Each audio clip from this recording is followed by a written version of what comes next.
WFAN FM HD1, New York, and Odyssey Sports Station. WFAN Sports Flash. Good morning at 10 o'clock. I'm Chris Lepresti. This report is sponsored by Primo Brands, the official water sponsor of MLB. Major League Baseball trademarks used with permission. Also sponsored by United Airlines. Dark times for the baseball locals right now. The Yankees continue to fade. Shut out by the Rangers last night in Arlington, 2-0. So nothing for the offense, but it was also another rough outing for one Devin Williams. Entered a scoreless game in the 8th inning. Eventually loaded the bases and allowed the go-ahead 2-run single to Rowdy Tellez after a 10-pitch battle. Williams pretty down after the game. Yeah, he did a great job. Battling me, he was falling off everything. He won today. I'll try and get him the next time. Williams has allowed a run in 6 of his last 8 appearances. Season ERA now stands at 5.44. Meanwhile, Aaron Judge back from the IL, 0 for 3 with a couple of strikeouts as the Yanks' losing streak hits 5, which leads us to today's series finale with the Rangers. Carlos Rodon posed by Jack Leiter. Pregame coverage at 1:55 here on the Fan and the free Odyssey app. As for the Mets, not much better. They led the Guardians 2-0, but got no hit after the 4th. Final 14 batters retired in an eventual 3-2 loss to the Guardians. Mets have dropped 3 in a row, 7 of 8. Now find themselves 2.5 back of the Phillies, who won again atop the NL East. Mets try to avoid a sweep today. David Peterson, Gavin Williams, the starters for a 1:10 first pitch on Odyssey Mets Radio. But prior to that, manager Carlos Mendoza joins Sal Licata here on the Fan at 11:10. Fan weather sponsored by the New Jersey Division of Highway Traffic Safety. We got 75 degrees, cloudy skies in Central Park, and with sports flashes at the top of the hour, I'm Chris Lepresti. It's Brandon Tierney and Sal Licata on WFAN The Fan, 101.9 FM, and always live on the free Odyssey app. Man, it has been not only frustrating, but actually surprising of how bad each of these two teams, the Mets and the Yankees, have been. And they continue to struggle. I mean, Aaron Boone said after the Marlins sweep, it's gut check time. And the team right now playing like they don't have it. The Mets continue to falter. I was like, no big deal. You get swept by the Padres. It happens. Padres are good. They lost 2 out of 3 to the Giants. You could argue they, should have won one of those games at the very least. And now lose the first 2 to the Guardians in a tough series here. And they've lost, 7 of 8 now. So each team in a little bit of a rut. And it feels overwhelmingly negative. Both teams sliding in the standings. Yankees now on the verge of, if they lose today, being out of the postseason picture. The Mets not too far behind them as they're holding on to the final wild card spot in the National League. And I'm not trying to be overly positive here, but I do want to bring a little reality to what feels like an overly negative situation. I mean, look, last night, you're going to be happy about the way Dominguez misplays a ball in left field. That's a ball a big league left fielder has to catch. You're going to be happy about the fact that Devin Williams is in a higher leverage situation than the one he was in the night before with a 1-run lead. It is a higher leverage situation to come in a tie game than it is with a 1-run lead. Obviously, there's less wiggle room. So that move is perplexing by Boone to stick with Williams, who's been awful for the most part this year with the Yankees. But those are things that we've discussed, and those are things that are going to happen throughout the course of each individual game. Ultimately, though, do your own gut check. And I've done this a lot, thinking about it, gut check. All right, what do I really believe of these two teams? And there's a different curve. Forget the World Series right now. We shouldn't be talking about World Series with the Mets or the Yankees. There's a long way to go to get to the postseason, let alone the World Series. So forget about that. Ultimately, these things, we've seen it. Like, I hate the fact that I have to come on here and be logical. I like being irrational and illogical and yelling and screaming and going nuts. Fire this guy, fire that guy. This guy stinks. How could this happen? How could we accept that? But if you take a 20-second timeout, think about it. Do we really think that this won't change for the better? Well, we've seen this at the flip of a hat, the something of a dime. I don't know. But you've seen this stuff, whereas the Yankees could come out and sweep the Mariners the way that they did after the All-Star break and look like, world's on fire again. Yanks are going to go nuts. Same with the Mets. They go out there and sweep the Giants in San Francisco as, hey, they're on top of the baseball world again, looking like the best team. So, unfortunately, the way that we've seen the inconsistencies with the sport for the last several years, and the way that we've seen the postseason play out the last several years with the new format, I don't think it's fair to go nuts and rip either team. Again, we could question, as I have with the Yankees, and I think their issue is a little bit bigger, only because I think it's a deeper-rooted issue. It's not about the results. Even when you heard me criticizing the Yankees off of getting swept by the Marlins, it was less about the results of that weekend sweep and more about the infrastructure of the team, which is just something I haven't believed in for years. Whereas the Mets, it's not about the infrastructure of the team. To me, it's about the inconsistencies of the offense. You want to talk about some of the core guys, whether I know Alonso's been great for the most part. Same thing with Lindor. He's on a heater now, but Nimmo, inconsistent. You know, they talk about the core four. It's not there. Soto has been awful. So I think it's more with the Mets. It's on the individual players, whereas obviously the Yankees players aren't doing their best jobs. But I think it's more a fundamental issue with the way that the Yankees have built their roster and the way that they have failed to develop their younger players. But with all that being said, if you sit here today and feel like these things can change at any moment, which they've shown that they can, who's to say that by tomorrow, maybe the things get better for the Yankees? Judge supposed to play a little catch today. It seems like the Yankees feel that Judge is not that far away from taking the field again. If he does that, now I know that's a big if, but if he does that and you could put Stanton back in place, then maybe you could start to put things together consistently in that lineup, which is their strength. And once you get that and start with that foundation of hitting the baseball consistently, and look, you could throw it out last night against Eovaldi, who's owned them. No surprise there that he would shut them down. But once the Yankees start to hit and give themselves some breathing room for that rotation, then they can hand it over to the new improved bullpen, Doval, Bednar. Now, look, I'm not saying they're perfect. I don't think they're going to be a World Series team. I think they're going to be a playoff team. And I still don't. Like, the Red Sox are hot right now. They've won 7 in a row. Yankees have lost 5. So it's very easy, based off of the last week, to sit here and say, oh, man, the Yankees are in trouble. They're toast this year. Where I'm just telling you my gut feel. I don't feel like the Yankees are in danger of missing the playoffs. Maybe that could change. And I know what I'm seeing. I get it. Like, if they lose today, I'm shocked. I am shocked that the Yankees have lost the first 2 games of the series to Texas. One the other night with Fried on the mound, and then one last night with Judge returning. I'm shocked that the way that they lost it makes it even worse. But I'm shocked that the Yankees didn't figure out a way to get right against the Rangers, who are obviously on their heels. If they don't win today, and this is obviously a huge game for Rodon, and he hasn't been great in big games, but if they don't win today, then maybe it's fair to question, are they going to be a playoff team? I just can't. I don't know if it's because I'm brainwashed because of the dynasty, because I'm brainwashed because of the potential with their offense. It's one thing if Boone's like, well, I still believe in this team, I'm confident. And even Boone, who has his confidence in his ball club, you see him starting to, I don't want to say unravel, but he's starting to be a little more real in his post-game press conference, holding guys and his team a little more accountable in those press conferences. Hey, I could only say it so many times. At some point, you got to do it, and he's right. But sometimes all it takes is one win. And a win this afternoon, which is much, much needed, maybe can start to turn the tables. And then this weekend against the Astros, Yankees get it going, and all of a sudden you start to feel good. We've seen this with the baseball season. 1 week bad, 1 week good. 1 month awful, 2 months great. Now, it has been a prolonged problem. Obviously, this is not just a bad weekend. The Yankees have been playing, and Mets, by the way, been playing bad baseball since June 13th. So there is a little bit of a pattern developing here. But look at the other teams that they're playing. Not that that's an excuse, but, I mean, the Mets are still right there in the division. And while the Yankees are sliding further out from the division race, certainly still right there in as far as the playoff spot goes, still having a hold on a playoff spot. And not that a switch can be flipped automatically, but, like, we've seen this before with other teams. We saw it with the Yankees going back 25 years ago, when nobody thought, after watching the Yankees dynasty, 96, 98, 99, that 2000 team didn't compare to those teams to that level. They stumbled into the playoffs and then went out there and remembered they were the Yankees. I think the Yankees need a little reminder of who they are. They're lacking confidence as a group.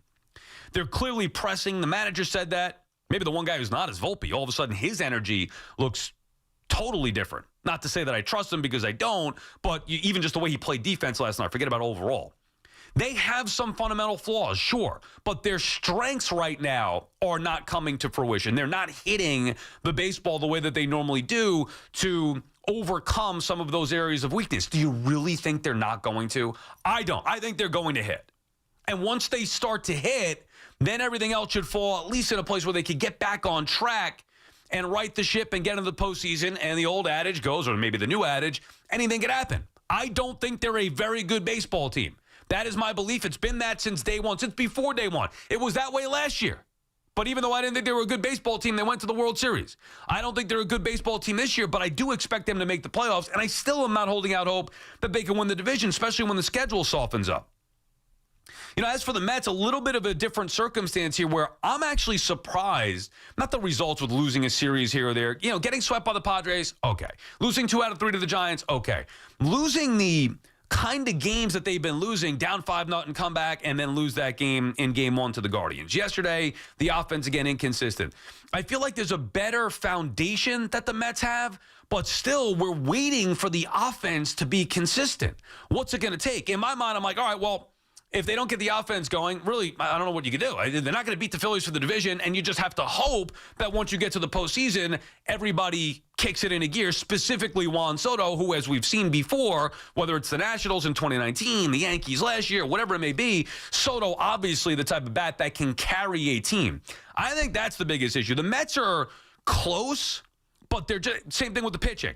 Like, okay, it's there. Manaea's getting built up, and he gives you 5 strong, but then falls apart in the 6th inning. Okay, they could bring the younger guys up for reinforcements, but they haven't done it yet. Yeah, their bullpen is better, but they haven't had a chance to really fully utilize that yet because the offense is inconsistent. It's not that they don't have the horses, but the guys that they do rely on, Nimmo, Soto, those are the 2 right now who are the biggest culprits. I mean, Vientos, I don't know what the hell happened to him. It's been a lost cause for Mark Vientos, but Nimmo, Soto, obviously Pete is performing well now, Lindor well. But those guys have hit their slumps as well. Right now, it's clear. Nimmo's not hitting, and Soto's not hitting. Hard for the Mets to win when you look at the rest of that lineup. If Vientos isn't doing damage, or McNeil, or whoever at the bottom of the order, then it's hard when the core 4, whatever you want to call them. I never called them that, but that was the words the owners used. Hard to win ball games if they're not hitting. So that's been my biggest issue. I still feel like, though, both these teams, to their own extent, will get it turned around. And right now, while it feels negative and it's very frustrating and there are issues with both clubs, I don't really believe it's as bad as it is right now. I think sooner than later, both these teams will get it turned around and it'll feel different. And then we can start to say, okay, well, is this team, while we expect them to make the playoffs, are they capable of going out there and winning a World Series? And based on the landscape in the American League and what we saw last year, anything's possible. With the Mets, if they're at their peak, I would put them up against anybody. But again, at their peak. I mean, they haven't been that consistently enough. That's the issue. Lack of consistency for the Mets. And with the Yankees, a lack of fundamentally sound baseball while trying to get back healthy here now, obviously with the big guy, Aaron Judge, back in the lineup. BT and Sal on the Fan. Our friends at Town Fair Tire remind you that at Town Fair Tire, you always get the guaranteed lowest price on name brand tires from Connecticut to Maine. Nobody beats Town Fair Tire. Nobody. I know it's not as fun. I know maybe there's some expectation. Oh, you're going to come on and rip the Mets and rip the Yankees. Look, obviously for the play as of late, yeah, unacceptable. Lose 7 of 8. Mets starting to let that division slip away. We talked about that where it's dangerous. Phillies are hot right now. It went from, Mets being up a half game, being up a game and a half, even with losing some games, still right there, down a half game, down a game and a half. Now you're 2.5 back. And if you mess around today and you got to go to Milwaukee and take on the best team in baseball in the Brewers, all of a sudden, and the Phillies get hot for a week, you could be looking at it saying, oh, boy, fine. As the games start to come off the calendar, less than 50 games to go now, 48 games, whatever it is for each team, you don't want to fall further back in the division. And that's what's going on with both the Mets and the Yankees. But I still just don't believe that either of these teams are as bad as they've been playing right now. BT and Sal on the Fan, 888-808-1019. Carlos Mendoza will join us in about an hour. So we'll get the latest from Mendy here on what's up with his ball club. I mean, what's going on? Losers of 7 or 8. Where's the confidence level at? What does he think the biggest issue is? How's he going to fix it? Dealt with adversity before, so wouldn't be surprised if he could handle it again here. Different pressure this year, obviously, with the expectations. A lot we got to get into with Mendy. We'll do that coming up in about an hour from now. John is in the Bronx starting us off. What's up, Johnny?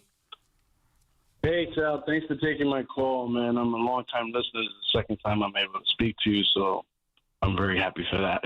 We appreciate it. Listen, I agree with your assessment of the Yankees, their organizational problems, the construction of the team. I 100% agree with you that Cashman had a good, not great trade line. Right. But I disagree with you 100% that Boone should continue to be the Yankees manager. Don't let him finish the year out.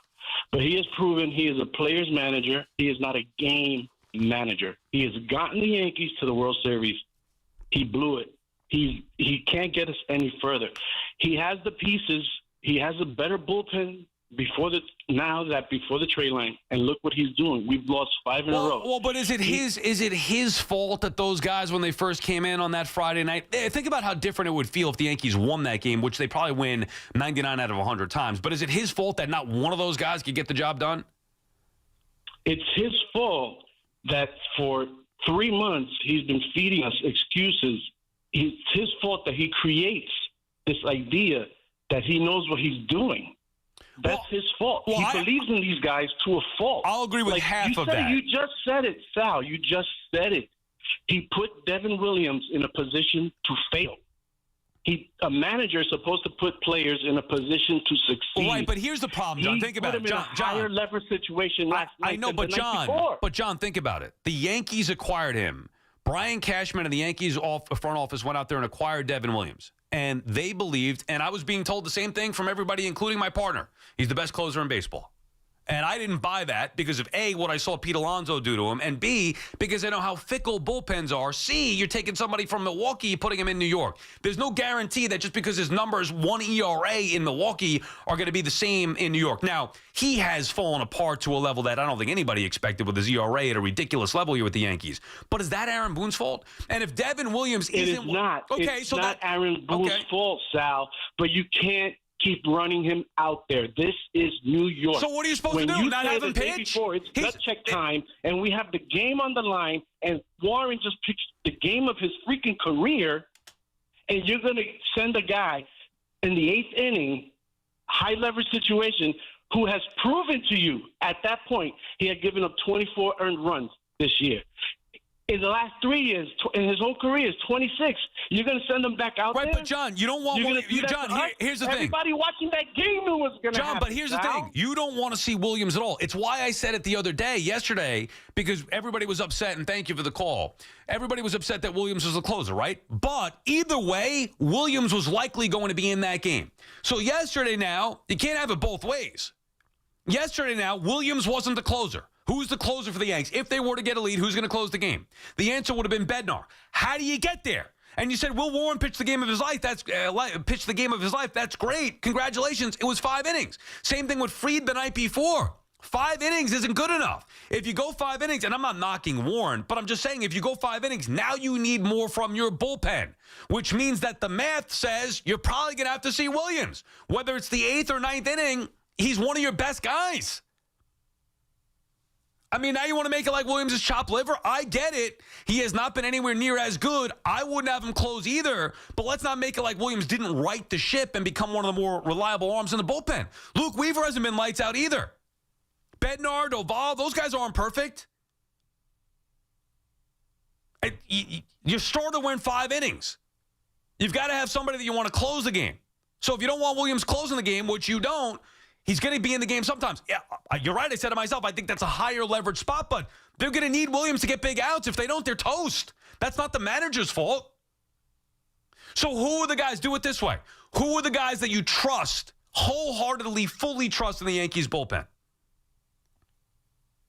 How many? Do you fully trust Weaver? I'll give you that. Let's say that you do. Yeah, we trust the Weave dog, whatever. You trust Weaver. Okay, fine. Now, I don't. Especially based on what we saw in the postseason and the way he got hit hard this year. But he's certainly one of their more trustworthy relievers. But yeah, I'll give you Weaver. I'll give you Doval. Again, how do you know? You've seen him, 3-4 times already? And he's been up and down. 1 awful, 2 okay. Or 2 good. Then what? Behind those 2 guys, Weaver, Doval, you trust Bednar 100%? You saw him, what happened to him the first game. And I do trust him. He's got to be one of your better arms. That's 3 guys right there. That's it. You certainly don't trust Devin Williams the way that you need to. And if he goes with Hill, the lefty, and I saw this last night, then the Rangers are going to go with the righty guys. Hill's a solid arm, but obviously not the lights-out, lockdown, top bullpen arm that you want. You trust Mark Leiter Jr.? Well, I'm not saying it's great. I'm not saying Boone has been perfect. He hasn't. He's got to aware what's gone on with the Yankees. But this is not his fault. Steve is in Flushing. What's up, Steve? Sal, what's going on? How are you, Steve? Good. I was hoping I'd hear you today go crazy and go him. I know you're saying you want to be logical and passionate, but with the Mets, it's inexcusable to me how you're David Stearns. You're this great GM, and I like David Stearns. He seems like a nice guy. But you clearly know, and BT hit it on the head like 4 months ago or 3 months ago, they have nothing from positions 5 through 9 in the lineup that can consistently hit. And that is the major problem with the team. Yes, bullpen is a little shoddy, but you overkilled it with the bullpen. You did a great job. But where are the hitters? The hitters are the top four. See, this is where I disagree with both you and BT. You're focused on the wrong thing. What's Juan Soto done recently? Okay, I understand that if the big three don't hit at the same time. What's Nimmo done? Hold on. Yeah. Nimmo, okay, first of all, that's another thing I have with you. Nimmo, you pick on Nimmo unnecessarily. Nimmo, even when they go on losing streaks, is the only guy getting on base. Yeah, you focus on a big high-leverage situation. He can come through in once. But I can name several times where, even before they had this 7-game winning streak where they were still flailing, Nimmo was the only guy hitting, and the other big three weren't. Steve, he's inconsistent. That's the issue. And he's supposed to be one of their best hitters. So you're focusing on the bottom of the order, which I don't know what you would expect from the bottom of the order. I'm focusing on the guys who are expected to do damage, who haven't done it consistently. So why? So Nimmo gets a pass from you. You're still a good hitter if you fail 7 out of 10 times. You can't expect all three to hit every single day. Dude, you got 7 out of 10. 7 out of 10, I'd kill for that. Have you seen Nimmo? Exactly, but you're acting as if they're supposed to be batting 800. No. What are you talking about? No, Steve, what are you talking about? Juan Soto's done nothing close to what he did in June or what he's expected to do overall. Neither has Brandon Nimmo. That's true. Okay, no, Nimmo has. Look at Nimmo's numbers. Yeah. What are you talking? Nimmo's actually one of the good hitters we have. 1 through 4, I have no issue He's struck out with. like 7 of the last 8 times. Have you watched the game, Steve? Good God. Have you watched the games lately? I'm not saying that players can't go into slumps. Brandon Nimmo, first of all, Nimmo was supposed to be an all-star. That's how they paid him. That's what Nimmo said when I had him on the show. Me and Beningo interviewed him out there at Amazing Day before the season started. Like, it was supposed to be a thing last year. This year, before the season started, we had him on. I was like, dude, what's going on here? You haven't had the full season from start to finish. He knows it. So I like Nimmo. He's accountable, hold himself accountable. But he had to take that step forward and be a consistent performer to an all-star level. He wasn't. He's shown flashes of being an all-star. He's not an all-star. Again, you think he's put up good numbers, Brandon Nimmo? I mean, he goes in spurts where he goes on a tear, sure. Can I give you his last 10 games? He's got a 762 OPS. Yeah, give me the last 10 games, which is, by the way, what we're talking about here. Right. The Mets have lost 7 of 8. Go ahead. Right. All right. So he's batting 163, an OPS of 427. He does have 4 RBIs, 2 doubles, but how many strikeouts in there? 18 strikeouts. And again, it's a rough stretch. I'm not saying he sucks as a player, but when you start to do the math and say, why has the Mets offense been inconsistent? Yeah, you want to focus on the 8, 9 hitters? Yeah, let's focus on 6, 7, 8, 9. I don't know what you expect from those guys. What I expect from Nimmo is supposed to be Cohen said core 4. He's being paid, Brandon Nimmo, a lot of money to get on base, to hit with some power, and to do it consistently. And it just hasn't been there. And I don't think it's a coincidence that when the Mets have lost 7 of 8, Brandon Nimmo's numbers in the last 10 games have been putrid, have been non-existent. And by the way, Soto as well. Now, the reason why I'm not going nuts about the Mets today is because ultimately I do believe that both those guys, specifically Soto, but even Nimmo, they have the potential to just get hot. And when they do, everything's going to look different. But, I mean, there's 40-something games left, 48 games left. I mean, it's now or never. We're kind of getting down to that point. It's now or never. BT and Sal on the Fan, 888-808-1019. More of your calls when we come back. The Yankees play ball with the Rangers today at 2:35. Giddy up, baby. Giddy up. God, it's a home run. Driven by Jeep. That was an extraordinary play. Susan Waldman and Dave Sims call all the play-by-play on the Fan, 101.9 FM, and always live on the free Odyssey app. If you're 55 or older and into that whole saving money thing, T-Mobile has an exclusive phone and internet bundle just for you. Right now, get 2 unlimited phone lines plus 5G home internet for just $30 each per month with autopay, plus taxes and fees. And with 5G home internet, setup is easy with just 1 cord and no technician needed, which is great if you're also into that whole keeping it simple thing. Switch now and experience the best mobile network in the U.S. Visit your local store to start saving. T-Mobile, it's better over here. Based on analysis by Ookla of speed test intelligence data Q4 2024 to Q1 2025. Ookla trademarks used under license. Unlimited on our network. Customers on voice plan may notice speeds lower than other customers and further reduction if using more than 50 gigs a month due to data prioritization. Video streams and SD on this plan. Home internet pricing after $20 a monthly bill credit plus $5 per line without autopay. Debit or bank account required. See 5G device coverage and access details at T-Mobile.com. Book your next United flight from the NYC area's most on-time airport this summer. Newark. Copyright 2025 United Airlines Inc. All rights reserved. A14 on-time performance data from DOT reporting carriers for arrivals and departures from mass flight for June 2nd to July 14th, 2025. Have you tried hands-free Skechers slip-ins yet? Because if you haven't, you're missing out on technology that changes how you think about shoes. First, these are not just regular slip-on shoes. They're not just a pair of loafers without laces. But what makes them different is the technology inside that lets you just step into them. There's a built-in hidden shoehorn that slides your foot in, so they look, feel, and wear just like a pair of shoes you're used to. Except you don't have to bend down, struggle to put them on, or touch them. Try them at a Skechers store, Skechers.com, or wherever stylish footwear is sold. This is the story of the one. As a lineman, he does whatever it takes to keep the power on in his community. And he wants a partner like Grainger who does the same. Grainger offers the professional-grade products he needs, from voltage detectors to harnesses to hard hats, plus fast, dependable delivery, so he can rise to every challenge. Call 1-800-GRAINGER, click Grainger.com, or just stop by. Grainger, for the ones who get it done. Before you begin your road trip, you need to ask yourself the important questions. Like, do you really need 5 full suitcases? How about your full-size volleyball net? And what if they don't have your favorite hot sauce in Idaho? Fortunately, the answers are here. With the new Kia Sportage X-Pro's class-leading cargo space, you'll have room for what you need. So go ahead, pack more. Bring the essentials and the not-so-essentials. It's up to you. Your adventure rolls on either way. The new 2026 Kia Sportage X-Pro with class-leading cargo space and second-row legroom. Find out more at your local Kia dealer today. Keep the adventure going. Kia, movement that inspires.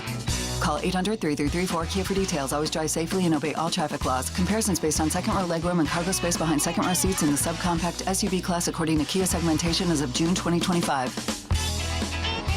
We're always talking New York sports on The Fan. Accident victims, this is John D'Agostino from D'Agostino & Associates, the injury firm. What do you think matters most when you have to hire the right lawyer? Experience? Well, I've been doing this for 35 years, and I've handled tens of thousands of cases and recovered hundreds of millions of dollars for people just like you. To me, what matters most is that I actually care. I'm going to make sure you have a say in what happens with your case. You, me, and our entire team of over 50 trained professionals are going to fight together to get you every dollar you deserve. Because for me, it's personal. Your pain has a price, and we're going to make sure the insurance company pays. We have offices throughout New York and New Jersey, and we'll come to you 24/7.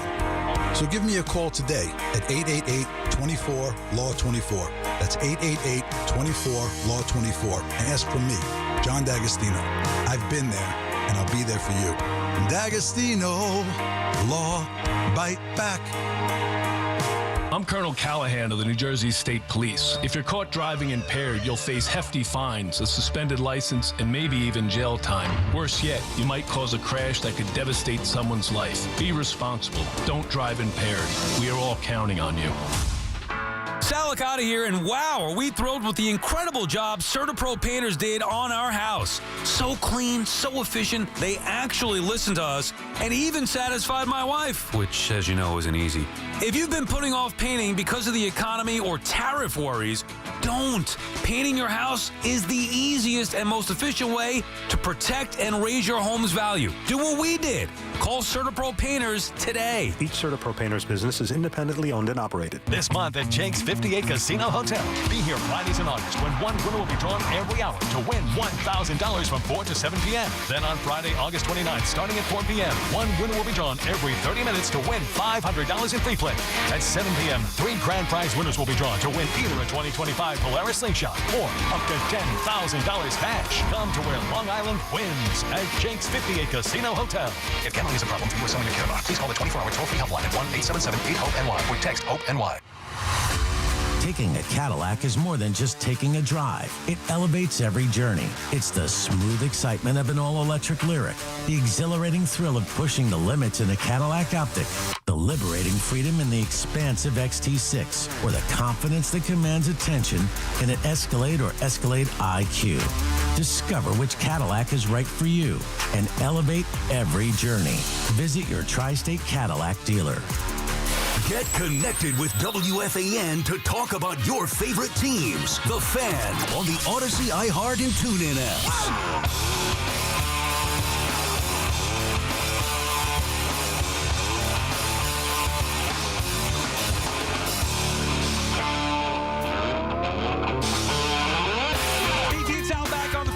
On vacation. He'll be back with you next week. And we'll have Carlos Mendoza coming up at 11:10, so make sure you stay tuned for that. We'll also have some fun with Zack Scott in studio, former general manager of the Mets. Get a front office perspective on all that's going on with both these teams, the Mets and the Yankees. Our pal Joe DeMeo from SNY TV does great stuff with the Mets podcast over there and writes, and nobody knows prospects better than him. He's just checking in with the Mets stuff. I got a message from him. Look, here's the issue, and I'm with Joe. I said it before. Everybody's focused on the pitching. I feel like the pitching will get stabilized, and I know the Mets are worried about the pitching. I feel like there are answers there, and that'll get stabilized. The inconsistency of the offense, to me, is the biggest concern. Since July 6th, Joe DeMeo writes here, Nimmo, 670 OPS. Lindor, 655 OPS. Soto, 650 OPS. Alonso, 622 OPS. Jeff McNeil, 699 OPS. He's got the best OPS of the bunch. First 5 hitters. I mean, that's since July 6th. It's almost a full month. It is a month. Is today August 6th? It is a full month. 1 month of the quote-unquote core 4 plus McNeil. OPS is around 6 and certainly all under 7. Like, that can't happen. So when you say, well, Sal, we want you to go nuts and rip the Mets. Okay, I would if I didn't feel like that was going to turn around. I'd be lying to you. I can't explain it. I watched the game. Yeah, I was frustrated, but it's more like, hey, what the hell's going on here? Like, they got to pick it up. They got to get the bats going. But at my core, I believe it's going to change. So while it's fun to rip and be irrational and go nuts, to me, this time is not warranted. It will get turned around. It has to get turned around for the Mets. Those guys are too good to have those type of numbers for the better part of a month. Yankees as well struggling. Obviously, both these teams starting to let the postseason spots come into question. Mike is calling from Orlando. What's up, Mike? Yeah, what's going on, man? How are you, Mike? Good. Yeah, I called you last year about Clay Holmes with the Yankees, what I would do to have him back, as opposed to just Devin Williams probably, you know? Yeah, I mean, I was thinking about that last night, but people ripped Clay Holmes. The guy was an all-star reliever for the Yankees. Now, he wanted to be a starter, so I'm not going to go back down that road, but let's not make it like Clay Holmes wasn't significantly better than what you've gotten from Devin Williams, because he was. That was a downgrade. Sal, let me ask you a question before I get disconnected. If all Yankee fans last night knew Devin Williams was going to blow the game, how come Boone didn't know? We all did. I mean, you could tell right away. All right, but let me ask you, so what are you supposed to do, not pitch him? Like ever? I mean, like when are you going to use him, and then who do you trust more? I wouldn't put him in a high leverage situation, to be honest with you. Yeah, but he wouldn't. I mean, but he has been good. Like after the initial start, Williams did right the ship and became a serviceable, if not just flat out trustworthy reliever for the meat of the season. Like I'm with you. I don't trust him. I'm just saying, like he's in your bullpen. He's supposed to be one of the trusted arms. I mean, going back to him after the blown save right away last night in a high leverage spot, a higher leverage spot. I don't love the move, but I mean, I kind of understand the thought process behind it. Who else are you going to go with? Bednar can't pitch the 8th, right? Because if Bednar pitches the 8th, let's play it out this way, Mike. Let's say Boone goes to Bednar instead. Bednar gets the job done. Yankees end up taking the lead. Who's closing the game out? That's a good question, but that's you put that on Cashman. That's on Cashman. I know he made a bunch of moves at the trade deadline. Bingo. It's on Cashman. That's why I'm saying it's not Boone's fault. I'm not saying he's perfect, but it'll be on Cashman because you don't have, even with the influx of bullpen arms, Mike, and thank you for the call. And I get it. Like, I don't want to see Devin Williams pitch. I'm with you. I didn't love the trade to begin with. You can't trust with relievers. Same thing with going back to Edwin Diaz. Like, you don't know with these guys year to year. There hasn't been a player in baseball that has proven me wrong more than Edwin Diaz. I thought he was toast in 2019 after his horrific performance when he first got to the Mets. Now, I hated the trade for different reasons. You don't give up a prospect and take on a salary that nobody wants. That's just idiotic. I didn't hate the trade because of Diaz. I hated it because you either take on the salary of Cano to get the player back or send the prospect in Kelnick to get the player back. Not both. And they did both, which was idiotic. And then the results from Diaz in 2019 were awful. And I didn't even think he was good in 2020. After 2022, I'm like, you know what? This guy has proved me wrong, man. Not only did he turn it around, which I thought he was toast in New York, he became the best closer that I had ever seen for at least a singular year. Then he gets hurt. Then he comes back. He's not the same. I'm thinking he's done. Too much on the ropes. Getting the tacky stuff or whatever, the sticky stuff, suspended with that issue last year. And then he's righted the ship this year where he's on par with what he did in 2022. He gets himself into trouble. Now I have the ultimate confidence he works himself out of it. But it just shows you, even with a very good closer, if not great, with Diaz, year to year, in the same spot, you don't know what to feel. Whereas Williams, he got beat in the postseason in the biggest spot. What closer would you want after seeing him fail in the biggest spot? The Brewers had a great year last year. Williams blew it up with that. That game was over. Game was over. And Williams couldn't close it out. And instead, every Yankee fan, BT in particular, 1 point, whatever, ERA, this guy's the best closer in the game. He's nasty. And I'm thinking, how nasty can it be? He just torpedoed the entire Brewers season, giving up a home run to Alonso, who didn't have a moment the entire year. Okay, fine. Fair enough. One moment. But let's factor in now change in teams and also knowing bullpens, how they could be. And now Williams has been, I think, worse than anybody, myself included, could have imagined. But he's still there on the team, and he's still, whether you like him or not, one of the more reliable arms for Boone. Who are you going to go with there? I just painted the scenario. Let's say they go with Bednar in the 8th. Who's closing the game out? Leiter? The issue that I have is that it was a higher leverage spot, even though it wasn't to close out a game or the 9th inning, and that it was fresh off the heels of blowing one. Now, maybe Boone's thought process was, all right, he blew this game. I'm going to need Williams to be successful. If the Yankees are going to be successful, you'd think Devin Williams has to be a part of that. And maybe Boone's thinking, let's get right back on it. Let me get out there and get Williams a clean inning here. Unfortunately, couldn't happen. The guy can't throw strikes. Michael is calling from Boonton. What's up, Michael? Hey, first of all, first time, long time. I always love the show. You guys do a great job. I'm just calling because I know you're on Twitter. I know you're familiar with what goes on there with the Mets and stuff. Mm-hmm. Since April, people have been blaming Eric Chavez. Oh, Eric Chavez, he's the reason they can't hit. He's the reason Soto's in this big slump. He's the reason this, and that. I always was against that because I thought, the hitting coach can't go up there and take at-bats for them. But at the same time, when it's August and there hasn't been a point throughout the whole year where they've been good hitting with runners in scoring position, and I think everybody in that Fab Four or whatever, plus McNeil, has like a below a 700 OPS in the last month. Yeah, that's what we just said, yeah. Yeah, I think it starts to come into question, about the hitting coach, and maybe something's going on there. I don't know. I just want to know what you think about it. I'll hang up and listen. Well, here, I'll do you one better, Michael, and thank you for the call. I'll ask the manager about it. We'll have him on in a half hour from now. I don't know what's going on. Here's what I would say. For Chavez, I think the best case that any person can make for a hitting coach in any situation is the one that's happening with the Mets right now. I don't care who it is. Ted Williams can get unfrozen and go into the Mets dugout right now and be the hitting coach. Nobody is to blame for Juan Soto's struggles other than Juan Soto. There's not a hitting coach alive or dead that could come back and make Juan Soto better. You know what I'm saying? That, you could say certain guys, hey, man, the bottom of the order, the younger guys aren't developing the right way. Okay, fair enough. I don't know the inner workings or what's going on with the hitting coach, what exactly he does, what he's telling these guys. What I do know is there's no way Eric Chavez is telling Juan Soto anything that Juan Soto doesn't know. And Juan Soto's been the biggest culprit this year with runners in scoring position. And has been all of them. Alonso's been great. So if we're going to knock Pete Alonso's been far better than he was a year ago, and maybe better than he's ever been before with the Mets. Certainly outside of his rookie season in 2019. So if we're going to knock the other guys in that lineup, why not give Chavez then credit? For Lindor's MVP run last year, for the Lindor hot streaks this year, for Alonso's turnaround. What about June? Did Chavez just wake up in June and be like, all right, I'm going to go to work today. Let's get Juan going. And then in July, he went back and took a nap and was like, you know what? It's the summer, the holidays.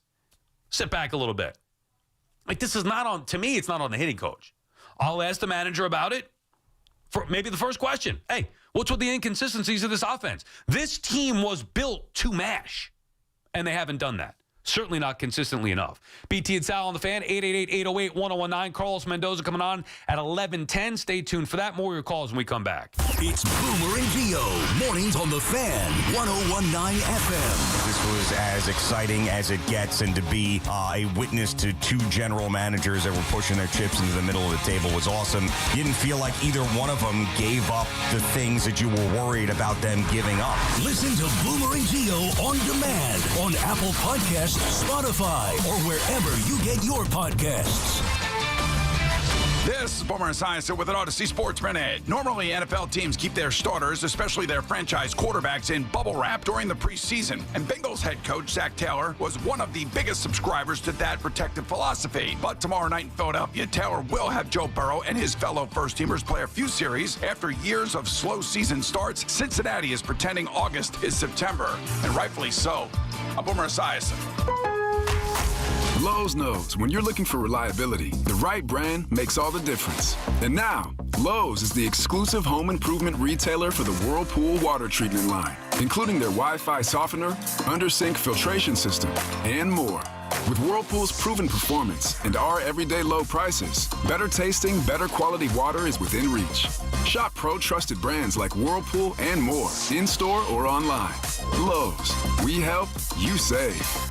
The success you've already had matters at University of Maryland Global Campus because we're a school for real life. An accredited state university, UMGC lets you earn up to 90 credits toward a bachelor's for prior learning and relevant life and work experience, or transfer up to 12 credits toward a master's. We offer affordable tuition and online and hybrid courses. Classes start August 13th. Apply now and save with no application fee. Learn more at umgc.edu. Certified to operate in Virginia by Chev. Come visit the engagement experts at London Jewelers at any one of their 6 locations.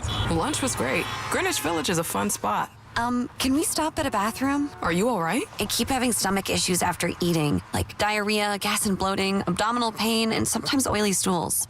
Sound familiar? Those stomach issues may actually be a pancreas issue called exocrine pancreatic insufficiency, or EPI. Creon pancrelipase may help manage EPI. Creon is a prescription medicine used to treat people who can't digest food normally because their pancreas doesn't make enough enzymes. Creon may increase your chance of fibrosing colonopathy, a rare bowel disorder. Tell your doctor if you have a history of intestinal blockage or scarring or thickening of your bowel wall, if you are allergic to pork, or if you have gout, kidney problems, or worsening of painful swollen joints. Call your doctor if you have any unusual or severe gastrointestinal symptoms or allergic reactions. Take Creon as directed by your doctor and always with food. Do not chew capsules as this may cause mouth irritation. Other side effects may include blood sugar changes, gas, dizziness, sore throat, and cough. These are not all the side effects of Creon. Call 800-633-9110 or visit creoninfo.com to learn more. That's creoninfo.com. I'm asking my doctor about EPI and if Creon could help. If you're looking for a great price on Falcon tires, there's only one place to go, Town Fair Tire, where you always get the guaranteed lowest price on Falcon tires. But it doesn't end there, because Town Fair Tire gives you free services for the life of your Falcon tires. More free services than any other tire dealer.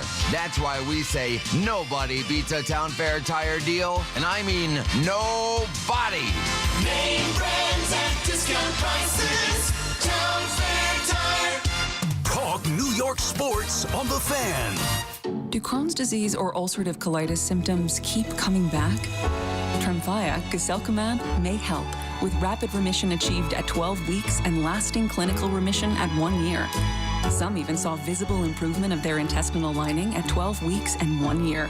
Tremfya is a prescription medicine used to treat adults with moderately to severely active Crohn's disease and adults with moderately to severely active ulcerative colitis. Serious allergic reactions and increased risk of infections and liver problems may occur. Before treatment, your doctor should check you for infections and tuberculosis. Tell your doctor if you have an infection, flu-like symptoms, or if you need a vaccine. Healing is possible with Tremfya. Approximately 3 out of 10 patients were in endoscopic remission remission at 1 year, based on areas visualized on colonoscopy, which may not represent the deeper bowel layer or entire GI tract. Individual results may vary. Ask your doctor about Tremfya today. Call 1-800-526-7736 to learn more or visit tremfyaradio.com. Water damage happens fast. So can the cleanup when you call on the restoration specialists at 1-800-SERVPRO to help make it like it never even happened. That's 1-800-SERVPRO. Franchises are independently owned and operated. Eat up, buddy. It's almost time for school. You take charge of your home. You take charge of your work. Don't forget to take charge of your gut health too with Nature Made probiotics. Nature Made has clinically studied probiotics that work with your digestive tract's natural bacteria, so you won't miss a beat in your daily routine. Find us in the vitamin aisle. These statements have not been evaluated by the Food and Drug Administration. These products are not intended to diagnose, treat, cure, or prevent any disease. Oh, could this vintage store be any cuter? Right? And the best part? They accept Discover. Accept Discover? In a little place like this? I don't think so, Jennifer. Oh, yeah, huh? Discover's accepted where I like to shop. Come on, baby, get with the times. Right, so we shouldn't get the parachute pants? These are making a comeback. I think.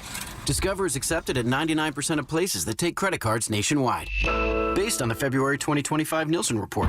Hey, Yankees fans, come out to Yankee Stadium on Friday, September 5th, when the Yankees host the Toronto Blue Jays, and be ready to receive the Yankees promotional giveaway.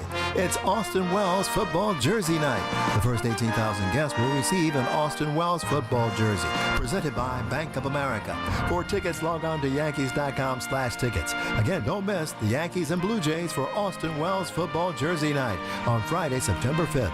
Visit Yankees.com/tickets today. Get the scuttlebutt on your favorite team, the Fan, on the Odyssey, iHeart, and TuneIn apps.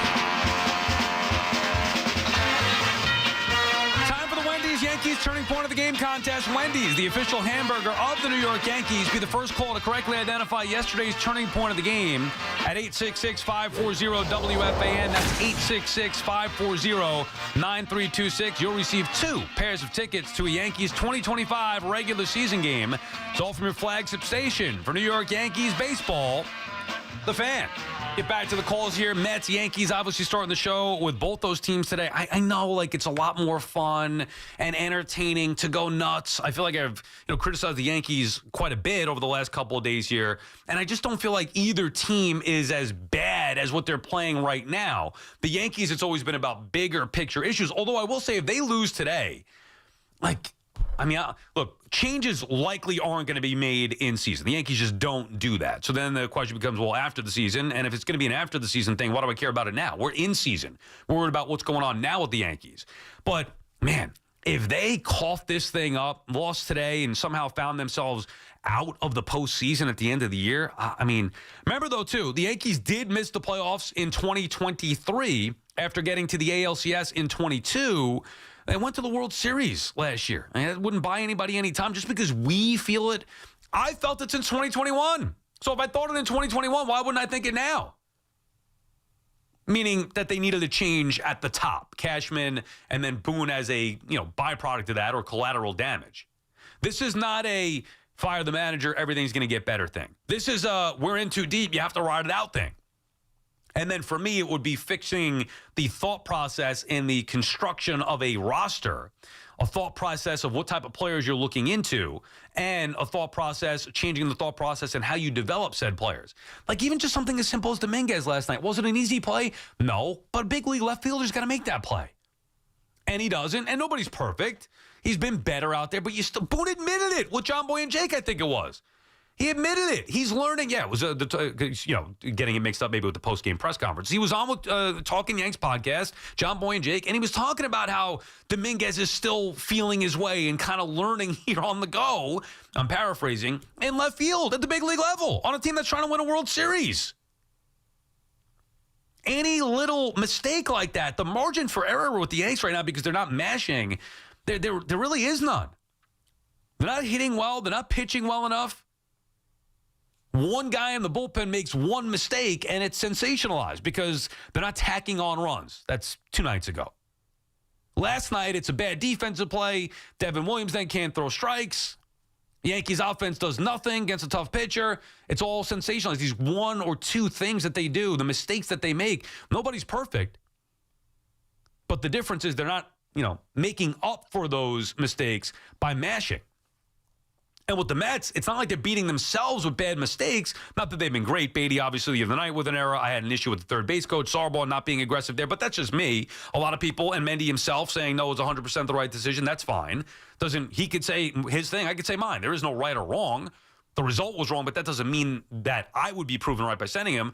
I just would have liked to have been aggressive in that spot. The Beatty error, yes, and he shouldn't have been on the field in that spot, in my opinion. But that's more infrequent with the Mets. The bigger issue with the Mets is their inconsistency offensively. Whereas with the Yankees, it's not just one thing. It's been multiple things. Charlie's in Bethpage. What's up, Charlie? Sal, how you doing there, buddy? Good. How are you, Charlie? I'd be a lot better. I mean, we got to get the bats going here with the Mets. I mean, I'm out there Monday night. Great comeback. They're down 5-0. But even the Alonso home run.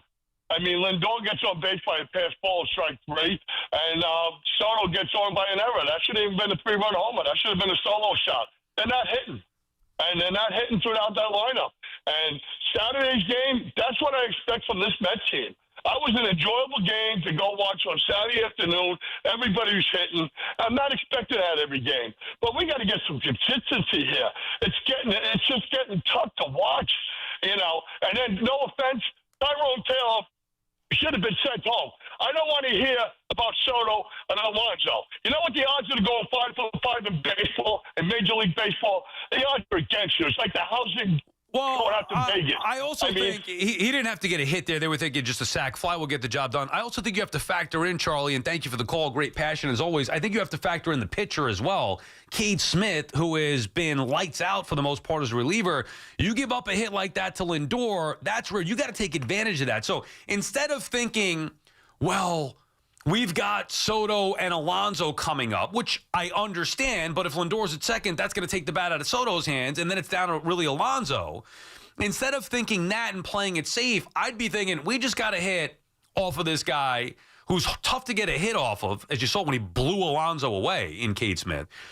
And we have a good fast runner at first base who's aggressive and hustling, and you have chaos in the process with the ball hit down the line. Whether he fields it perfectly or not, and I know that Sarbaugh is reading all that stuff, and I know the ball got away from the cutoff guy, but I know they were in the wrong spot. If Santana was over there together, I'm not talking about that being the reason to send him. I'm saying when you have a ball like that that's hitting the corner, there is now pressure. The game is literally on the line. You get a big hit against a tough reliever. You got a guy on first base that can run. It has happened before, guys going from first on a double. And there's pressure on the defense, the right fielder, to pick that ball up cleanly, to throw it to the right cutoff man, the cutoff man to field it cleanly, make a perfect throw home, catcher to field it perfectly, put the perfect tag on. And they all are doing it under the stress of knowing that if they don't execute this perfectly, the game is over. If the Mets were behind, different story. I'm not being aggressive.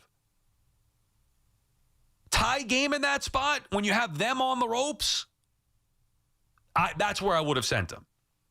I have my reasons for it. It's not just, well, the result didn't work. That's not it. There were many reasons why I said I would have been aggressive in that spot. Trailing, different story. Now you're not going to be as aggressive there to me. Now you say, all right, well, you got to play it safe. You're down. Let's see what happens here. You have second and third. Maybe they walk Soto. You got the bases loaded, and we need multiple runs to win this game anyway. I'm not trying to force the issue at one just to get a tie. That's at least my mindset. Maybe some people see it the other way, but that would be the case for me. Ralph is in New Haven. What's up, Ralph? Hi, just a hypothetical. I'm not a Mets or Yankees fan. If the Yankees were in the National League, what position do you think they'd be in? And if the Mets were in the American League, what position do you think they were in? I'll hang up and see what your answers are. Well, I mean, we don't have to have it hypothetical, Ralph, and thank you for the call. You could actually look at the standings. Yankees right now are 60 and 54. So if the Yankees were in the National League, the Yankees would be right there 3 games behind the Mets, like the Cincinnati Reds are. So they'd still be within striking distance. The problem is you'd be in striking distance of the final playoff spot as opposed to being in the final playoff spot, which they are right now. And if the Mets were in the American League, they'd be 63-51. They'd be ahead of both the Mariners and Yankees. They'd be right behind the Red Sox there for that second spot of the wild card. Now, the biggest difference is, I would say, more definitively, I don't think the Yankees have any chance to get through the National League to get to a World Series. And if the Mets were in the American League, I'd feel better about their chances getting through the American League and getting to a World Series just because of the quality of competition in the American League. Doesn't mean that definitively the American League is worse than the National League. It just means that I feel like the teams in the National League, Dodgers, Padres, you want to throw in the Brewers, Cubs as well, Phillies, Mets, I feel like those teams are stronger than the top teams in the American League with the Tigers, Astros, Blue Jays. BT and Sal on the Fan. Carlos Mendoza in about 15 minutes from now. 888-808-1019. Mets or Yankees, Jets or Giants, doesn't matter. WFAN breaks it all down with passion, knowledge, and non-stop New York energy. The Fan, 101.9 FM, and always streaming on the Odyssey, iHeartRadio, and TuneIn apps. Before you begin your road trip, ask yourself, do you really need 5 full suitcases? With the new 2026 Kia Sportage X-Pro's class-leading cargo space, you'll have room for what you need. Find out more at your local Kia dealer today. Keep the adventure going. Kia, movement that inspires. Call 800-3334-KIA for details. Always drive safely and obey all traffic laws. Comparisons based on second row legroom and cargo space behind second row seats in the subcompact SUV class according to Kia segmentation as of June 2025. Some things are hard to commit to, like learning how to surf or saving for a family vacation.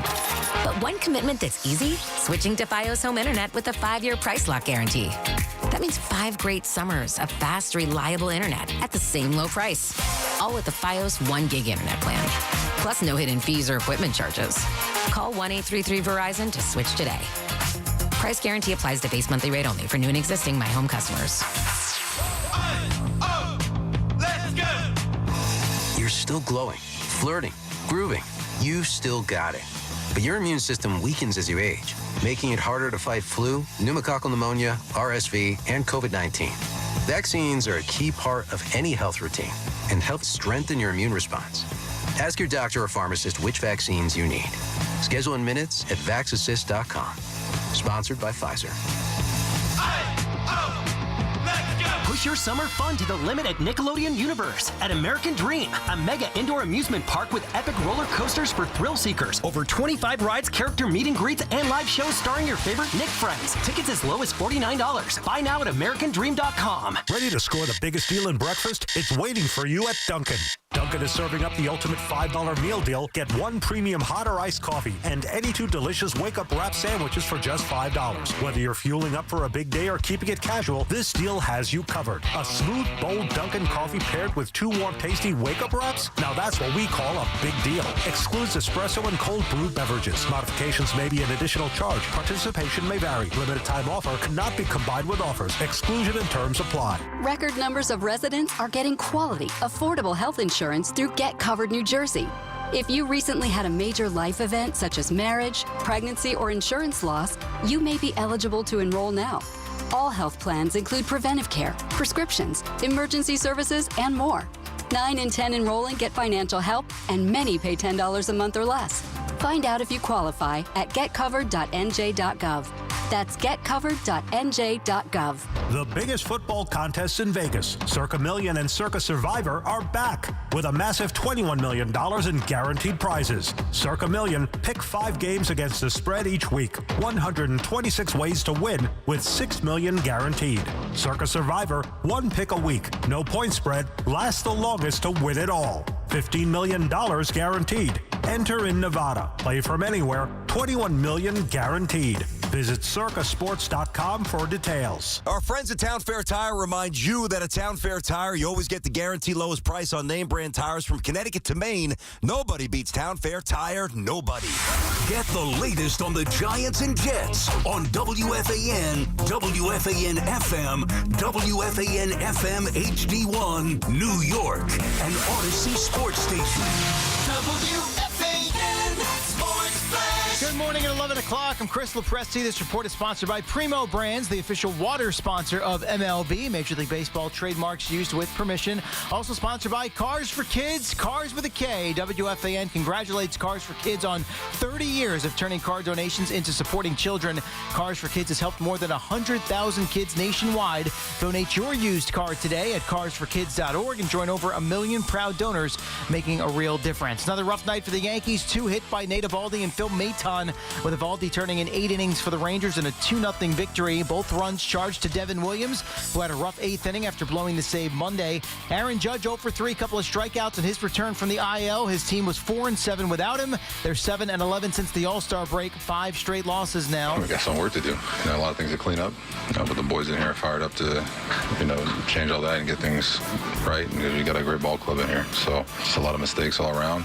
Some mental mistakes, some physical mistakes, but you got to fix them, and we got to fix them now. Looking to avoid a second straight sweep this afternoon. Carlos Rodon opposed by Jack Leiter. Pre-game coverage 155 here on the Fan and the free Odyssey app. The Mets dealing with their own struggles. No hit after the 4th inning last night. Final 14 batters retired in order in an eventual 3-2 home loss to the Guardians. They'll try to avoid a sweep this afternoon. David Peterson on the mound. Gavin Williams goes for Cleveland. A 1:10 first pitch on Odyssey Mets Radio. And coming up in just a couple of minutes, Met manager Carlos Mendoza joining Sal Licata here on the Fan. And Fan Weather sponsored by Total Orthopedics, the experts at getting you back to being you. Total Orthopedics is Long Island's premier orthopedic practice. From simple sprains and broken bones to complex sports injuries, they're the experts at getting you back to being you. Total Orthopedics and Sports Medicine. Visit TotalOrthoExpress.com today. We've got 76 degrees, cloudy skies in Central Park, and with sports flashes at the top of the hour, I'm Chris Lopresti. Catch all the play-by-play with Susan Waldman and Dave Sims. The home of Yankees radio. The Fan on the Odyssey, iHeart, and TuneIn apps.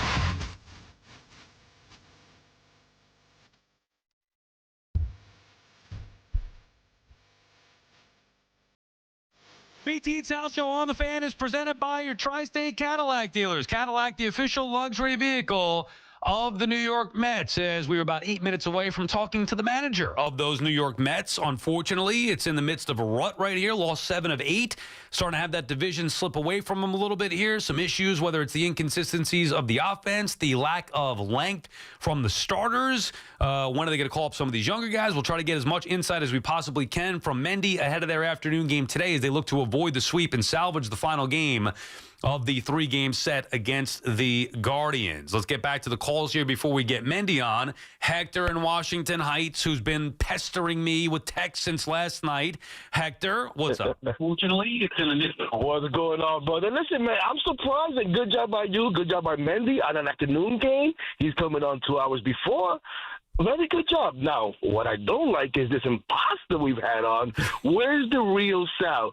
You know that all of us Mets fans are counting on you today, and the last thing we want to hear is rational Sal has showed up today. No, you can be professional, but we need hard-hitting Sal Licata today, please. I got you. Please. I got you, but let me tell you something. Like, this is not me faking. It's just truly how I feel. To a point, Hector. Oh, God. No, it's to a point where I actually... And I want to talk about the hitting coaches with you real quick before you let me go. I got you. It's to a point where I actually surprised myself where I'm like, why aren't I? Like, I'm obviously frustrated that they're losing, but it's more like, man, they're missing an opportunity. I'm not angry with what's going on. It's just like, I'm actually surprised at what's going on. What are you going to do? Go nuts that Soto's not hitting? I mean, I expect him to hit. I expect Lindor and Alonso to hit consistently with Soto, so I think they'll figure out the pitching. I'm just not at a point where I don't believe in this team. I do still believe in him. That's why I'm not going off the... Yeah, go ahead. Yeah, no, I believe in the team. You know I'm a fool. I believe till you can't believe no more, and I still believe. Well, that's crazy. And BT made fun of me. Well, you and BT made fun of me a couple of years ago at a game because I was still rooting, and you guys, what are you rooting for? It's done. And so, anyways, here's my problem, with these hitting coaches, right? And I think they both should be gone, and I think they should bring in Carlos Beltran as an interim hitting coach, and we'll figure out a permanent hitting coach in the offseason. Because how do you bring in someone, and I agree with you, they're not telling Juan Soto anything. If anything, when Juan Soto comes in the beginning of the season, they ask, hey, Juan, what do we need to do to make you comfortable? I agree with you on that. But here's my problem. You bring in Juan Soto, right, who is known as a very patient hitter, someone who knows the strike zone, blah, blah, blah, blah, blah, and all that good stuff. And what do we hear all the time? I've heard it. I've read it. I've heard it from Mendoza. I've read it from the hitting coaches. I've read it from the players. We're trying to do controlled aggression. We're trying to swing early in the count. We're trying to do this. Well, that doesn't vibe with your best hitter. Maybe that's why he's uncomfortable. And then what kind of information are we feeding these hitters? Why do they go up there? And more often than not, they're swinging at pitchers' pitches instead of swinging at their pitches. This is what I don't understand. And this is why I can't take these hitting coaches anymore. Because early on, I was like, you know what? No, it's not them. It's all these players. But we continue to see the same thing over and over. And I can't. I'm sorry, Hector, to cut you off there. I should just let you finish. But that is... No, this is your show, brother. Yeah, well, thank you. Actually, thank you for reminding me. And on that note, see you later, Hector. Get out of my way. I got the Mets manager coming up. No, I think you bring up a good point. I just don't believe in hitting coaches being that much of a difference. And if it is on the hitting coach, if you're saying, well, you don't like the approach, you don't like what the hitting coach is saying, that's an organizational thing. That's not an individual. Eric Chavez was hired by design. Now, if they decide to make a change at some point in the offseason, whatever, that's going to be by design. Saying, okay, well, we don't like the way that the results are going here, but we want to bring in a guy that the organization feels is going to be best for their philosophy to get the hitters to apply that. That's what it's become. It's not just, hey, hire an old school hitter. I mean, this is not Bruce Bochy like he hired Brett Boone, who wanted less of the analytics, less of the iPads. They were talking about that during the broadcast last night, Cohen and Rucco, how, Boone's not a guy who's going to be showing the hitters Brett Boone is not going to be a guy who's showing the hitters iPads during the game. He's going to be talking about hitting, watching the game. What'd you see? It's a different philosophy that the Texas Rangers have versus what some of these other teams have. So we've heard this for years with Alderson when he was here with the Mets. It's going to be the same thing now. I don't think Chavez is a bad hitting coach. Better yet, whether he's a good hitting coach, bad hitting coach, I think it's on the players. Did Chavez do something different to unlock Pete Alonso this year, or did Pete Alonso do it? Did Juan Soto forget how to hit until June, and then all of a sudden Chavez reminded him, and then he forgot how to hit again? No, it's on Juan Soto. Coaches, managers, they could only do so much, especially when you're talking about hitting coaches. What are they supposed to do? The biggest thing to me that a hitting coach maybe would be able to do is the mental aspect of things. Hey, trying to figure out how to, especially with the Mets, with the runners in scoring position issue that they've had, in particular Soto, mentally making sure that they're comfortable and not putting too much pressure on themselves. I'm not really sure how was he going to be a psychologist? Mike is calling from Staten Island. What's up, Mike? What's going on, Sal? Things are not looking too good. Phillies are going to run away with this division. I mean, it's supposed to work out with these guys that, one of them pick up the slack when the others can't come through, but they're all slumping at the same time. But I think it's in your hands, Sal, to turn this season around. You got to tell Mendy and get in his face that we can't see another Montage start. We need to call one of these guys up. Sproul, McLean, Tongue, anyone. We got to stop wasting time, Sal. It's on you. Yeah, don't put it on me, Mike. I don't want any pressure on me. It's on him. Pressure. What are you creating? No pressure. I'm getting his face. Save us. Yeah, come on. Thank you for the call, Mike. Now, I'll ask about McLean and Sprout. I'm not getting in anybody's face. What are you, crazy? Especially Mendy. Here's all you need to know about Mendy. He's the man. He's accountable. He understands that part of the criticism or part of the job is taking some of the criticism. And, when you come on losing 7 of 8, it's not going to be, he's making it hard on me. It's not going to be an overwhelmingly positive interview because the Mets have been scuffling a little bit. I want to get some answers here. But, no, it's not on me. Come on, you can't. I don't want another Mets season on me. You already hung 2022 on me in that collapse. I want nothing to do with that. I would go as far as to say it's not even on Mendy. It's on the players. For years, our argument or our frustration with the Mets organization was that they didn't have the players. Go get this guy. We need this. Go get that. We need that guy. That's the argument for so many years. Please spend more money. Do this, do that. They've done that. They've done that. And they had success last year. And now the expectations were raised this year. And they've had success this year. But they've got the players. They've got the horses. Those guys just got to, in Soto's case, remember who he is and go nuts. And by the way, as long as the Mets make the playoffs and Soto figures out in October, this will all be forgotten. We'll be good to go. Maybe that's why I'm being rational here or patient, because I do believe that that's going to be the case. But it's not like, they didn't do enough at the deadline. Or, of course, you always want more. But I'd still take my chances with this ball club. They're still right there behind it. Okay, they're right there with the Phillies. 2.5 games back. That's fine. The Phillies have been hot. They won 3 in a row. Mets lost 3 in a row. It happens. Who's to say that it couldn't happen the other way now, starting today? All of a sudden, Mets win, Phillies lose, and then things are back in good graces. Now, I'm trying to be logical and positive and practical about things. I don't want to jump off the handle and be irrational, but you're making it hard on me, Mendy. Come on. You lost 7 of 8. I want to talk to you under better circumstances. What's up, Sal? How are you, my friend? What's going on? Here we are, man, grinding, like you say, hasn't been easy. It's not fun at all, but, we got to keep going. We got to keep finding ways to, turn things around here, and we will. We will. Got a lot of good players. Got to get them going. How have you handled adversity? You've been dealt it really right from the get-go last year, 0-5. Hey, welcome to managing, right? Managing in New York, big leagues, pressure, all this stuff, 0-5 right out of the gate, not to mention the other issues. You've had other spurts even this year. How have you been able to handle adversity and keep the club in line to where you always respond after these ruts?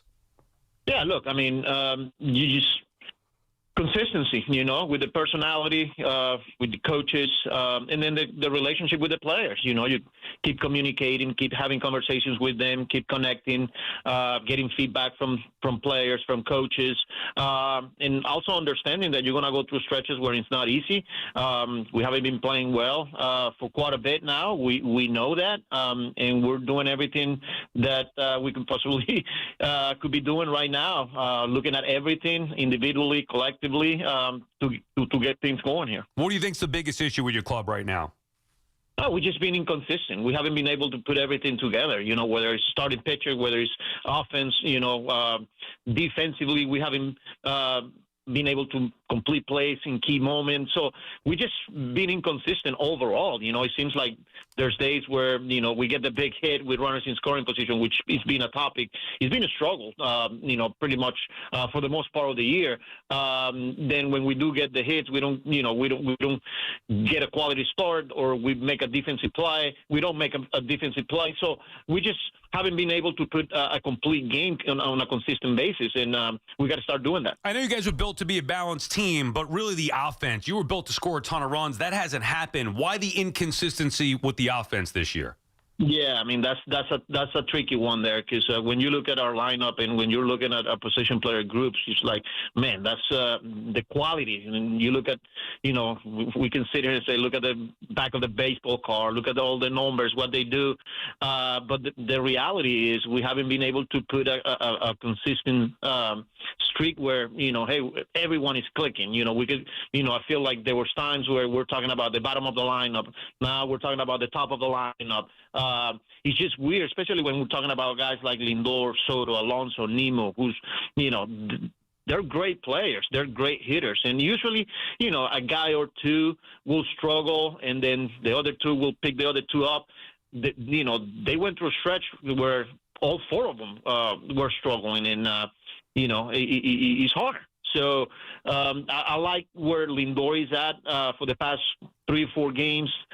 Pete is showing, some signs to getting back to his, the way he started it. I like where Soto, the past couple of games, there's some adjustments there with his swings, his setup. So he's taking better swings there. And Nemo's had a couple of tough games this series against the Guardian. But look, man, 1 through 9 or whoever's in the lineup, we got to be better. And we understand that. And like I said, we're doing everything in our power to get these guys going. Is there something, do you think it's a mental thing when you talk about the runners in scoring position, especially with Soto, and we're all just expecting it to click at some point, but is there something that you or Chavez do to try to get them out of the funk or get their mind right? Or you just sit back and say, hey, they know what they're doing, especially with those big 4, and leave them alone? No, we're not. We don't ever just sit back and say, "Oh, hoping that they're too." No, we're having conversations. We're watching film, whether it's approach, how pitchers are attacking us, or Soto in this case that we're talking about. We continue to dig deep there. He's like, "What are we doing?" But I know it's about results. But look, man, like. Last night's the perfect example. We got bases loaded, 1 out, Lindor at the plate. He hits a bullet up the middle. He's 105 it, and I know that we want results, but what are you supposed to tell the batter? Hey, go get a bloop single. It's like you get a good pitch, you get a good pitch, and you hit it hard. After that, it's out of your hand, and that we saw it last night. Lindor 3 at bat, and I'm not making excuses because we all want it. We want the results. The players want the results. They, at times they get tired of coming back to the dugout, and 8 people are telling them, "Great swing, stay right there." It's like, man, like I want a broken bat single, But how do you do that? Like you control, getting a good pitch, putting a good swing, hitting the ball hard. So it's frustrating at times because baseball is a crazy sport. But look, man, staying positive, continue to push these guys. And again, we got a lot of good hitters, and this will turn. We're talking with Carlos Mendoza right now ahead of his game today. Mets, Guardians. Mets looking to salvage the final game of that 3-game series. What's the holdup here with McClain and Sproat? I mean, you guys need some length out of your starters. Can we anticipate those guys coming up soon? Where are we at with that? Yeah. Look, man, they continue with their development. They're throwing the ball well in AAA. They continue to make improvement in some of the areas that we continue to ask them, and they're putting themselves in a position where, hey, man, like we're here, we're watching, but we also got some arms here that we're counting on them. We build this rotation, and guys are healthy now, and we need these guys. So it's always good to have those guys there waiting, but at the same time, we're counting on the guys that we got on our current roster. Well, then how are you going to get length? Because I know Holmes, and I didn't disagree with the decision the other day, taking him out after 5 innings. Maybe that's what he is at this point. Is Senga more than a 5-inning pitcher? Is Minaya at this point? Like, you're up against it here with these guys who you need some length from, Mendy. How are you going to change that? Yeah, look, man, I mean, every day, every game is different. There's going to be days kind of like last night where I'm going to be more aggressive, especially with the way our bullpen is set up now. Off days around, the schedule. But then we're gonna be facing a stretch here where we're playing 6 teams in a row, and we're gonna need the length from them at times. But the situations, like I said, every game, every day will be different. I thought like last night, we were set up perfectly back there, play, going 5 innings, 75. It was good. But when first time through the order, he was pretty dominant yesterday. The second time, they made some adjustment, and I just didn't want to take any chances with them facing Clay on a third time through. We had Soto, we had Rogers, we had those guys, and I was aggressive. With Sean was really good the other day for 5 innings. Where it's like, man, 58 pitches, dominating, and then in that 1 inning got away from him. I feel like Kodai is working through some mechanics issues that he's fixing, and man, he's one of our top guys. So we're gonna continue to count on him, and he'll step up.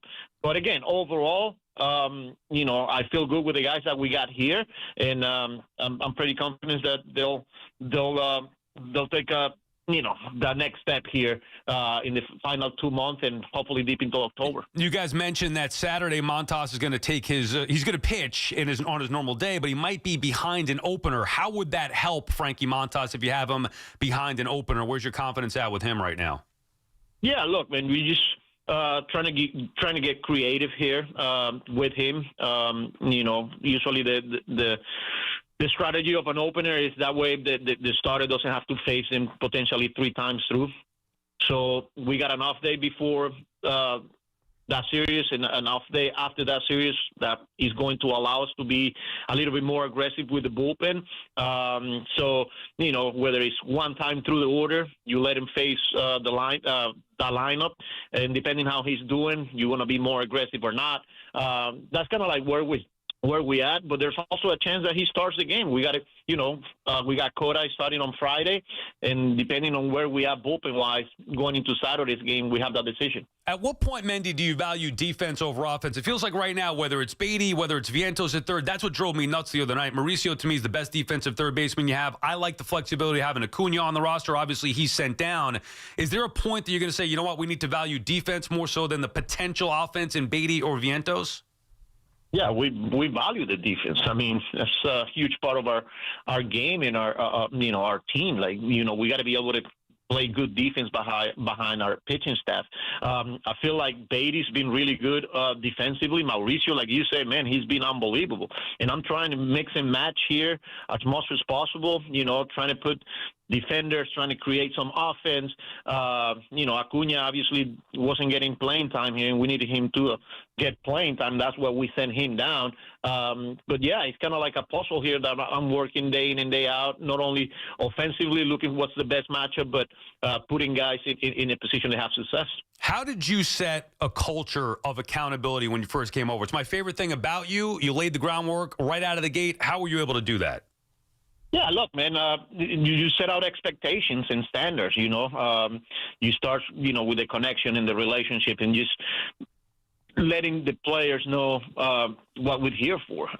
You earn the trust from the players, and then when it's time to have those tough conversations, you have them, and they know it's coming from a good place, but also holding each other to high standards, and expectations. And that's what since day one with David, Stearns, myself, Steve, coaches, and then just the players, especially, from the leadership position, it's like, hey, man, like there's a way to do things here. There are expectations, there are high standards, and we're going to hold each other accountable to it. Do you have different expectations this year? You guys is the team feeling any different pressure with the raised expectations versus last year? I mean, there's always high expectation. It's New York, Sal. You know how it is. Last year, I know outside of this building, people didn't think much of our team, but we knew we had a good team. And this year it's not different. We added Soto, we added a lot of different pieces, and our goal is to win a championship. So there's always expectation. There's high expectations here, and we have to embrace those. Yeah, I mean, look, and if you don't, you know what's coming your way, Mendy. You're right, it's New York. You're going to get ripped. We got to win this division here. Come on, my friend, we got to get this going. It's part of it, Sal. I mean, we understand, and that's what, me personally, I love this challenge, especially here in New York. I know we have a passionate fan base. They want results. They care, and they're going to let us know. And, we got to be better. We got to go out there. We understand that we have a responsibility, and we're doing everything in our power to, get through this stretch. And like I said, man, I embrace this. It's not fun when you're going through it. It's not easy. But, hey, man, I believe in the guys that we have in this room, players, coaches. We have too much talent here, and I'm pretty confident that things will start turning around here pretty shortly. Is this one of those where we'll just be happy to get in the postseason, or you want that division? No, I mean, we're going for the division, Saul. I mean, that's, we're trying to be the best team in the National League. I know we got work to do, we got to go out there, do it. But yeah, the division, man, that's the goal. And you mentioned the fans, too, and we'll leave you with this. We do appreciate your time. I know it's game day. You got to get going. We got to get a win here, break this losing streak. But the fans, New York could be tough. It also could be rewarding. You've seen the fans come out in droves. You've got to have had a nice home field advantage. How great has that been to get the support of the fan base this year out at Citi Field? Yeah, it's great. It's a really good feeling, and even when we're not playing well, we continue to see the support from the fan base. Past couple of nights, Monday night, Tuesday night, it's packed house, and it's a good feeling, and that's what I'm going to go back and say, that we have a responsibility here. We got to go out there, and we got to. We got to put a show, we got to go out there, we got to compete. And I know, like I said, the players are doing everything that in their power. They're working really hard, and, it'll turn around. But it's definitely a good feeling coming home, playing here in Citi Field. And the expectations is that they continue to support us the last 2 months of the regular season and deep into October. Hey, King Cohen did his job. You got the horses. You got to go get the job done now. You and these players here. Let's finish the job here, Mendy. That's right. He's on me. I'm the manager. He's on the coaching staff to continue to challenge these guys, push these guys, continue to teach, and get the best out of them. We got to keep it fun while it's hard. But look, I like the way the guys are preparing. We just got to continue to make adjustments and get the results we want. Yeah, and I believe they will be there as well, all kidding aside. And, Carlos, thank you so much for the time. We know you're busy. I appreciate it. We'll see you soon. Good luck today and the rest of the way. We appreciate it. All right. There you go. There's Mendy right there. I mean, I feel like we hit him with enough of the stuff that's relevant right now. He's not going to reveal all the moves that he's going to make, but they're going to try to figure something out different here with Frankie Montas on Saturday. If he doesn't get the job done, you could read between the lines. They're going to call one of the younger guys up. That's the plan that's in place. They got to start hitting. I don't know what more you could do. And they are hitting the ball hard to his point, but I don't, what are you going to say? Hey, go hit a blooper somewhere? No, but I don't like the issues. Well, Soto's hitting the ball hard. Yeah, but he's hitting it right at people. Hitting one over the fence. But I think you heard it right there. He's accountable. That's the thing that I love about Mendy. Yeah, I saw him the other day. I went out there and was talking to him, was going to try to get him on the show, and obviously that's what happened. And he welcomes, instead of some guys are like, oh, how could you criticize me? How could you? He welcomes it if it's warranted. If they're not playing well, he's not making the right decisions, he welcomes it. Hey, that's part of the job. That's how it should be. Hold me accountable. Just like when I held myself accountable the first time they had him, I was like, Mendy, I'm sorry. For what? For calling you a Yankee lackey. I didn't know anything about you. You were Boone's bench coach. I didn't want anything to do with the Yankees for the Mets manager. I was wrong. You're the man. But now he's got to get the job done.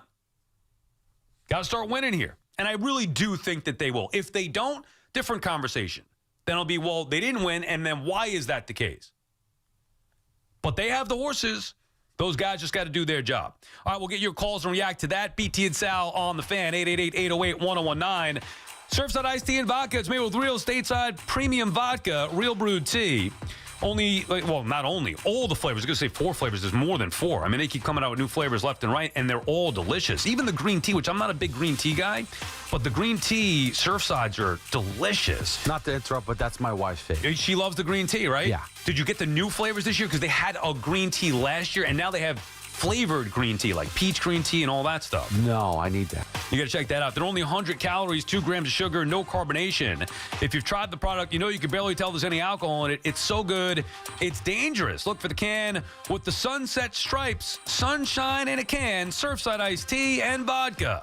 From the first pitch to the final whistle, WFAN delivers wall-to-wall Yankees, Mets, Giants, and Jets coverage. Because in New York, every game matters. The Fan, 101.9 FM, and always streaming on the Odyssey, iHeartRadio, and TuneIn apps. The Fun in the Sun event is on at Nielsen Dodge. Your new Jeep, Chrysler, Dodge, or Ram is here with 0 down payment, 0% financing available, and the credit help you deserve. Now that's fun. Lease a new 2025 Jeep Grand Cherokee Altitude X 4x4, just $359 a month. Or lease a new 2025 Ram 1500 Bighorn Crew Cab 4x4, just $399 a month. Or choose from hundreds of quality certified pre-owned vehicles. You can get up to $1,500 over book value for any trade. On Route 10 in East Hanover. Online at NielsenDodge.com. A proud member of the Nielsen Auto Group. So, for super hot deals and fun savings, remember, fun is in the driver's seat. Make this the summer event. With approval term Jeep 24 Ram 42 months due at sign, Jeep 4654 Ram 4989 and tax tag 498 doc and DMV fees. Good morning, Doctor. Doctor? Hi, Doctor. Doctor? Dr. Jackson's practice is growing. What do you mean we're still short-staffed? He needs a good patient doctor. How do we not have enough doctors to doctor all these patients? And he doesn't have the patience to sift through hundreds of resumes. I need Indeed. Indeed you do. When you sponsor a job on Indeed, it's easier for talented candidates to find it, which makes it easier for you to hire them. Visit Indeed.com/credit and get $75 towards your first sponsored job. Terms and conditions apply. Felt decrease. As a rideshare driver, I love keeping my car smelling fresh and clean. So when I'm driving, I only trust Febreze car vent clips, featuring 3 distinct intensity settings. Because it's that little touch that sets me apart. I can turn the intensity down for subtle freshness, or I can turn it up for when I want lots of scent. So whether it's set to low, medium, or high, with Febreze car, I know my car's going to smell amazing. Which keeps my driver rating right where it belongs. Picking up Oscar! This month at Jake's 58 Casino Hotel. Be here Fridays in August when one winner will be drawn every hour to win $1,000 from 4 to 7 p.m. Then on Friday, August 29th, starting at 4 p.m., one winner will be drawn every 30 minutes to win $500 in free play. At 7 p.m., 3 grand prize winners will be drawn to win either a 2025 Polaris Slingshot or up to $10,000 cash. Come to where Long Island wins at Jake's 58 Casino Hotel.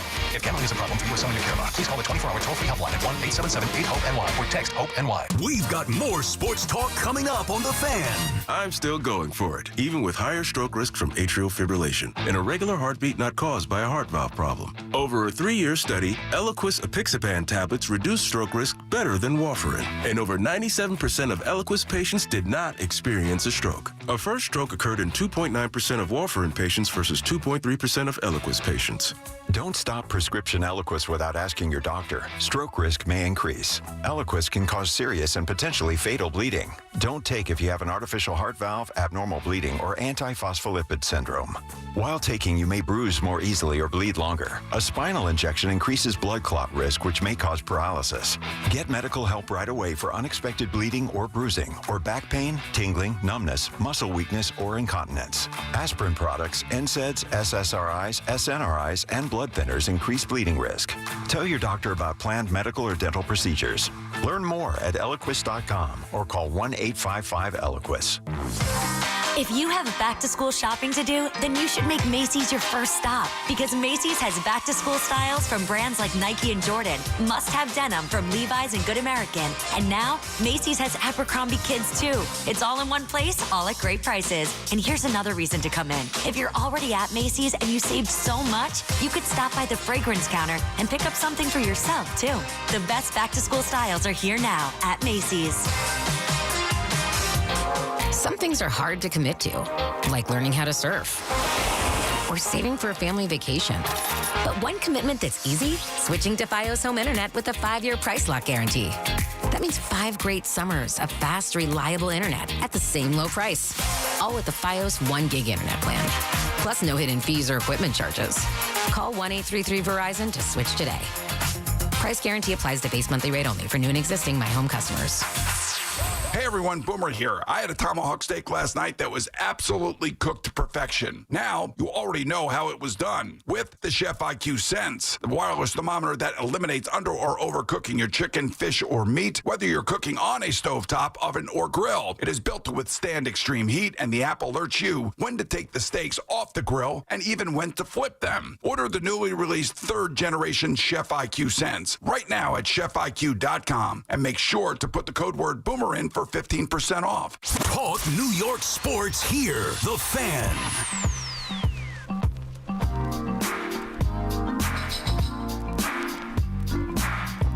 BT and Sal back on The Fan on this Wednesday morning. BT on vacation. He'll be back next week. 888-808-1019 is the number to call. You know, it's always fun to be able to talk to the managers of these ball clubs. It's something that, you know, as a listener, we all know, as listeners of WFAN forever, it was a thing. Mike and Chris would have the Mets manager on, the Yankees manager on, whoever it may be, Bobby V, Art Howe, you know, over the years, and obviously Joe Torre for a long time, Joe Girardi. So BT and I have been fortunate enough to have Boone in or on a couple of different times, and it was the first time I got to talk to Mendy during the midday slot, which was nice. But, you know, look, really, there's only so much you're going to get out of him. I mean, he's not going to rip his players to shreds, not to us, but he did. To me, he was honest and accountable right there, which is all you could ask for. He went into explaining how they have built a culture of accountability. It starts with the top. You heard him mention Stearns and Cohen. There's not just Mendy going in there, you know, laying down the law. It starts at the top. You have to have guys that are held accountable. And the reason I ask that is because I know Mendy came from the Yankee organization, and he was the guy with the Yankees under Boone that would hold players accountable and be the tough love guy with Gleyber Torres in particular. We know that was reported there. So, you know, just in talking to Mendy, I'm like, dude, this is, you know, stuff has gotten out of control here with the Yankees and the accountability and all that stuff. And those things have to be nipped in the bud early, obviously. So the Mets don't have that problem as far as accountability. What they do have is an inconsistency problem, and it's hard when you don't have any answers. I mean, they're not just sitting back. You heard him. I flat out asked, do you leave those big guys alone and just let them go to work? Is there something you're trying to do? Is it a mental thing? Guys are hitting the ball hard, so what are you supposed to say? Somebody hits it hard into a glove, it makes an out. I mean, that's nothing you can do about that. Now, the pitching thing is different because, and I understand, I don't know why people have an infatuation, or Met fans have an infatuation with trying to push Clay Holmes. That's not the guy that you're looking to push. Mendy, if he could, he would. He's the guy that manages with his eyes in accordance with the numbers as well. He'll use both. But you're not going to push Clay Holmes, who hasn't been great as of late anyway. And clearly there's a drop-off in the third time through the order. And you have a loaded bullpen. So there's no need to push Clay Holmes. Holmes last night is not the issue. The issue is Senga still working on his mechanics. Minaya still building his way back to being a legitimate 6-7 inning pitcher. Once those things start to take form, then everything else will fall into place. You have to love their bullpen. I mean, you sit back, even though Rogers gave it up last night, still, all right, 1 run. It's the offense last night. Pitching's not the problem. Helsley looks like a beast. Just the feeling of knowing you have the weapons like Diaz and Helsley to throw out there. Instead of it's just, okay, well, we got 1 inning to fire our best bullet. We better take advantage of it. Now you got 2 A-plus bullets in Helsley and Diaz. That is going to be an enormous advantage down the stretch here on into the postseason. It's the offense that has been the biggest thing for the Mets. It just hasn't been there. It's been bad for a month. We gave you the numbers before. It's been inconsistent throughout the course of the year, and nobody really knows why. The only guy that I could question is say, well, is Nimmo, in fact, that good? Because the jury's still out on what Brandon Nimmo is exactly. Is he a 270 hitter that's going to hit 20 home runs? Is he a 250 hitter that's going to get on base a lot and hit 25 home runs? What is Brandon Nimmo? He's okay. He's solid, but he's been inconsistent. The other guys, we know what they are, and we know what they have been. Lindor, a perennial all-star, or should have been at least, and a great player in the league. Soto, obviously, again, should be a perennial all-star. Unfortunately, got snubbed somehow. No Soto, no Sal. But Soto is just not doing what he should be doing this year. Alonso has been a beast this year. Vientos has fallen off. We know what the big guys should do and could do and have done. And we know what some of the younger guys that had the potential that shown flashes should be able to do, but they just haven't done it. Glenn is in Teaneck. What's up, Glenn? Hey, Sal, how are you? I just listened to your interview with Carlos Mendoza. Sal, I don't know what Kool-Aid you're drinking. The Mets are going nowhere. They got the look of a legitimate loser, all right? They got that look about them like 07 and 08, all right, where by the end of the year, you just want this team to be put out of their misery, okay? I'm disgusted with the Mets right now. Interesting. Every game you watch it, and you're just like, all right, again, it's the same old story every night. Yeah, no, to me, it's I'm waiting not. for it to change. To me, it's not. I mean, the Mets have played a lot of the times this year, Glenn, like the best team in baseball. I mean, that was a thing early on. Then they went into the funk June 13th. They've never really fully dug out of it, but they're finally healthy in that rotation. So, do you think Juan Soto stinks? Because he stunk right now. Do you think Juan Soto stinks, or do you think he's going to change? No, Juan Soto's great. Okay, so now when Juan Soto actually starts to perform, great. Don't you think that's going to change the way the Mets look? No, it's their pitching. You see, I don't think so. And thank you for the call. I mean, the pitching wasn't the problem last night. It was the offense. The offense has been the biggest culprit. Their bullpen is as good as maybe it's ever been as far as having the arms in that bullpen. One after another. So, some lesser than others, obviously. Diaz, Helsley, Rogers, Soto, Raley. Those are 5 guys that I have full confidence in to get the job done more often than not. Again, nobody's perfect. I fully trust those guys to get the job done. So I'm not worried about the bullpen. I need to see it come into effect when the Mets actually have a lead late in these games. They've been playing from behind or chasing or tied, whatever it may be. Last night it was tied. The bullpen gave it up. They need to score some runs. Lindor's look good. All right, Mendy said he's happy where he's at. Yeah, what about Soto? What about Nimmo? Nimmo, who's struck out, 7 of his last 8 times? That's not Nimmo's game. Now, again, guys go into slumps, but when they do, teams look bad. The Mets have lost 7 of 8. It started out as a sweep against the Padres. All right, you know what? Tough series, got swept. It happens. Hard-fought series, whatever. It wasn't like the Pittsburgh series. Then losing 2 out of 3 to the Giants. All right. Shouldn't have happened. Tough losses. One of the two in particular should have won that game. Didn't. Okay, it happens. The 2 against the Guardians, very frustrating. Because Manaea was looking lights out. Still, the offense didn't do anything until it was too late. Down 5-0. Then they score 5, and the Mets just couldn't get over the hump and win that game. And then obviously yesterday. So, I mean, you go through bad stretches. They've done this before. I feel like they'll turn it around. Ken is on Long Island. What's up, Ken? Hey, how's it going, Sal? Good. How are you, Ken? I think same thought as you. I think they're going to turn it around. Starts today. Pete's getting the record, or at least tying it today. And then we're going to take 2 out of 3 Milwaukee, and then turning the ship, and probably 6 out of the next, I'd say, 7. Yeah, I mean, Atlanta, Seattle, Washington. Right, so Ken, we believe that could happen. It doesn't mean that it's going to happen, but it's not like they don't have the potential. It's not, see, when I react, I can't speak for everybody, but when I react to things, it's never solely based on results, which is why I'm not going nuts, which is why I didn't go nuts as far as the Yankees getting swept by the Marlins, which is why I didn't care necessarily or react at all to the Mets getting swept by the Padres. It was more about the deadline and the excitement around that at that time. And it's not always about the results if you believe that they have the right pieces to get things turned around. Baseball, we see it change series to series, week to week, month to month. Now, it's been a prolonged slump for the Mets bats.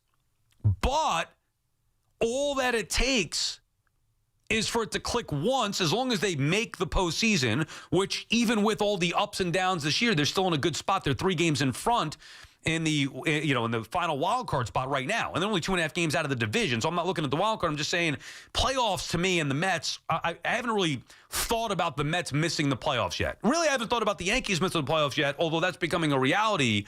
If they get swept today, then Texas will have caught them as well. I still think they're going to make it, but at least that's been a part of the conversation. As far as the Mets, it's more about the division. But the consistent issue has been the lack of quality offense. That just takes one hot month or one hot stretch to change everything. And all they need to do is click at the right time going into October. So it's still there. Maybe that's why I'm not going nuts about it. Obviously, nobody likes losing 7 of 8. Mendy doesn't like it. You don't like it. I don't like it. But I still believe in the pieces that they have there. I don't have great belief in Vientos having a good year. I don't have belief in Beatty. I mean, I told the manager, I'd rather see Acuna up here. They say they value defense, but when Beatty's out there in Vientos instead of Acuna, that to me is valuing offense. I believe that Soto, Lindor, Alonso are a good enough trio that they could carry this team. Just has to happen at some point soon together. Otherwise, they're not going to win the division. Otherwise, they might not go far in the postseason. BT and Sal on the Fan. We'll have 3 random questions when we come back. 888-808-1019. If you live in New Jersey, your electricity rates are going up yet again. If your current cooling system is over 15 years old, get ahead of that rate increase now with a new high-efficiency Carrier AC system. There's only one company to call. My friends at Edison Heating and Cooling, New Jersey's air conditioning experts, and they have been for decades. Take it from me, you'll save money and stay cooler. These guys are true experts. Contact my friends now at edisonhvac.com. That's edisonhvac.com. It's Evan and Tiki. Afternoons on the Fan, 101.9 FM. I would say that Brian Cashman hit out about an 80% clip because he not only added a third baseman in Ryan McMahon, he added 3 useful, right-handed bats. Listen to Evan and Tiki on demand on Apple Podcasts, Spotify, or wherever you get your podcasts. This is Maggie Gray with an Odyssey Sports Minute sponsored by Metal Supermarkets, the convenience stores for metal. Find a store at metalsupermarkets.com. Shedeur Sanders is starting Friday night's preseason opener for the Browns, and the rookie spotlight has been activated. Injury shuffled the deck, pushing Sanders from 4th string to center stage. Can Sanders flip the script from draft day punchline to the quarterback we all have to take seriously? This is his moment to show what he's really made of. I'm Maggie Gray. When you've got real work to do, Metal Supermarkets will help you get it done fast. With a huge variety of metals in stock, we can help no matter what job comes your way. And we cut to size, because just like taxes and BS, we think metal is better when cut. Metal Supermarkets, the convenience stores for metal. Find a store or shop online at metalsupermarkets.com. Wesley Financial Group is not a law firm, and Chuck McDowell definitely not an attorney. This is Chuck. If someone talked you into buying something really silly and you want to get out of that silly little thing, my advice, get the facts. Call me and I'll send you our timeshare exit kit absolutely free. Inside, you'll learn how timeshare works and all your options for cancellation. Call Wesley now for your free timeshare exit information kit. 800-761-0000. That's 800-761-0000. Paid for by Wesley Financial Group. Tune in to the BT and Sal Show weekdays from 10 to 2 on The Fan. Presented by your Tri-State Cadillac dealers. Cadillac is the official luxury vehicle of the New York Mets. When you're hiring, have you ever felt like you're missing out on meeting truly great candidates for your roles? It seems impossible to find them, but they have to be out there somewhere, right? Well, they're not hard to find when you know where to go, and that place is ZipRecruiter. And right now, you can try ZipRecruiter for free at ZipRecruiter.com/free. ZipRecruiter helps 10 million people with their job search every day. And because these people are actively looking for jobs just like yours, it's easy to find the right person right away. In fact, 4 out of 5 employers who post on ZipRecruiter get a quality candidate within the first day. But if you're not using ZipRecruiter, you're missing out. So see what it's like when the impossible is easy. When you go to ZipRecruiter.com/free right now to try ZipRecruiter for free. Once again, that's ZipRecruiter.com/free. ZipRecruiter.com/free. Never miss out on great candidates with ZipRecruiter. When it comes to getting the guaranteed lowest price on Falcon tires, there's only one place to go, Town Fair Tire. And when it comes to getting more free services for life than anywhere else on Falcon tires, there's only one place to go, Town Fair Tire. So when you're in the market for the best deal on Falcon tires, get to Town Fair, because nobody beats a Town Fair tire deal. And I mean absolutely nobody. Name brands at discount prices. Town Fair Tire. We're always talking New York sports on The Fan. FanDuel, because nothing says summer fun like adding excitement to the game while your friends are getting sunburned at the beach. Summer sports are calling your name. Baseball under the stadium lights, golf on pristine green fairways, soccer matches with world-class goals, and all the action-packed moments in between. You are going to spend all day following your favorite sports on your phone anyway. Might as well make it more thrilling with FanDuel. Open the app today to see the daily promotions. If you're new to FanDuel, new customers can bet just $5 and get $150 in bonus bets if your first bet wins. Open the FanDuel app today or visit FanDuel.com/Evan to get started. We love the app around here. It's safe and secure, and when you win, you get paid instantly. FanDuel Sportsbook, the official partner of WFAN. 21 and over, physically present in New York. First online real money wager only. $5 deposit required. Bonus issued as non-withdrawable. Bonus bets expire 7 days after receipt. Restrictions apply. See terms at sportsbook.fanduel.com. For help with a gambling problem, call 877-8-HOPE-NY or text HOPE-NY 467-369. Mostly cloudy, high 79. Weather brought to you by Robert Half. Our recruiters' expertise and award-winning AI will find you the skilled candidates you want. At Robert Half, we know talent. Visit roberthalf.com/talent today. Sal Licata here, and wow, are we thrilled with the incredible job CertaPro Painters did on our house. So clean, so efficient, they actually listened to us and even satisfied my wife, which, as you know, isn't easy. If you've been putting off painting because of the economy or tariff worries, don't. Painting your house is the easiest and most efficient way to protect and raise your home's value. Do what we did. Call CertaPro Painters today. Each CertaPro Painters business is independently owned and operated. Before you begin your road trip, ask yourself, do you really need 5 full suitcases? With the new 2026 Kia Sportage X-Pro's class-leading cargo space, you'll have room for what you need. Find out more at your local Kia dealer today. Keep the adventure going. Kia, movement that inspires. Call 800-3334-KIA for details. Always drive safely and obey all traffic laws. Comparisons based on second row legroom and cargo space behind second row seats in the subcompact SUV class according to Kia segmentation as of June 2025. In life, a curveball can be thrown at any moment, and you need a team that knows how to hit it out of the park. The Rothenberg Law Firm has been crushing curveballs, sliders, and fastballs for more than 50 years. We're a team of personal injury lawyers with billions recovered for our clients, because every setback deserves a major comeback. The Rothenberg Law Firm, 1-800-624-8888, or visit injurylawyer.com. The lawyer for injured ones, injurylawyer.com. A good question. 3 random questions. Let's find out. With Brendan Tierney and Sal Licata. 1, 2, 3. On The Fan. Our little 3RQ, 3 random questions, is sponsored by the Rothenberg Law Firm. Injured? Visit injurylawyer.com. Hoff, you'll have to do the honors with me this week. As we know, BT is on vacation. Number 1 if someone is snoring loudly, do you wake them up or let them keep sleeping?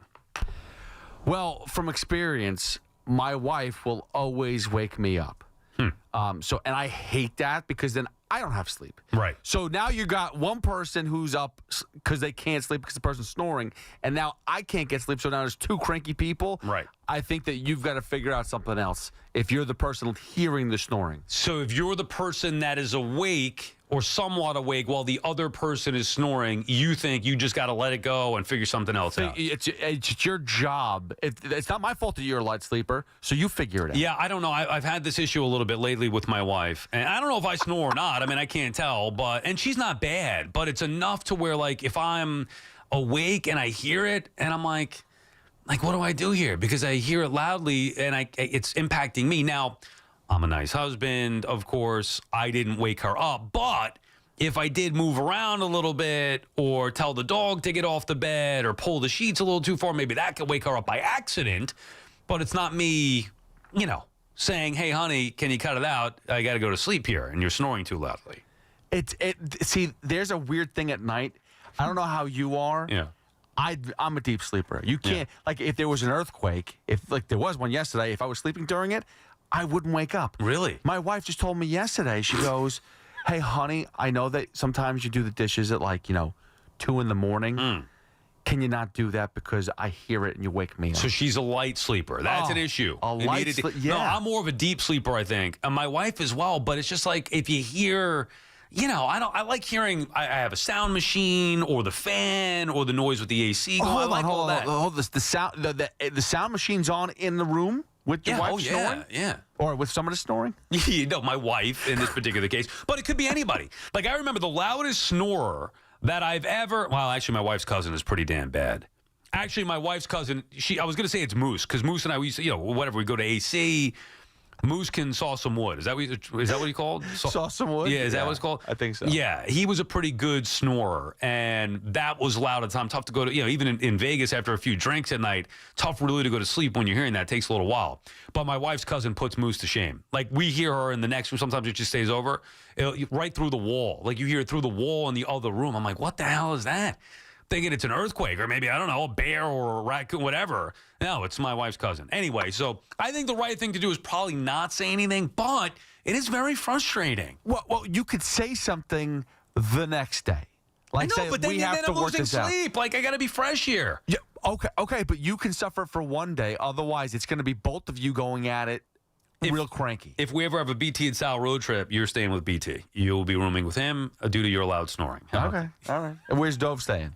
By the way, how many rooms do you have in your house? I have no idea. But I know enough to have her cousin stay in one of them that's kind of next to the bedroom. What I'm saying is, if she's snoring that you can't sleep... Yeah, just go in the other room? Correct. And if she asks you, hey, Sal, what happened? Say, I didn't want to wake you. I know, but the comfy pillows and the blankets and the sound machine and the fan, that's all in the bedroom, in the main bedroom. So now I got to go on the road. And also the snoring's in the bedroom. Okay, fair enough. But, I don't want to go on a road trip in my own house here. I want to sleep. I don't want to go in the guest room where it's fine, but it's not, not the comfort. Maybe what I need to do is set up the guest room a little bit better, and then no. It's not, her snoring is not that bad, but put it this way, it was noticeable enough that I turned over, grabbed my phone, and made a note that this was going to be a 3RQ today the other day. So that's, Well, let's put it this way. If you have a sound machine on and her volume is over the sound machine, then it's a problem. Yeah.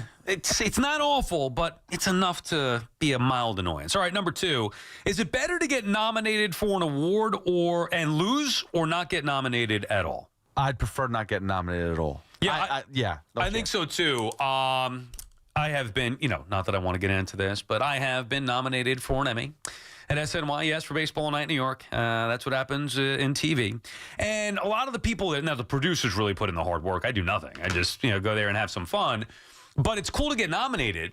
However, and they're like, oh, cool, congrats on the nomination. However, I've been getting beat 2 years in a row by Bill freaking Pito and MSG 2 years in a row. Like, at first it was like, oh, my God, I'm nominated for an Emmy? This is like the coolest thing ever. And then you lose to Bill Pito, and it's like, oh, man. It was a reminder of, I'm not that good. I'm just a talk show host.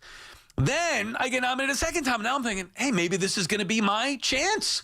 I'm going to take this thing home this time. And then I lose again to Bill Pito. And now it's at a point where I don't even want to get nominated. I can't stand another loss, let alone to Bill freaking Pito again. Nice guy, but come on. 3 in a row? I mean, if you watch Baseball Night in New York, we do a great show. So I'm excited to be nominated, but I can't stand the loss. I'd rather have not been nominated at all, not getting my hopes up for a potential win. So are you saying you're more like a Tanya Harding to the Nancy Kerrigan? I'm like the Raquel Welch, I guess, right? Wasn't she one who never won an Oscar or something like that? Like, yeah, nominated. It's like you're good, but not good enough. Yeah, but think about this, right? Like, now, first of all, you do have one. You've won already. So it's not like you never... but that one was like more. It just wasn't, you know. But think about this, like Leonardo DiCaprio. How long did it take for him to win? Yeah. You know, Academy Award or an Oscar, whatever it is. You know, like think about that. Man, who do you lose to? Wasn't losing to Bill Pito. Yeah, but he might have lost to, like, what's the guy, the character actor? I can't remember his name. Daniel Lee Jones or something like that? I don't know. Whatever. Yeah. Lee Lewis, Daniel Lee. Yeah, exactly. Like, and those guys are stiffs. They just, like, people just like to kiss ass in the Academy Awards. No, don't get me wrong. Bill Pito's very good at what he does. I'm just saying, like, to beat me twice in a row? And now maybe a third time? Come on. What am I going to do? The SNY 150? I mean, come on. But they're all excited. I was telling the guys, hey, don't even tell. Like, I don't even want to be in them getting texts. Congratulations, you were nominated. And the award show, by the way, it will be unveiled while we're on the air, September 16th, which happens to be my birthday. Maybe a little good luck here. You know, I don't get into that either, Hoff, but it is on my birthday. I don't know, maybe I do the show from the Emmys or what, but I kind of want to be there if I'm going to win, no? What if I win and I'm not there? Let me ask you a question now. Who's your guest? I don't know if I'm even allowed to have a guest. Oh, okay. Definitely go then. Who do you think it would be? My mother, of course. My wife snores too much. All right, last one for you. Thrill rides. Do you play or pass on thrill rides? What do you mean, like roller coasters? Yeah, like we were at the American Dream this weekend, and my wife and I went with another couple, and the other couple, like the dude, Matt, he's a real man, and he was going on all these things that go upside down and hang you from the top, and I'm like, whoa. And he's like, come on, man, come on the roller coaster with me. I'm like, nah, I'm good. I'll go on the kiddie rides with the kids. I'm not doing the roller coasters. I don't do those thrill rides that flip you upside down and inside out. I don't do that. Where do you stand on those? 20 years ago, Hoff, all in. Now, no chance. Is it the weight limit thing? No, because the weight was similar actually back then 20 years ago. No, it's just I get headaches, man. Like I can't take it anymore. Dude, the American Dream, like you'd think Nickelodeon Park at American Dream, look, mostly for kids. No, they've got stuff for kids, of course. They've got real big boy adult freaking rides that even if I look at them, I get nauseous. Motion sickness, man. Motion sickness. Yeah, I wish I was more of a man. Takes a man to admit when he's not a man. I wish I was more of like a tougher adult to be able to sack it up and go on, one of these rides. I just can't do it. I don't want to be spinning upside down and all that stuff. And this guy Matt's on there, he's laughing his rear end off. I'm like, you psycho. I used to go to traction parks or whatever it was, and people would get off of rides like the Gravitron and all these things, and people would throw up right after. Yeah. That's how I feel going on like the Dixie Cups with my kids. I feel like going after that, like I'm gonna throw up. I don't want to do that. You ever do Tower of Terror? Yeah, I can't take it. Yeah, I did that once, and I couldn't walk for like 10 minutes afterward, and I think that led to the inevitable breakup with my ex-girlfriend. She didn't think I was man enough because I couldn't stand it. And then we did one of the roller coasters. I don't know if it was the Elf roller coaster, whatever. I was like, I can't do this. Backwards, up, down, the drops. No, thank you. I'll sit this one out and stand by and watch. All right, BT and Sal on the Fan, 888-808-1019. We'll get back to your calls on the other side. Reset, down with the king topic of the day, both the Mets and the Yankees. While it seems bad, I don't really feel like it's as bad as it seems right now. I still trust both these teams to turn it around, at least to a certain extent, and find themselves in the postseason. Also, next hour, we should be joined by Zack Scott in studio, former general manager of the Mets. He'll give us a GM's perspective as to what's going on with both the Mets and Yankees. The Yankees play ball with the Rangers today at 2:35. Giddy up, baby. Giddy up. God, it's a home run! Driven by Jeep. That was an extraordinary play. Susan Waldman and Dave Sims call all the play-by-play on the Fan, 101.9 FM, and always live on the free Odyssey app. Are you ready to make this summer electric? Get behind the wheel of a Ford Mustang Mach-E. This is no ordinary EV, folks. This is the only EV good enough to be called a Mustang. Bred with the same performance as its legendary namesake, the Mach-E delivers high-voltage thrills with every acceleration. And with its sleek design and innovation at every turn, you'll be well connected to the road and all of your senses. Experience the Mach-E for yourself. Visit your local Ford store today and check it out. Some things can steal your sunshine. Ugh, I just got my hair done. Sorry, the cooler's broken. Anyone see my flip-flops? Anyone? But COVID-19 can steal a lot more. I just took a COVID test. Ugh.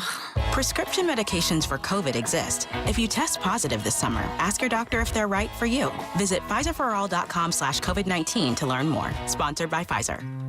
Recovering from an addiction is an individual accomplishment. A young mother who chose recovery to care for her family. A high school athlete overcoming opioid addiction. A couple celebrating his recovery. Everyone's recovery is different, and there's no shame in asking for help. Call 844-REACH-NJ. Trained counselors are available 24/7 to help you find the recovery option that's best for you. Tell us your story, and let's begin your recovery today. Hey Yankees fans, come out to Yankee Stadium on Sunday, September 7th for a special celebration.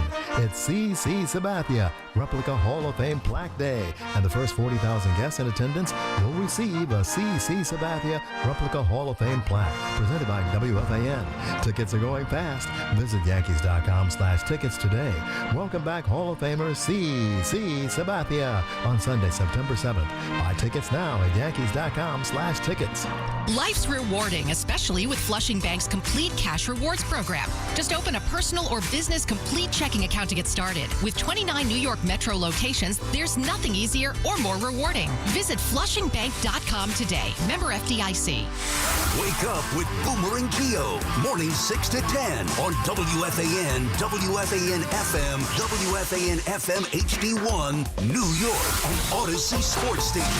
WFAN Sports Flash. At 12:01, I'm Gordon Damer. This report brought to you by Primo Brands, the official water sponsor of MLB, Major League Baseball trademarks used with permission. Also by Cars for Kids, Cars with a K. WFAN congratulates Cars for Kids on 30 years of changing lives.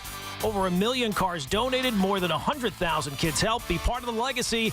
Donate your car today at carsforkids.org and join over 1 million satisfied donors. A new rock bottom about the only thing the Yankees hit last night. Just 2 hits in total.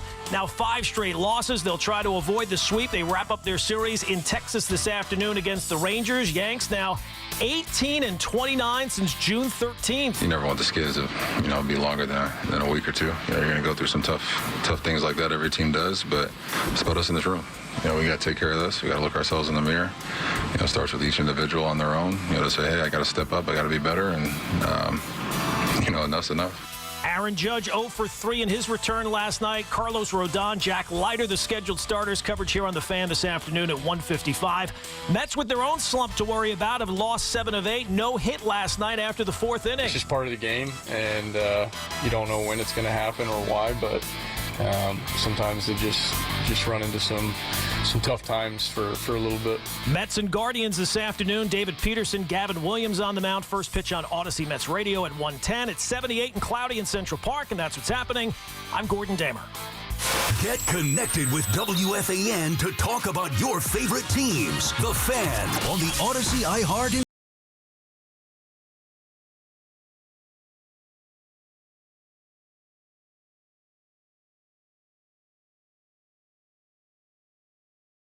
Back on the Fan, 888-808-109, the number to call. We're down with the king topic of the day, and it really is, it's not the positivity version of me. It's just the logical, practical, rational thought process that I have with both these teams, where I'm shocked that the Yankees have lost the first 2 games of the series in Texas. I didn't overreact to getting swept by the Marlins. It's more about a lack of culture there to me that is a bigger picture issue. But I felt that they had a culture issue last year as well. Like, this has been going on for a long time, and they still made the World Series. So it was never about the results necessarily, although the last 2 games, very disheartening here. And if they mess around today and get swept in Texas, now they'll be leapfrogged by them and find themselves on the outside of the postseason playoff picture. But to me, I still believe that the Yankees have enough to get it figured out, especially with Aaron Judge. And we'll keep our eyes on what's going on with Judge and playing catch. That was supposed to be today, which could be indicative of when he comes back into the lineup, which would, meaning in the outfield, which would help get Giancarlo in there as well. And he's been on a tear. So,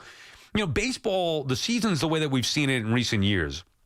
Where who would have ever thought that the Mets would be a playoff team last year? Not me. I mean, I thought the Mets were left for dead early on, right out of the gate.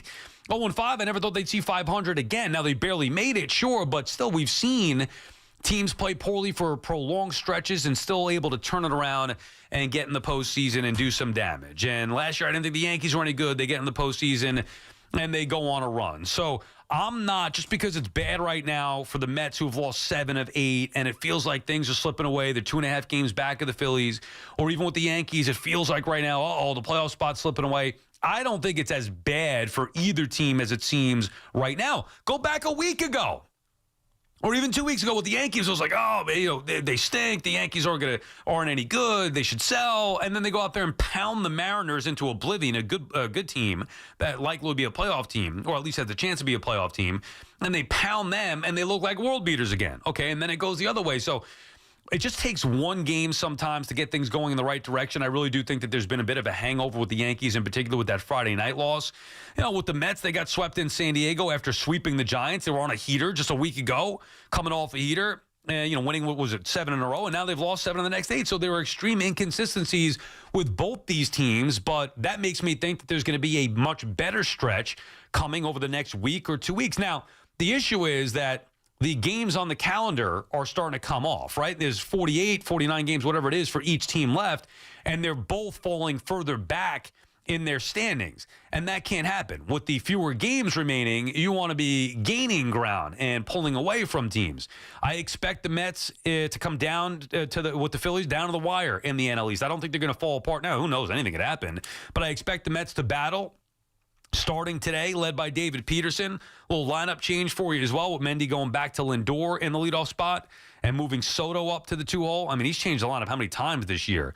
So, to the point before we had Mendy on, in case you missed it, check him out on the free Odyssey app, where you guys just sitting back and, letting these guys go at it and trusting them or not. And he said, no, we're active here. So Lindor is being moved to the leadoff spot, with Soto being moved to number 2, Alonso up to 3, and Nimmo now will clean up and hit behind those guys. Same top 4 in that order, just a different order, which we've seen early. This is the way that it started out the season. So Mendy going back to that maybe for this final stretch to try to get things going here. But Mets offense has been inconsistent all year long. And if it doesn't perform well, they're not going to win. I mean, it's pretty simple. We could yell and scream and say, hey, they need this, they need that, they need pitching, they need this. All the pieces are in place. Now it's just that these guys got to do their job. The bullpen guys will do their job. I even think the starters will do their job eventually, with some help from one of the guys from the minors, McLean, whatever. Probably McLean over Sproat, but Sproat too, either one, maybe both. I think the pitching will be okay. It's the offense, the inconsistency of the offense that has been surprising and disappointing. And the same thing with the Yankees. Like, the Yankees right now, everything is magnified with every move Boone makes, every pitch Williams throws, because the offense isn't doing enough. Certainly the last 2 games. I mean, we'll go back to the game against the Marlins that Friday night. They scored a ton of runs. That was on the pitching. Hey, that's sometimes with teams that are going through funks too. You're pitching well, you can't hit. You hit well, you can't pitch. That happens, and it's happened far too often, far too long with the Yankees since June 13th. But I still, in my heart, believe that they're far better than what they've been here. I'm not trying to make excuses for them. I just feel like, remember, Judge has been out for 10 days. That's a big part of it, too. We know what the Yankees' success or lack thereof has been without Aaron Judge. So all of a sudden, Judge back in the lineup can make things look different. Judge back in right field can really make things look different with Giancarlo Stanton. Point is, we've seen these teams have enough to, at the very least, be playoff teams. And then in the playoffs, anything can happen. And we've seen stretches where both teams have performed poorly, and then The next series, they go out there and look great, and it feels good again. You remember how good and how dangerous the Yankees offense can be. Fried's got to get back to being what he was. Obviously, you have some issues with the starting rotation, but the bullpen, even with Williams imploding here as of late, it's still going to be better than what it was a week ago, ahead of the trade, before the trade deadline. Don't give up yet. That's the message. Don't give up just yet on either of these two teams. Our friends at Town Fair Tire remind you that at Town Fair Tire, you always get the guaranteed lowest price on name brand tires from Connecticut to Maine. Nobody beats Town Fair Tire. Nobody. Nick is calling from St. Augustine, Florida about the Mets. What's up, Nick? Hey, what's up, Sal? How are you? Hey, two things. One, with the trade deadline, they needed a bat. Look at Suarez hitting a home run off Miller last night. They should have went and got Suarez. They should have kept maybe Mauricio, gotten rid of some of the third basemen. And another thing is the lineup. It's always different. And I was going to say this before I found out Lindor moved back to the first spot, but why can't we just put Mauricio in, pick the guys that you think are the best, and just go with it? And just use the DH maybe to move around the lineup a little bit, but have Mauricio at third, get a consistent lineup. Mendoza's falling into the same trap the Yankees, always consistently going by the numbers, changing guys every day. No one's getting a rhythm. These guys get some hits. Even Marte, he was one of the hottest hitters. He never gets in the lineup, and then he gets in the lineup, he's out of the lineup. It's ridiculous. Well, I mean, look at the thing. I can't hit. They're playing matchups, Nick, which maybe is not the right thing to do. They go based off of the numbers sometimes and play matchups, especially when you have guys that aren't performing. And thank you for the call. I understand the frustration. If Marte was consistent, he'd be in there all the time. He's not.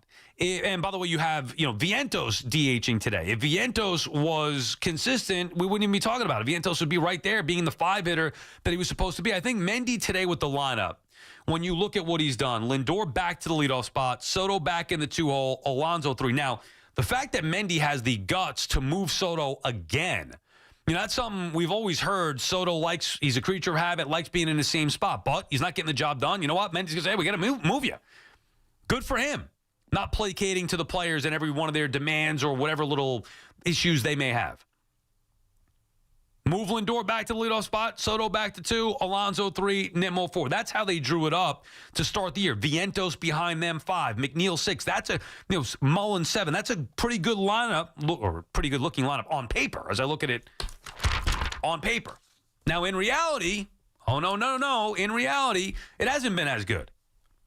But at least I could see he's thinking, man, the offense is struggling here. It's been struggling for a month. Time to shake it up again. Whether that's going to work or not, who knows? But he shuffled the lineup a couple of different times. And I would bet that this lineup would be the lineup that you're going to see more often than not the rest of the way. Because this was supposed to be the lineup coming into the year.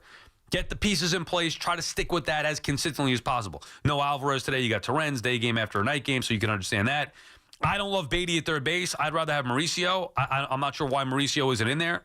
We asked him before. I told him I like Mauricio's defense at third. Maybe he's just trying to get Beatty some more playing time there. It's hard to have, to your point, Nick, it's hard to have guys get consistent reps when you have 3 of them, which is part of the reason why I was disappointed at the trade deadline. They didn't clean it up. They still have McNeil. Now, I know Acuna's not on the roster, but, as far as being an infield piece, McNeil, Acuna was there, Beatty, Vientos, Mauricio. They still have, it's hard. Like, Beatty's not the everyday third baseman, so now he's going to play second base, he'll play a little third, maybe DH a little bit. Same thing with Vientos. And I think when you see them defensively, you see that it doesn't look like players who are comfortable. Hard to be comfortable if you're not there every day. The chicken or the egg type stuff. Artie's in Rockland. What's up, Artie? Hey, how you doing there? Good. Listen, I got a couple of things I want to say. Everybody made such a big stink about Wells and Jazz, those brain farts on the base paths. If they didn't make those brain farts, what would have happened? Man on second, 2 out, man on first, 2 out. They wouldn't have scored anyway. We don't bring people in. And to make such a big deal for 2 days, 3 days, talking about how that's why we don't win, that's why we don't win. A couple of minutes ago, you just said the real reason we don't win. We're feast of famine with the bats. And more often than not, Sal, it's been famine. And also, we don't know how to close out games with our bullpen. Why highlight stupidity on the base paths? That's not the reason we lose. And I want to say one other thing. Well, it is part of it. It's bad baseball. Yeah. I'm not saying that, you're right. Guarantee, like, let's say Jazz didn't get doubled off there. I mean, who's to say somebody wouldn't hit a 2-run homer? Who's to say somebody wouldn't have struck out? They don't do that. All right, but I know, but it's still not acceptable. It shouldn't just be, they weren't going to score anyway, so it's not a big deal. one last thing I want to say to you. I'm a tough Bronx guy. I'm 75 years old. I grew up in the South Bronx, and I am a man. You're a man, too. I get seasick and air sick all the time. That doesn't mean you're not a man. It's the inner ear, buddy. Yeah. It's your inner ear. You're either born with it or you're not born. I got it from my mother. My son gets it. It's hereditary. So don't consider yourself not a man. Hardy, thank you. Thank you for reminding me that I am, in fact, a man. I joke around about it, and by the way, it wasn't the ear issue or seasick with me. It's that I'm afraid. I don't want to go in there. I'm afraid of heights. We joke around about that, and I think it's funny to say, like, oh, I'm not enough of a man to go on these rides or whatever, but I really do believe that being a true man is being comfortable with yourself regardless, being open about whatever weaknesses you feel like you may have, or open about feelings about certain things, open to admit that. To me, that's what a real man is. Not, look at me, I'm tough, I go on these big bad rides. Like, whatever, to each their own, but for me, I just joke around about it. I know I'm a real man, but I'm afraid of those rides.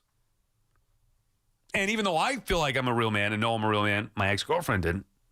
She needed more of a man. I wasn't man enough for her. But don't you think all these years later, me sitting here today or on TV, that she doesn't have regrets? I guarantee you she does. I know she's following along on that Instagram. Woo-wee! Victory. Sweet revenge. Come on, Huff. Like, you wouldn't want to take a victory lap with that? You know, the exes who didn't think you were good enough or didn't believe in you. You prove them wrong, you know what I mean? Chip on my shoulder. That's right, I played with the chip on my shoulder my whole life. Said I couldn't do it. Here I am. You doubted me. Wasn't man enough for you. Well, how about now? Look at me now. Michael is calling from St. Cloud, Florida. What's up, Michael? I got this. Hey, so how you doing? Yeah. What's up? Hey, this offense not performing with runners in scoring position and being underperforming has kind of been an issue, not just for this year, but it was an issue for last year, especially in the NLCS. It's kind of an issue in 2022 too, as well. Is the issue is this hitting coach Eric Chavez? Should they fire him or is it? I mean, let me ask you: do you really think that that's going to make a difference, firing the hitting coach?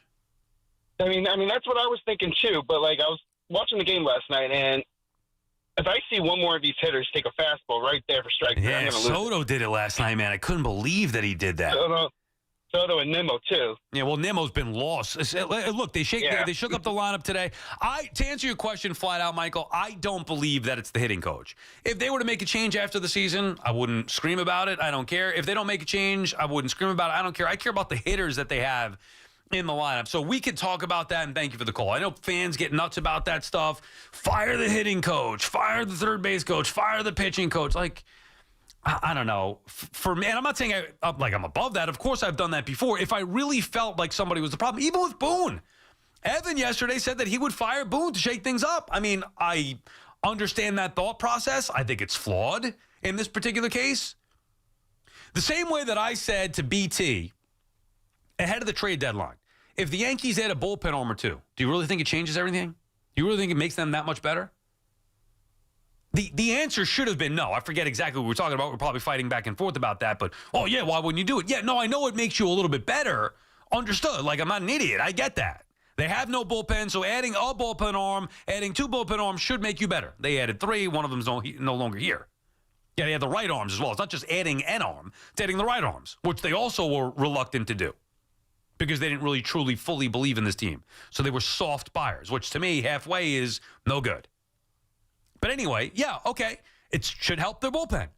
Adding Bednar, having Doval should help their bullpen. But I don't think it's going to fix the real issues that the Yankees have. So the same thing, like you fire Boone. Is that going to really change anything? The answer to me is no. I think it could make things worse right now. I'm talking about in season right now. If you're talking about an organizational change, that's something different. At the end of the year, once and for all, finally decide to move on. Change is good sometimes just for the sake of change. Sometimes, especially in sports. And if I would have done that in 2021, I certainly would do that in 2025 in accordance with the results. It wouldn't just be results-based, but based on what I'm watching. Lack of player development, lack of fundamentals, lack of them holding anybody accountable within the like. There's a lot of reasons for it, but I don't think it's just a fire Boone, everything fixed, so they'll be better. Like to me, that's foolish. Or in this particular case, firing Chavez. No, what's that going to do? Firing Chavez going to wake Juan Soto up? Come on. Tony is calling from Orlando, Florida. What's up, Tony? Hey, Sal. Good show. Appreciate it. I'm a distant Mets fan living here in Florida. Love it here. Just a couple of things, I don't know if you noticed, but Mendy is starting to sound a lot like Boone now as we get into this part of the season. We need to do better. We need to be more consistent, blah, blah, blah, blah, blah. We need this. We need that. The bottom line is Soto and Lindor have about the same average right now, which is below 250. Look out Tony Gwynn, okay? 2 great hitters. They have about 60 RBIs each, and Lindor's probably a better asset because of his defense. But here's the thing. I give the Mets about a 15% chance of going to the World Series. I give the Yankees about a 15% chance of going to the World Series. You know why? Because there's 5 other teams in each league that can just as easily get to the World Series as the Mets or the Yankees, okay? There's no way you could tell me the Padres have less of a chance to get to the series. Well, but or who cares about that? You just care about having a chance. So you're telling me there's a chance. Well, I thought we'd have better than a 15% chance. Well, but that's 15% is your math, Tony. Well, you prove me wrong. Who are the Mets so much significantly better than in the National League? Are they better than the Dodgers? No. Well, forget about World Series. Right now, it should be about getting to the playoffs. Which is pretty sad. Sad. No, it's not. I don't think that's sad. No, it is sad. It is sad. No, I don't think it's sad. I think both teams want to win a World Series. I don't think it's sad. I think you got to get to the playoffs. The Yankees went to the World Series last year, okay? The Mets haven't gone in 10 years, okay? Okay, I'm not sure your point, though. My point is that what are we supposed to do? Hope that the Mets get to the World, No, Tony, they built a team that, regardless of your percentages, they built a team that I feel comfortable with that has a good chance to go to the World Series. Doesn't mean that they're going to go to the World Series. I believe the Mets got better after last year, in a year where they went on a run in the postseason and got to the NLCS. I believe that the Yankees got worse after losing Juan Soto. I'm on record saying that. I like the other additions, but I didn't think it was a good thing losing Juan Soto. And obviously, they've fallen apart here. Now, I still think, even with that being said, both teams, do I think that they're the favorites to go to the World Series? Absolutely not. No. Neither team is a favorite to go to the World Series. But just because you're a favorite doesn't mean you're going to go. Were the Mets favored to be better than the Phillies last year? They beat them in the postseason. Things happen. The Phillies the year before, the Diamondbacks before that. I do think the American League also got a little bit more challenging, whether it being the Astros or certainly the Tigers. Now, we'll see. Maybe the Yankees. I don't think the Blue Jays are better than the Yanks. I know it's hard to say that after what happened head-to-head and where they're at in the standings right now, but I still believe, could be proven wrong here, I still believe that the Yankees still have enough, even with all their flaws, to overcome the deficit right now in their division. Still believe that. But at some point, they got to start playing well. BT and Sal on the Fan. We should have Zack Scott in studio get a GM's perspective on both the Mets and Yankees when we come back. Guys, by now, you heard me talk about Collars & Co., makers of the dress collar polo. They've already sold over 1 million of these amazing shirts. Well, Collars & Co. just came out with the new Maverick Performance Blazer. This blazer is sharp and wrinkle-resistant, so you can travel anywhere with it. Just throw it in your bag, and it will remain wrinkle-free. It even comes with security zip pockets, a sunglasses loop, and an optional pocket square. So visit collarsandco.com and check them out today. Baseball or football, WFAN runs the city. Yankees bats, Mets heat, Giants defense, Jets dreams. It's all here every day. The Fan, 101.9 FM and always streaming on the Odyssey, iHeartRadio, and TuneIn apps. If they're gonna break my stride, nobody gonna slow me down. Don't let pneumococcal pneumonia break your stride. If you're 50 or older, you're at increased risk. So be proactive with Capvaxive pneumococcal 21-valent conjugate vaccine to help protect against invasive pneumococcal disease and pneumonia caused by certain types of pneumococcal bacteria. Capvaxive helps protect against the strains of bacteria that cause about 30% more IPD cases than any other pneumococcal conjugate vaccine in adults over 50, according to national-level CDC stats. Regional variations may exist. Don't get Capvaxive if you're allergic to the vaccine or its ingredients. Tell your doctor if you have a weakened immune system. Common side effects include injection site reactions, feeling tired, headache, muscle aches, and fever. Capvaxive does not protect against all strains. For more information, call 1-800-927-8888 or visit capvaxive.com. Ask your doctor or pharmacist about Capvaxive. Need help paying for your Merck vaccine? Visit merckhelps.com. Sponsored by Merck. This is the story of the one. As a safety manager at a manufacturing plant, he does everything he can to keep his coworkers safe. From finding ways to reduce risks to keeping safety supplies in stock. And for that, he relies on Grainger. Grainger offers a broad range of quality products and next-day delivery, so he can always play it safe. Call 1-800-GRAINGER, click Grainger.com, or just stop by. Grainger, for the ones who get it done. Some people just know they could save hundreds on car insurance by checking Allstate first. Like, you know to check you have your phone first, before the cab pulls away. Hey, thanks, man. No, wait, my phone, come back! It's my boarding pass, credit cards, phone numbers, my life, come back! Checking first is smart. So check Allstate first for a quote that could save you hundreds. You're in good hands with Allstate. Savings vary, subject to terms, conditions, and availability. Allstate Fire and Casualty Insurance Company and Affiliates, Northbrook, Illinois. Before you begin your road trip, ask yourself, do you really need 5 full suitcases? With the new 2026 Kia Sportage X Pro's class-leading cargo space, you'll have room for what you need. Find out more at your local Kia dealer today. Keep the adventure going. Kia, movement that inspires. Call 800-3334-KIA for details. Always drive safely and obey all traffic laws. Comparisons based on second row legroom and cargo space behind second row seats in the subcompact SUV class according to Kia segmentation as of June 2025. Talk New York sports on The Fan. If you're 55 or older and into that whole saving money thing, T-Mobile has an exclusive phone and internet bundle just for you. Right now, get 2 unlimited phone lines plus 5G home internet for just $30 each per month with autopay, plus taxes and fees.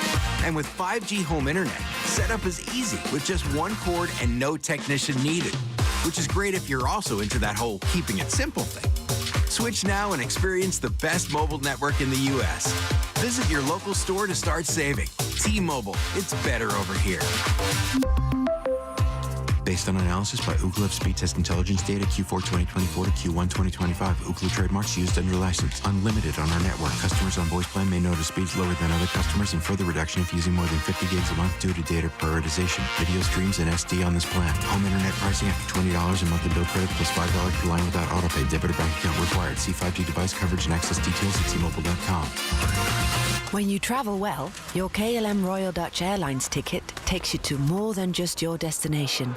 It takes you to winding streets, spontaneous detours, and the realization that neither of you is actually good with directions. Recalculating route. And when the final shortcut taken isn't exactly short, Welcome aboard KLM Royal. our crew is here to give you a trip home that goes just as planned.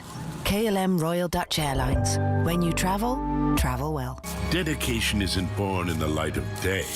It's carved in the quiet hours before the world blinks awake.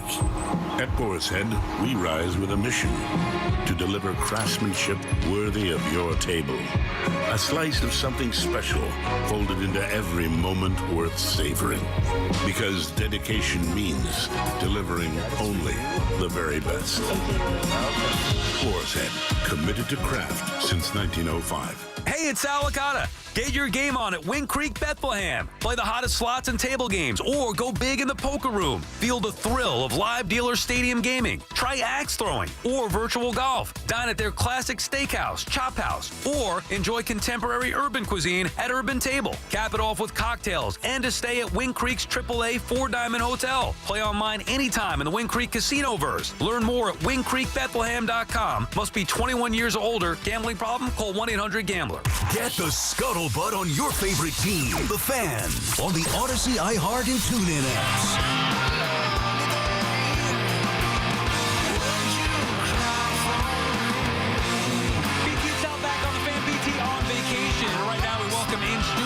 Zack Scott, who, of course, is the former general manager of the Mets, longtime executive in the Red Sox front office, winning 4 World Series championships with them. You can see him on occasion on SNY on Baseball Night New York, and gotten to know Zack a little bit and think you have a fantastic, interesting perspective from a former GM's perspective. Figured to have you on here and have some fun talking about both these two teams. How are you, Zack? I'm good. Thanks for having me, Sam. All right, so you want to get into the hard stuff first? Whatever you want to talk about. Why did you trade Pete Crow Armstrong? What's wrong with you? Yeah, he'd fit pretty well right now.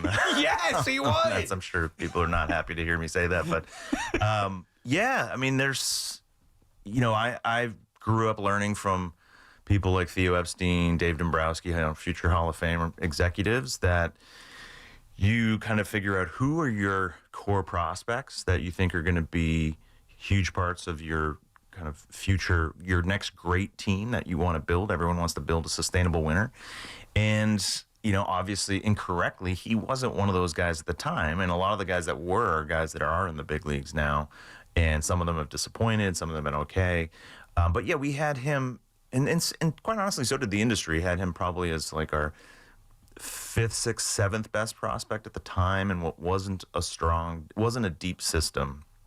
It's fairly top heavy with Alvarez being number 1 at the time. And this is your first year there, right? This is 2021. Yeah, okay, right. Came on first as assistant GM and then slid into the same year, right? And then Porter got in trouble. You slid up there. I slid into that seat. And Pete, he had been the first round pick the year before. Loved the defense, loved the speed.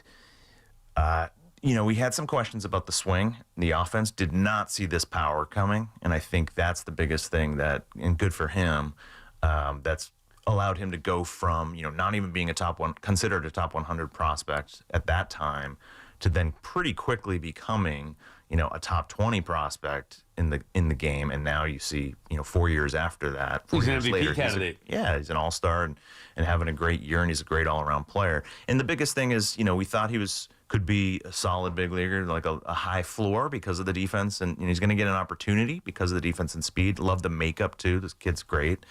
He would have been great for this market, but the power, didn't see the power there, so thought like that was someone that had a more limited upside than he actually did. And did they want somebody else? Like, did you value holding on to the pitching prospects more so than even a center fielder, which I know is valuable in the game, but in accordance with a pitcher? What were the Cubs looking for in that particular deal? Yeah, I mean, their focus was really on Matt Allen, and obviously in hindsight, that would have been the player that made more sense to move. At the time, one of the tricky things about coming from the Red Sox to the Mets was just, different perspectives. So at the Red Sox, we didn't have high opinions on Pete Crow Armstrong or Matt Allen in the draft. So I kind of came into it with, not that they weren't good players, but just didn't think they were going to be impact players. So I wasn't too high on either one of them. The organization, obviously, they drafted them. People in the organization love those guys. But yeah, definitely Matt Allen was kind of the guy that people had significantly ahead.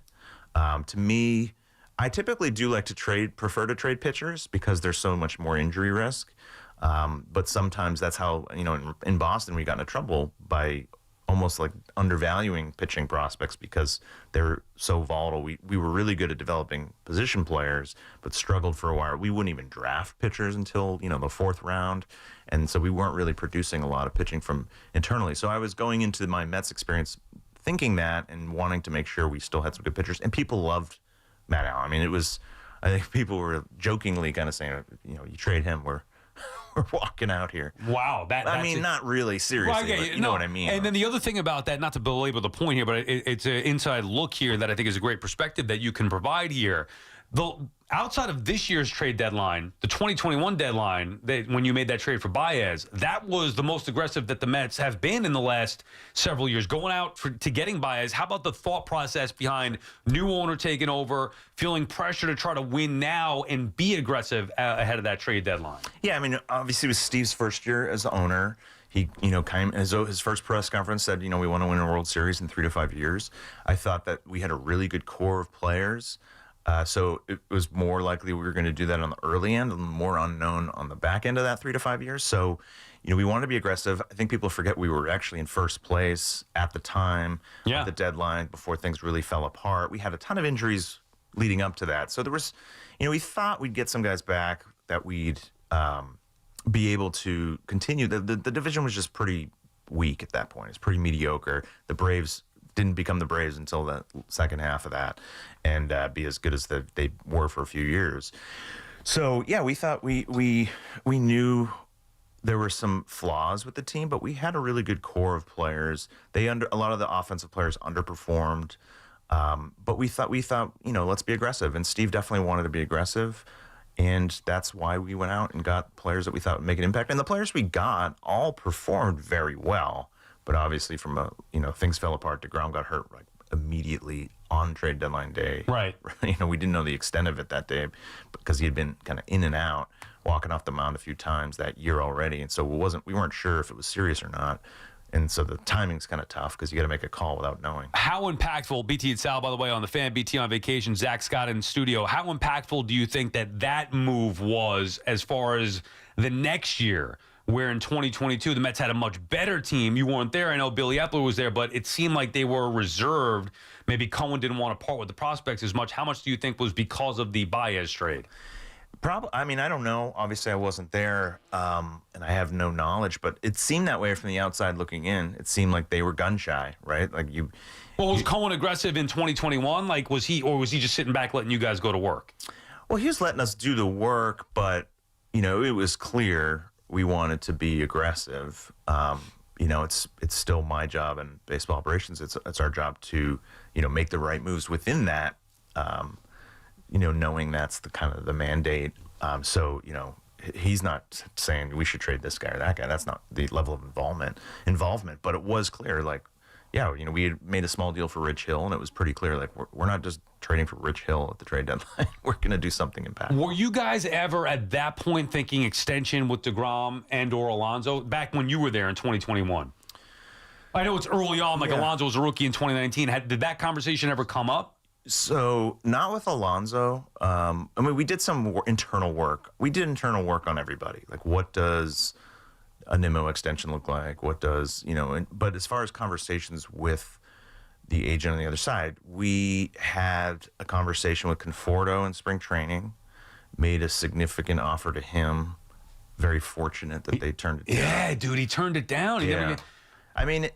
He's a Scott Boras client. Scott rarely signs an extension before free agency. I think he wants to get guys to free agency, which usually benefits. You wanted that, or was that more Alderson?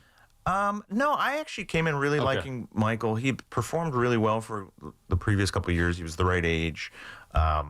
He's good quality makeup person in the clubhouse. So, yeah, I thought that made sense. But we knew our offer was not going to be. It wasn't like we made an offer to say we made an offer, but we knew, how Scott operates. This wasn't going to get it done. So, in hindsight, he may end up making it up or close to it over time, just doing it with a bunch of different contracts. I don't know. He's had a tough go. He's been up and down, and obviously the health was an issue. So, it was him. We were focused on him and Lindor, and obviously got the Lindor deal done. And then, DeGrom, I did have a conversation with his agent. They actually made an offer to us for an extension, which was really not something we were considering. It was essentially what he ended up getting in free agency, so good for them for being able to get it. But given his age and some potential health concerns or some unknowns, at least, we didn't really engage once we got that. We said, I think I countered by saying, here's a concept of something we may consider, but it was just a big gap. So where are you at with investing in starting pitching overall? We've seen it both aspects here with the Yankees going big on it, whether it's Cole, whether it's Fried, even Rodon, Stearns not going as big, looking more of a bargain there, trying to find some quality in lesser performers and being more cost effective. What would you recommend as a GM? Pitching's tough. When you're dealing with free agents, they're usually 30 or older, and those guys, they can fall off a cliff. Elite pitchers do age a little bit better typically, but that's partly because they're coming from a higher place, right? But so I typically like to do shorter deals with pitchers, That was a lot of what we tried to do in Boston some years. But we also went big. We went big on, David Price there. And that is an example of one that we won the World Series, so you can say it worked out, and he was a big part of why we won the World Series in 2018. But the contract, when you look at it by itself, was obviously a bad long-term investment. And they mostly are. When we were working on the Price thing, my role was to lead the analytics group. We were doing some research on it and basically concluded that there's like a 30% chance that this is a fair deal. 70% chance that, it's underwater. So most of them are that anyway, but you still have to know that going in. Yeah, and I think that's the luxury you have as a big market team. We did a John Lackey deal. It was pretty long with the Red Sox. At first it looked like a disaster. Then he had TJ, and then he came back and he was great for us and helped us win a World Series in 2013. So it's tough because you want impact pitchers. Ideally, you're developing them yourself or acquiring them via trade, like we did with Chris Sale, like the Red Sox just did with Garrett Crochet. I think that's the way to go, is to try to, you want guys in their 20s. I mean, pitchers peak even earlier than position players because of the health concerns. So it's hard, but when you're a big market team, you can afford to take bigger gambles as long as the rest of your roster makes sense. So for example, David Price, that year we had a really young core of players with Mookie Betts and Jackie Bradley and Andrew Benintendi. And those guys were making, because of the structure of the first 6 years of the system, they're making a lot less than what they're producing. So you can balance out what you expect to be a significant overpay in an older free agent. You hope you get that impact up front, but you can balance it out because you have guys that are, quote unquote underpaid because of the way the system works. So you have Mookie Betts getting paid, producing twice as much value or more than what he's getting paid. So you kind of have to have that balance. Where it gets risky, and I think the Yankees are kind of an example of this, is when you start paying multiple guys these big deals, and now you have a lot of guys in their 30s, and does it all kind of come to a head where you've just killed your flexibility? I mean, financial flexibility is a huge thing, even for big market teams, because big market teams just tend to spend more. So, you're still limiting your flexibility, whatever your budget is. So having a bunch of guys that can't pitch for you because they're injured, because they're all, 34 or at some point, that's highly risky, and they've done it a few times with some big long-term deals. So it'll be interesting to see how that plays out. BT and Sal in studio here with Zack Scott, former general manager of the Mets. One thing that I liked about you in your short time with the Mets is that I felt like you held guys accountable. You weren't afraid to say what was on your mind. Maybe there were some repercussions of that we could get into, but you see the Yankees, like for me, it's a culture issue, lack of accountability that probably starts from the top on down. What are you seeing from a GM perspective, what's going on with the Yankees? Well, first of all, I have so much respect for Brian Cashman. I know from living around here the last 4 years, there's a lot of people that complain about Cash, but as someone that's worked in the industry, to have the level of success, and I know in New York, if you don't win a World Series, it's kind of seen differently, but to never have a losing season, right? Like I don't think he ever has. No, they've been, on a sustained run. And he's been there like almost 30 years. I mean, that's unbelievable. So I think people that have been in roles like myself in the industry just have so much respect for Cash, because of that's the hardest thing to do. Even with that payroll, though? Even with that payroll, because their advantage early on was much bigger, and now it's kind of it's shrunk because more teams have been able, or have for whatever reason, been investing more. So right, but then they haven't had as much success as they did early on. And that makes it harder because they didn't, as those teams started spending more, they didn't necessarily go up to some huge level to separate again like they used to be separated from the pack 20 years ago. So that's the first thing I'll say. But I will say, one of the interesting observations since being out of the daily grind of baseball and doing, being kind of in and out of it through consulting now, is observing the way the teams have carried themselves. And, I think going back to when Cash had, I think it was the GM meetings where he kind of went off on the media and was defending dropping F-bombs and things like that, which I loved. It was fun and entertaining, and it's good to see that sometimes. And he's one of the few guys that could do that. But I think ever since then, and some of the things, and I don't know Aaron Boone, I have a lot of respect for him, and I know people who love him. So, I do think highly of him.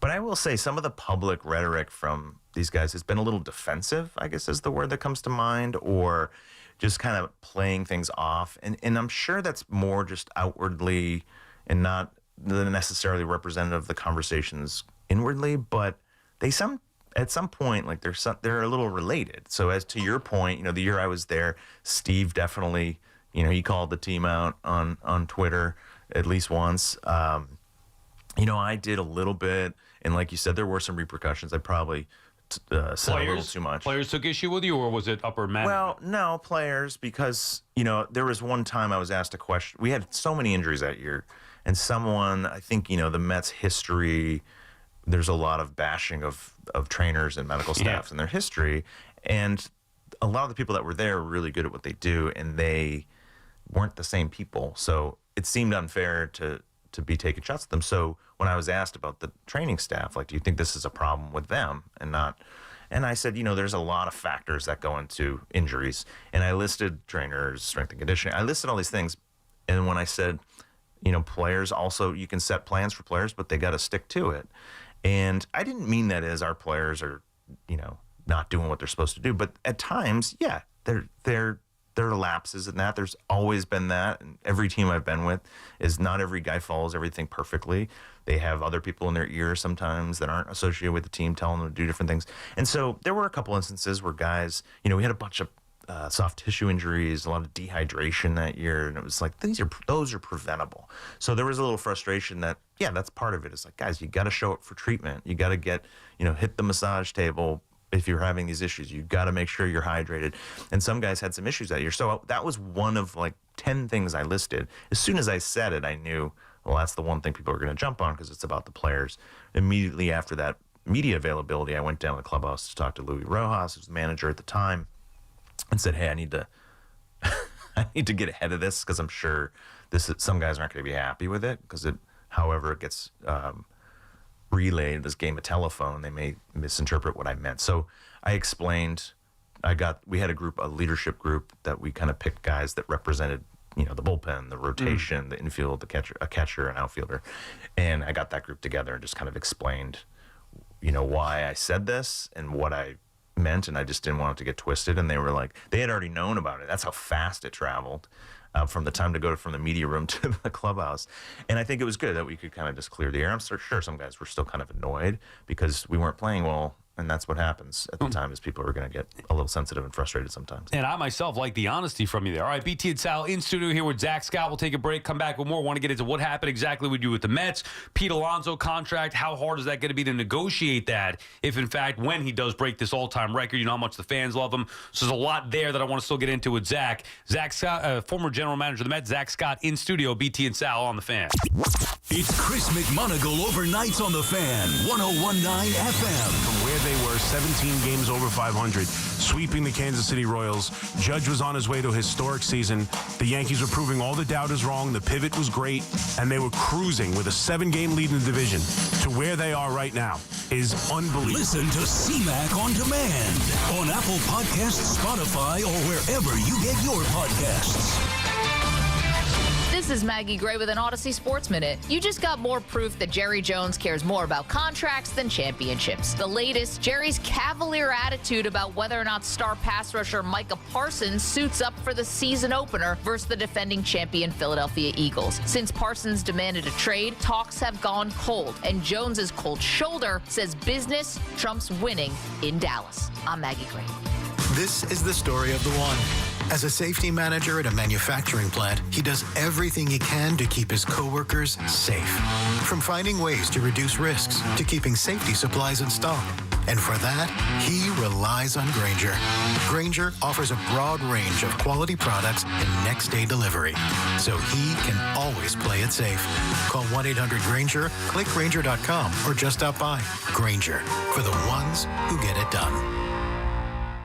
In a world Parched for excitement, Twisted Tea's your refreshing thrill ride of flavor. The hard iced tea that's smooth, made with real brewed tea and 5% alcohol. Twisted Tea. Keep it twisted. Twisted Tea Brewing Company, Cincinnati, Ohio. Please drink responsibly. At the U.S. Center for Safe Sport, we believe athletes are defined by their journey, not the medals they win. And creating a safer stage for all levels of competition is our priority. Join the movement to end abuse at uscenterforsafesport.org. Here is your Game of the Week, presented by Hyundai. Football is back. Even though it's preseason, we got a chance to see the newest players in the league hit the field for the first time. One to watch, Las Vegas' new rookie running back, who was highly touted coming into the draft. He'll have a chance to prove his worth early, as the new coaching regime will lean on him heavily throughout the season. And we'll keep an eye on the new Vegas head coach, who looks for revenge against his former team in Seattle. No one likes having to choose. That's why with America's best lineup of hybrids from Hyundai, you get the best of both worlds. Like the reliable and efficient Tucson hybrid with America's best warranty, or the stylish yet capable Santa Fe hybrid with the power to navigate the toughest terrain. It's like having your cake and eating it too, but you know, better. Hybrids from Hyundai. It's the best of both worlds. America's best warranty claim based on total package of warranty programs. Visit HyundaiUSA.com or call 562-314-4603 for more details. Sal Licata here, and wow, are we thrilled with the incredible job CertaPro Painters did on our house. So clean, so efficient, they actually listened to us and even satisfied my wife, which, as you know, isn't easy. If you've been putting off painting because of the economy or tariff worries, don't. Painting your house is the easiest and most efficient way to protect and raise your home's value. Do what we did. Call CertaPro Painters today. Each CertaPro Painters business is independently owned and operated. We've got more sports talk coming up on The Fan. When you're hiring, have you ever felt like you're missing out on meeting truly great candidates for your roles? It seems impossible to find them, but they have to be out there somewhere, right? Well, they're not hard to find when you know where to go, and that place is ZipRecruiter. And right now, you can try ZipRecruiter for free at ZipRecruiter.com/free. ZipRecruiter helps 10 million people with their job search every day. And because these people are actively looking for jobs just like yours, it's easy to find the right person right away. In fact, 4 out of 5 employers who post on ZipRecruiter get a quality candidate within the first day. But if you're not using ZipRecruiter, you're missing out. So see what it's like when the impossible is easy. When you go to ZipRecruiter.com/free right now to try ZipRecruiter for free. Once again, that's ZipRecruiter.com/free. ZipRecruiter.com/free. Never miss out on great candidates with ZipRecruiter. Many tire dealers will sell you Falcon tires, but Town Fair Tire doesn't just sell Falcon tires, they sell them at the guaranteed lowest price. Plus, they give you free services for the life of your Falcon tires. That's an unbeatable deal only Town Fair Tire can offer, because Town Fair Tire is New England's largest name brand discount tire dealer. Nobody beats a Town Fair Tire deal, and I mean nobody. Name brands at discount prices. Town Fair Tire. Hey everyone, Boomer here. I had a tomahawk steak last night that was absolutely cooked to perfection. Now, you already know how it was done with the Chef IQ Sense, the wireless thermometer that eliminates under or overcooking your chicken, fish, or meat, whether you're cooking on a stovetop, oven, or grill. It is built to withstand extreme heat, and the app alerts you when to take the steaks off the grill and even when to flip them. Order the newly released 3rd generation Chef IQ Sense right now at chefiq.com and make sure to put the code word Boomer in for 15% off. Get to Citi Field when the Mets host the Atlanta Braves and Seattle Mariners. The division rival Braves are in Tuesday, August 12th through Thursday, August 14th. The homestand continues against the Mariners Friday, August 15th and Saturday, August 16th. The first 15,000 fans at Friday's game will get a Shea Stadium replica from Canon. Stay after the game for fireworks, weather permitting. Then on Sunday, the first 15,000 fans will receive a Juan Soto bobblehead from Delta Airlines. Get your tickets now at Mets.com/tickets. Catch all the play-by-play with Susan Waldman and Dave Sims. The home of Yankees radio. The Fan on the Odyssey, iHeart, and TuneIn apps. BT and Sal back on the Fan. BT on vacation. Joining us live in studio, Zack Scott, former general manager of the New York Mets. What happened Obviously, we heard about, why you were let go from the Mets.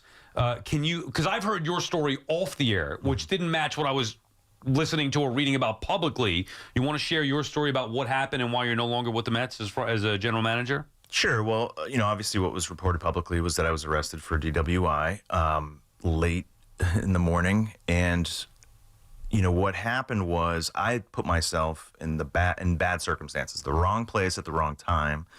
I was not driving while intoxicated, so it was good to be acquitted of that.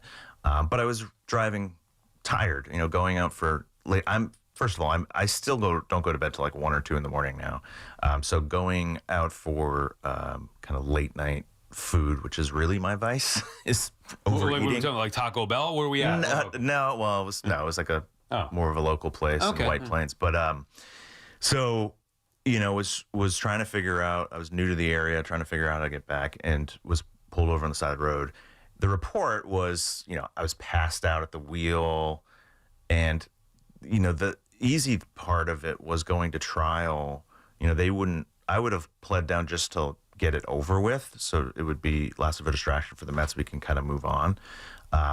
But I also didn't want to have to wear any kind of charge because I didn't think it was justified. So I was not asleep at the wheel. There's body cam footage that was the whole case that shows they knock on the window. I'm alert. I'm looking down at my phone. So maybe they thought that I was asleep because I'm trying to figure out, where to go. But the judge said all this. I didn't have to take the stand and say all this, but the judge saw the video and said, why are you saying he's passed out at the, police officer said that on the stand. And he's like, I saw the video. He's not. He's alert as soon as you knock on the window. And, I performed a field sobriety test and performed it very well. And they still failed me and arrested me. And that's the other thing that the judge said was, he actually said, I challenge everyone in this courtroom to perform a field sobriety test right now better than this because, you wouldn't. Many of you wouldn't, and you're all sober. So that felt good, more what he was saying, because I knew the truth, but you just kind of have to wear it when it happens. We live in a society where when people get arrested, their lawyers tell them don't talk about it publicly, right? But the police don't. They just put out their version of the story, and so everyone has that version of the story, which is just the way it works. I don't blame the police officers because I put myself in a situation where they may have thought that. So I understood the circumstances, why it seems suspicious to them, but they got it wrong. They did not offer me a breathalyzer at the time. They eventually did at the station. I actually said, I was scared. I've never had a problem with the law. I said no. They have to ask you twice. I said yes the second time, and this is all on video too. And the guy was like, wait a minute, you just changed. And I was like, yeah. I was freaked out because I thought I did well on a field sobriety test, and then they arrested me anyway. And so the third time I said, you know what, no, because, I had alcohol hours earlier. I had a drink, but not a lot, and felt, so I shouldn't be driving anyway with any alcohol, right? Right. But I probably, my lawyers told me after the fact, we always tell people at the time that they should refuse a breathalyzer if they've had anything to drink. I think part of that is because they assume people probably had more than what they tell them. When they saw the video, they said, you should have taken the breathalyzer because it's clear that you're not intoxicated. So, that was that situation. And then it was in limbo for a long time. And I wanted the Mets to see the video, and I was willing to have them see all the evidence so they could make a determination for themselves about appropriate or inappropriate behavior. I know it was a bad look, the circumstances that happened with Jared before that. Nikki that's Callaway. The problem. It was I screwed up. There's no doubt about it. Not even that you screwed up, because like you said, you have been vindicated by the video, by the judge, all that stuff. But where the Mets were at, unfortunately, at the time, it was basically a zero tolerance policy because of new owner, because of Porter, because of what's gone on before that. And now you're on the news, and whether you like it or not, and it's unfortunate the world that we live in, Zack Scott, DUI, that's the thing that people hang on to. That's it. You Google me, that's going to come up. So the video never leaked, which is interesting that a video, and most of the time those videos leak because people look like they're intoxicated. But this one didn't, because it would have been clear that I wasn't. But, the interesting thing was, I was on leave, and then I didn't get fired till November, and they actually asked me to come back as general manager. So we had a couple of days of conversations about that. I was starting to do some work in that capacity to make some decisions on qualifying offers for a couple players, and some other potential contract extensions. And then out of the blue, hours after talking to someone about some work I was doing for them, I get a call saying I was terminated, and I never really knew why, because we had worked through that. There's some article that came out saying that there was some contentious meeting that actually never happened, so that was weird. But yeah, I mean, I thought I was coming back. It was disappointing, but I'm okay. I've made my peace with moving on from it.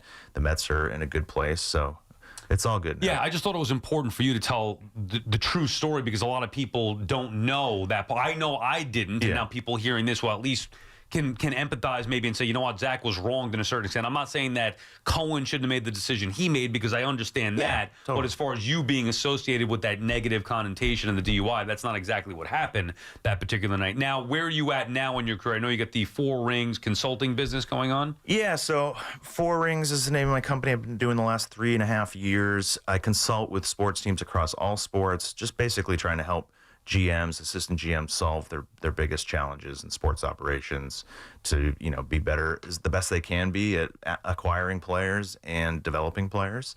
And then I also, separately from that, as under 4 Rings, do executive leadership coaching for both people in sports and out of sports. I also have a little program for people that are looking to work in sports operations, how to get their foot in the door. It's called the Sports Ops Launchpad, and you can actually check it out at sportsopslaunchpad.com. And you can find me on social media. As you said, I do SNY stuff. I do a little writing for MLB Trade Rumors, but I'm mostly on X and LinkedIn at Zack Scott Sports. Do you think you get back into a front office at some point? Is that the goal?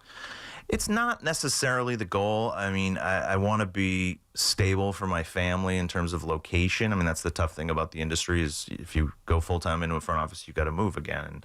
And we've bounced around to a few different states the last couple of years, and I want my kids to be able to at least get through school before considering. So I've talked to teams about coming back at some capacity.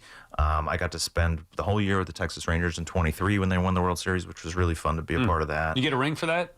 No. Oh, otherwise it would have been 5 rings, I guess. That's right. I would have had to change. That would have been a burden to have to change the company name. Yeah, right. But no, that was really fun. That's a good group over there. So, we'll see. I'm open to any opportunities. I'd love to work in another sport. That'd be interesting to do. And I've made a lot of contacts in different sports since leaving baseball. All right, a couple more for you before we let you go. We appreciate your time coming in studio. Zack Scott, former general manager of the Mets. A lot of callers been calling. Mets offense has been inconsistent here. Calling up today, fire the hitting coach, fire Chavez. How much does a hitting coach matter? Have you ever had an instance where you had to move on from a hitting coach? Well, I fired Chili Davis in 2021. For me, I don't like to get caught up in the results. The results were poor when we made that move, but to me it was more about what I was seeing in terms of preparation. I also knew Chili he was a hitting coach in Boston, so it wasn't just based on being around him a couple months. I just thought it wasn't the right fit for our guys in terms of how things were being communicated to them to help them prepare for games. It's hard. It's really about that. It's really what's going on under the surface. If the results are bad, but you think they're doing a lot of things really well and communicating really well with the players, it's hard to just blame a hitting coach for that. I don't know Eric Chavez. I do know Jeremy Barnes. I hired Jeremy Barnes as one of our kind of co-farm directors in 21. And he's a very talented guy, very smart guy. Came from the Houston Astros as a hitting coordinator. They did things really well in player development over there. So I'm sure he's really good at what he does. It's really about connecting and helping guys make adjustments. I view a major league coach's job, primarily when you have established big leaguers especially, is to course correct as soon as possible. Like the guys that can do that well, to notice when something's really off, and you can get them back to who they are at their best as fast as possible. And figuring out the right timing to intervene so you're not always messing with their heads. That's really the key part of coaching in my mind at that level. You mentioned player development. The Yankees, to me, have an issue with that and have had an issue with that for years. How patient would you be? Do you see a fundamental issue or a structural organizational issue with the Yankees, whether it's Dominguez, Volpe, Wells, Gleyber Torres before them? How patient would you be as a general manager? And do you think that that's the right philosophy to let these guys learn to a certain extent at the big league level? Yeah, I mean, the hardest thing to do is to compete at the major league level and integrate young players, because young players are going to have a learning curve, right? It's going to take most hitters, it takes about 600 plate appearances for them to become who they're going to be. And that's not a fast and true rule for everybody. But, I use Volpe as an example of a guy that I thought was moved a little too quickly. He looked like he was on a path to be an impact player, star player. He's still a good player all around, but maybe not as good as people in the industry thought he would be. After AA, they moved him up to AAA. He wasn't there very long, but you saw a big change in his performance in terms of swing and miss, and just kind of the fundamental things. It looked a little overmatched playing at that level, which can be a big leap because you have more veteran guys in AAA. So, him barely not spending a ton of time there and then getting to the big leagues seemed a little rushed to me. But you hope the guy's talented enough that they can work with him to figure it out. And sometimes that doesn't happen. And I think, people get really impatient. Fans get impatient sometimes and want to see a young guy up there and feel like teams are either manipulating service time when they're not bringing them up.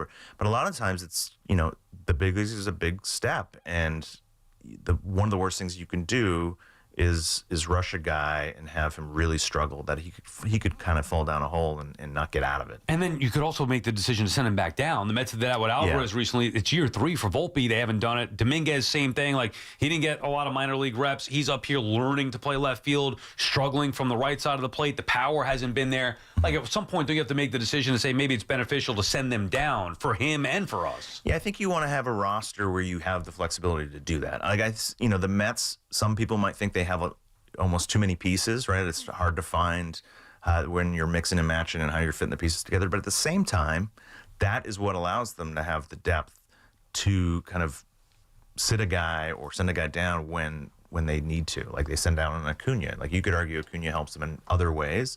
But, they have other guys that help them too. And so trying to figure that out, there's depth for guys coming off the bench, and then there's depth for injury protection, or you need guys to play more, or performance protection against the guys that struggle. And so you'd love to have a roster where you have a lot of options. Yeah, and obviously the Mets have that so much to a fault sometimes with Vientos and or Beatty. Last one for you, Zach. I know you got to go here. Zack Scott, former general manager of the Mets, 4 Rings Consulting. You can check him out on social media as well, sometimes on SNY, Baseball Night in New York.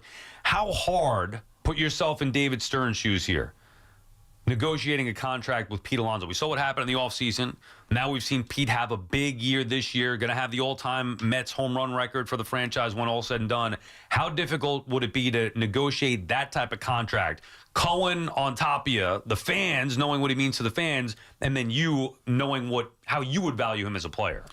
I think the biggest disconnect between the fan perspective and a front office perspective is mostly the fans. You kind of celebrate what a guy has accomplished. And a front office perspective is always forward-looking, right? It's always, what are we buying? What performance can we expect reasonably over the term of this contract that we're talking about? And they're not always the same thing. It's a curve, right? Like, it's an aging curve. So he's going to decline. It's inevitable. We don't always know when. There are some things that you can learn from looking at players of his type in terms of the kind of, hitter he is, the size, the position. Those guys might not age great, and that's why you might be a little more cautious. We've seen that mostly in the first base market, although Vlad Guerrero Jr.'s contract, how does that change things? So it's hard, and I think Stearns handled it well in the past off season. I don't expect it to be, he's had I think he was on a pace to have an outstanding year. He's still going to have a very good year. He's fallen off a little bit in the last month or so, but I don't know if he'll change the approach. I probably wouldn't. I'd probably, play hardball. But again, it's another Scott Boras client, and Scott's going to be pointing to the Vlad contract, even though there's apples to oranges in terms of age. But he should do that. I don't blame him for doing that and saying, well, has this changed the market? You'd invest in Pete long term, though? You yourself? I wouldn't go too long. He's another year older. I just see, a lot of teams will give out contracts to guys till they're, 38 years old. And I just think, he doesn't have anywhere to go other than DH as he slows down. I'm okay with that for middle of the field players, typically. Less excited about that for, for corner guys, because especially the right side of the infield, there's just not a whole lot of flexibility there. And you start paying a guy $25-30 million a year or whatever it may be when he's 34 and beyond, could hurt your flexibility. I know it sounds laughable to say that Steve Cohen's Mets have flexibility issues, but that's a slippery slope. You could very easily, if you take that mentality with every player, it's okay, we got money, we can overpay. You guys with the Red Sox for years kind of got ahead of this stuff too with the superstar. Even though the fans love the player, you wouldn't be afraid to move on from it. I thought it was beneficial to the organization. Sometimes. I wish we kept Mookie. Well, that's a bad one. I mean, that was one at the time. I thought most of us in baseball wanted to keep him because he was, if that was an ownership thing. It's a discomfort with the general concept of mega contracts, right? It's like, well, these don't age well. Well, he's a position player. He's someone we know better than anyone, and he's one of the 2 best players in the league at the time. And if there's anyone we're gonna ever want to invest in and feel comfortable doing it, it's this guy. So either you're in on those types of contracts and you're not, and I think we weren't at the time. But then you see they give a 300+ to Devers. Last one, real quick. Do you think the Yankees need a change at manager? Would you? I mean, it's always hard to not. It's easy to say get rid of someone without knowing what the alternatives are, and I think that's true of GMs and managers, because you're probably bringing in someone with less experience typically, especially in New York.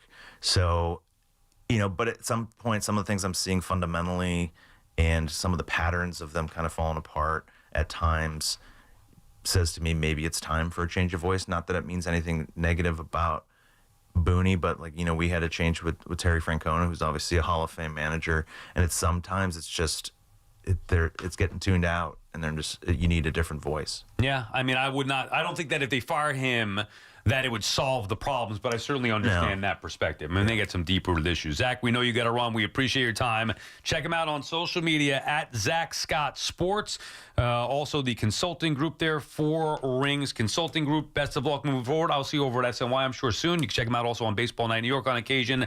Zack Scott, former general manager of the Mets. We'll come back, take your calls, 888-808-1019. This segment was brought to you by Flushing Bank, sponsored by the New Jersey Division of Highway Traffic Safety and by Robert Half. At Robert Half, they found that 67% of companies want to increase contract talent. That's why their recruiters' expertise and award-winning AI work quickly to find the skilled candidates you want. At Robert Half, they know talent. Visit roberthalf.com/talent today. The BT and Sal Show on the Fan is presented by your Tri-State Cadillac dealers. Cadillac, the official luxury vehicle of the New York Mets.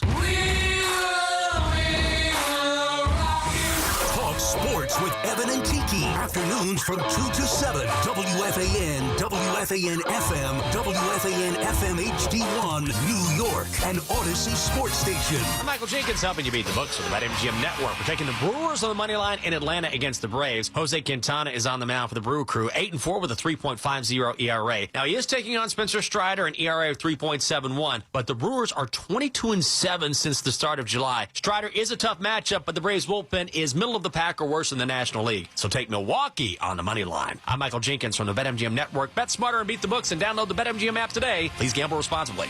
Wesley Financial Group is not a law firm, and Chuck McDowell definitely not an attorney. This is Chuck. If someone talked you into buying something really silly and you want to get out of that silly little thing, my advice, get the facts. Call me and I'll send you our timeshare exit kit absolutely free. Inside, you'll learn how timeshare works and all your options for cancellation. Call Wesley now for your free timeshare exit information kit. 800-761-0000. That's 800-761-0000. Paid for by Wesley Financial Group. The Fun in the Sun event is on at Nielsen Dodge. Your new Jeep, Chrysler, Dodge, or Ram is here with 0 down payment, 0% financing available, and the credit help you deserve. Now that's fun. Lease a new 2025 Jeep Grand Cherokee Altitude X 4x4, just $359 a month. Or lease a new 2025 Ram 1500 Bighorn Crew Cab 4x4, just $399 a month. Or choose from hundreds of quality certified pre-owned vehicles. You can get up to $1,500 over book value for any trade. On Route 10 in East Hanover. Online at NielsenDodge.com. A proud member of the Nielsen Auto Group. So, for super hot deals and fun savings, remember, Fun is in Detroit. driver's seat. Make this the summer event. With approval term Jeep 24 Ram 42 months due at sign, Jeep 4654 Ram 4989 and tax tag 498 doc and DMV fees. I'm New Jersey Attorney General Matt Placken. Every year, too many lives are lost in alcohol or drug-related crashes. These are preventable tragedies, and it's time to take a stand. Let's make New Jersey's roads safer for everyone. We are all counting on you. This is the story of the one. As a lineman, he does whatever it takes to keep the power on in his community. And he wants a partner like Grainger who does the same. Grainger offers the professional-grade products he needs, from voltage detectors to harnesses to hard hats, plus fast, dependable delivery, so he can rise to every challenge. Call 1-800-GRAINGER, click Grainger.com, or just stop by. Grainger, for the ones who get it done. DQ presents the sound of happy. Hear that? That's the DQ chicken strip basket. Only $7.49 for a limited time. We're talking 4 100% white meat seasoned chicken strips served with fries, Texas toast, and DQ signature country gravy. Yeah, you heard that right. For crunch time and no time, it can only be the DQ chicken strip basket. Just $7.49 for a limited time. Get it delivered in the DQ app. Happy tastes good at participating locations. If you're looking for a great price on Falcon tires, there's only one place to go, Town Fair Tire, where you always get the guaranteed lowest price on Falcon tires. But it doesn't end there, because Town Fair Tire gives you free services for the life of your Falcon tires. More free services than any other tire dealer. That's why we say nobody beats a Town Fair Tire deal, and I mean nobody. Name brands at discount prices. Town Fair Tire. We're always talking New York sports on The Fan. Attention. Have you racked up $10,000 or more in credit card debt? Are you barely getting by making minimum payments? With credit card debt reaching all-time highs, National Debt Relief is notifying consumers about significant debt relief options currently being made available to help those with overwhelming credit card debt. These options may reduce a large portion of credit card debt for those who qualify. You don't need to declare bankruptcy or take out a consolidation loan, and you may only have to pay back a fraction of what you owe, even if you have bad credit. National Debt Relief has already reduced the credit card debt for more than 550,000 consumers, so don't wait. If you owe $10,000, $20,000, or even $100,000 in credit card debt, you can now take advantage of this financial debt relief as the cost of living continues to skyrocket. To check what debt reduction you may qualify for, call 800-224-5353. That's 800-224-5353. Again, that's 800-224-5353. This is Sal Licata. You definitely don't want your AC system to fail this summer. So call my friends at Edison Heating and Cooling, New Jersey's air conditioning experts. Have them check your cooling system now. I know Edison Heating and Cooling. They are the real deal. Go to edisonhvac.com. Some things are hard to commit to, like learning how to surf or saving for a family vacation. But one commitment that's easy, switching to Fios Home Internet with a 5-year price lock guarantee. That means 5 great summers of fast, reliable internet at the same low price. All with the Fios 1 gig internet plan. Plus no hidden fees or equipment charges. Call 1-833-VERIZON to switch today. Price guarantee applies to base monthly rate only for new and existing My Home customers. Bronx, Queens, Bronx, Queens. Hey, Mitch, Bronx, what are they Queens, arguing Bronx, about? Which borough has the better team? Queens. Hey, Bronx. guys, be careful. Nobody has fixed that sidewalk in years. Rothenberg Law Firm. InjuryLawyer.com. Now what are they arguing about? Which personal injury lawyer to call? Rothenberg Law Firm. Should we tell them that the Rothenberg Law Firm is InjuryLawyer.com? Nah, I find this amusing. They'll figure it out. Lawyer for injured ones. InjuryLawyer.com. Before you begin your road trip, ask yourself, do you really need 5 full suitcases? With the new 2026 Kia Sportage X-Pro's class-leading cargo space, you'll have room for what you need. Find out more at your local Kia dealer today. Keep the adventure going. Kia, movement that inspires. Call 800-3334-KIA for details. Always drive safely and obey all traffic laws. Comparisons based on second row legroom and cargo space behind second row seats in the subcompact SUV class according to Kia segmentation as of June 2025. Talk New York sports here. The Fan.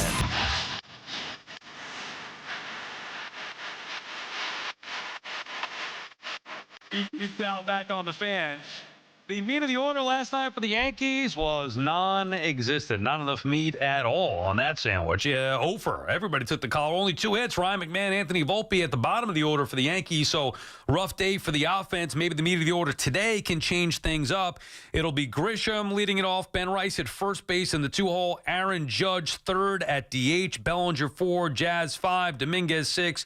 Volpe 7. McMahon 8. Austin Wells 9. Carlos Rodon on the mound. But the meat of the order today, Rice, Judge, Bellinger, certainly need more than what they gave yesterday if the Yanks are to avoid the sweep. When you're looking for the meat of your order, choose Boar's Head, committed to craft since 1905. So, I mean, look, Zack Scott, and I know what people say, like, oh, the energy, you know what? He's a GM. He's not a talk show host. So, yeah, not everybody's going to come on with fiery energy, especially when it compares to me. You know, I'm a lunatic the other way, but some great insight there. And obviously, too, he's also not familiar. I know he's doing some on-air stuff with SNY and his podcast, but, you know, WFAN radio, a little bit different story. I'm just glad that I'm glad he was willing to come in. First of all, it's nice to have Zach on and share his story, because when I found out about that story, what actually went on, because I'm like everybody else. I read the headlines and say, oh, man, DUI, Zack Scott fired. Obviously, you know that that's going to be the case.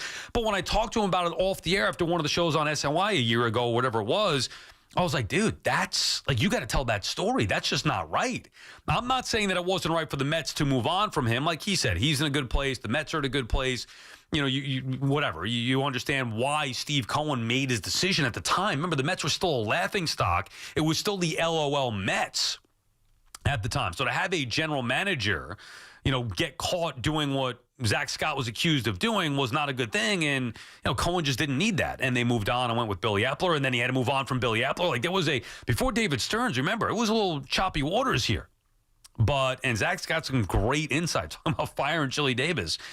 Chili Davis not knowing if the pitcher was a lefty or righty. Well, like, dude, you're the hitting coach. Like, that won't fly. That may be okay in the 80s or early 90s. That's certainly not going to fly in 2025 or whatever it was, 2021 with the Mets if you don't know who's throwing against you with the data and analytics. And sometimes it could be too much with the analytical stuff, but it's just good to get a perspective from an actual general manager. Like, we think we can do it. We think we know better. Zack Scott has 4 rings as being part of a front office with the Boston Red Sox.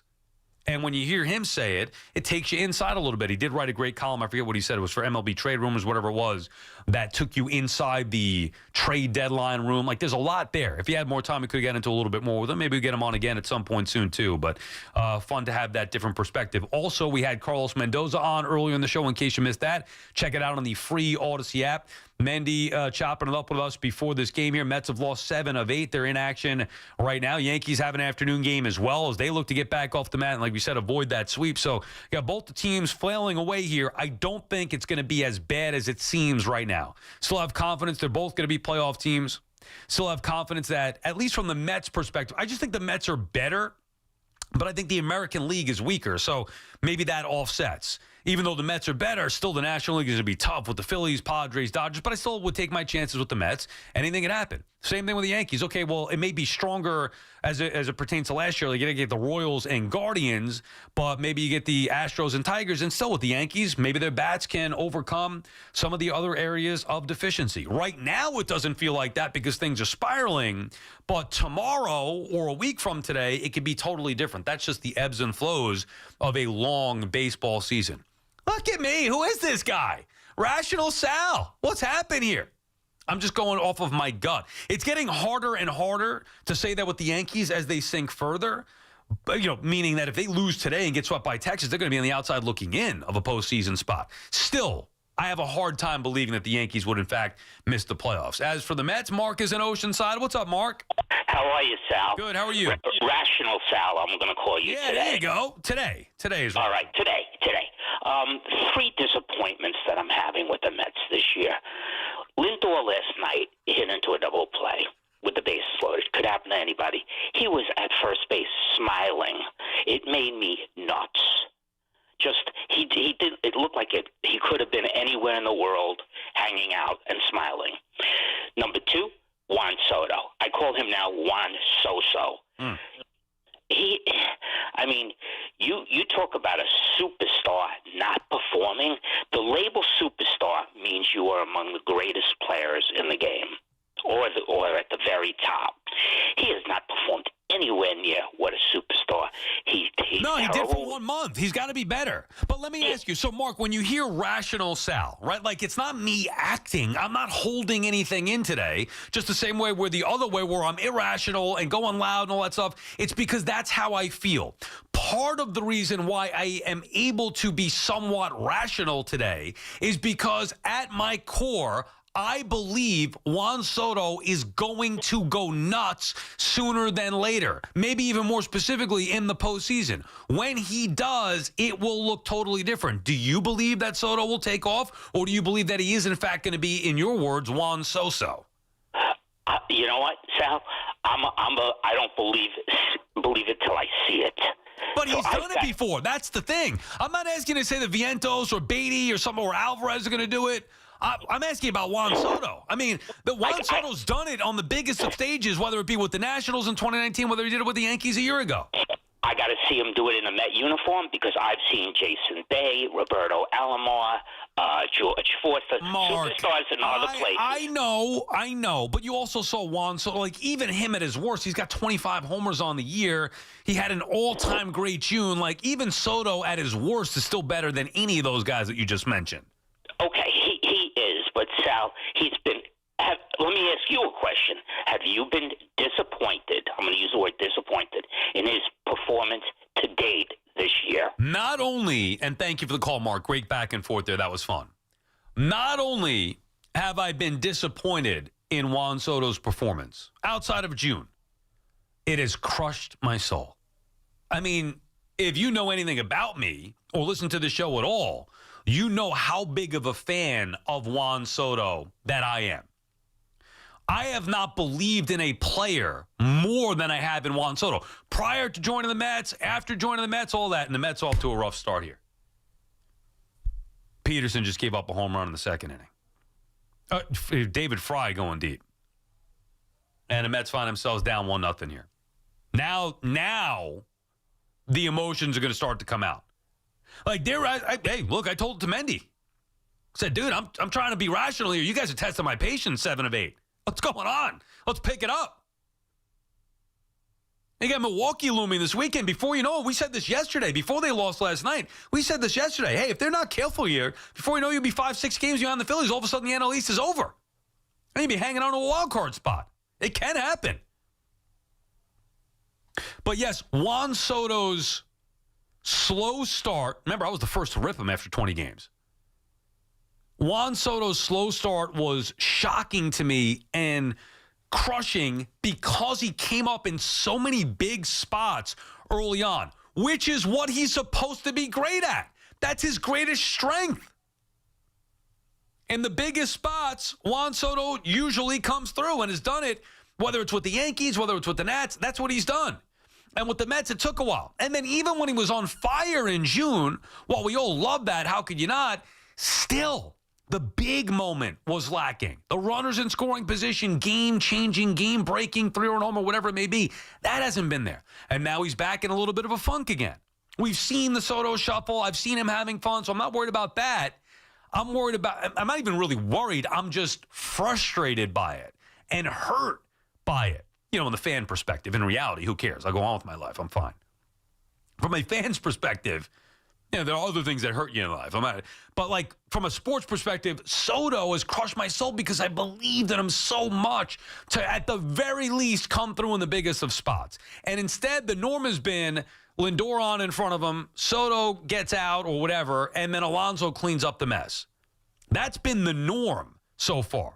For the Mets to have success and win a division and win a World Series, Juan Soto's going to have to be Juan Soto. But I still believe that he will be. That's why I'm not going nuts the other way. But, I mean, it's about freaking time here he gets going. One great month is not good enough. So his season's been disappointing. I don't know how you could dispute that. Marty is in Hoboken. What's up, Marty? Yeah, well, the thing is, Aaron Judge carries the Yankees. Without him, he got hurt one year, and the Dodgers, hurt his leg or whatever. They didn't make the playoffs. Mm-hmm. If he's not healthy the rest of the way, they will not make the playoffs. If he's healthy the rest of the way, they will make the playoffs. The Mets, on the other hand, Juan Soto, his new nickname is Juan Free Pass Soto. He's batting .220 with runners in scoring position. He's batting .240. Oh, he's worse than that with runners in scoring position, I'm pretty sure. Yeah. Okay. 25 home runs he has, right? Yeah. How many of those home runs are solo? The majority of them. 20 out of the 25 home runs. I mean, that's ridiculous.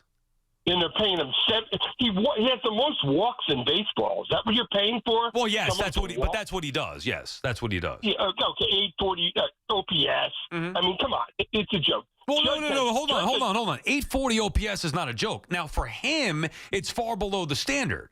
But it's not a joke. Like, even that's why we say even at his worst, like you're ripping Soto. I'm not ripping Soto. I'm saying what the hell is going on? I want to see him going nuts. And put it this way, I believe he will go nuts. It may start in the postseason. I don't know. But I've been holding out hope all year long and waiting for it, and it just hasn't happened outside of June. But let's not make it like Soto's some kind of bum or a bust. He's not. No. He's got 60-something RBIs, which half the league has, 30 players. Well, no, that's not good enough. No. Okay, but what's your point? No. Do you think Juan Soto's no good? Do you not think he's going to get a No, guy? I'm just saying he gets a free pass. If this was the Judge struggling or anybody else in New York at a $750 million contract, they'd be getting lambasted. No, he has been getting criticized more. I don't think he's gotten a free pass. And thank you for the call. I mean, I was the first to rip him here.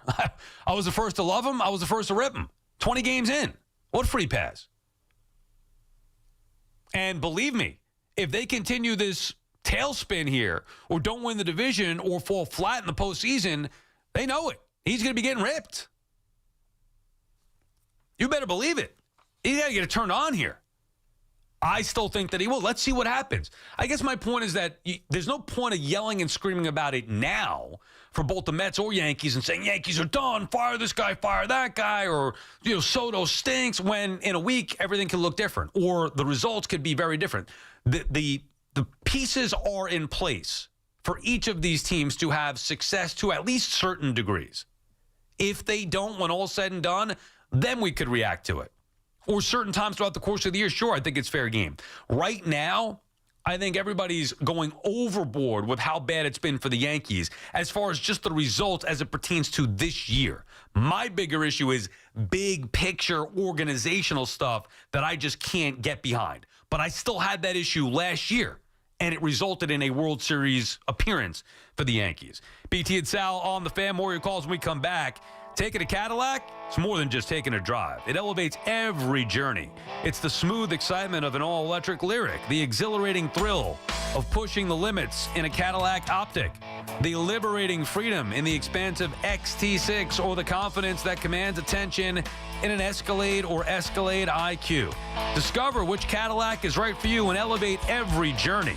Visit your Tri-State Cadillac dealer. BT and Sal on the Fan, presented by your Tri-State Cadillac dealers. Cadillac, the official luxury vehicle of the New York Mets. It's Boomer and Gio, mornings on the Fan, 101.9 FM. They are relevant every year. They are the team. They sell out. There's a passionate fan base. Sometimes it gets a little wacky and loopy, but he always delivers. Listen to Boomer and Gio on demand on Apple Podcasts, Spotify, or wherever you get your podcasts. This is Andrew Perloff with an Odyssey Sports Minute. The NFL has a new substance policy that could have a direct effect on the game. Nothing to do with so-called street drugs or even PEDs. They're banning smelling salts, the secret fuel of many players and even some coaches. It seems to help increase mental alertness during the game. But the FDA warned they're not safe. Believe it or not, this could be a big adjustment for some players as they desperately try to get any edge they can for the intense competition of the NFL. I'm Andrew Perloff. DQ presents The Sound of Happy. Hear that? That's the DQ chicken strip basket. Only $7.49 for a limited time. We're talking 4 100% white meat seasoned chicken strips served with fries, Texas toast, and DQ's signature country gravy. Yeah, you heard that right. For crunch time and no time, it can only be the DQ chicken strip basket. Just $7.49 for a limited time. Get it delivered in the DQ app. Happy tastes good at participating locations. Now is the perfect time to start on your next success. Apply now and save with no application fee. Classes start August 13th. An accredited state university, University of Maryland Global Campus offers online and hybrid courses. Plus, you can earn up to 90 credits toward a bachelor's for prior learning and work experience, or transfer up to 12 credits towards a master's. Learn more at umgc.edu. Certified to operate in Virginia by Shell.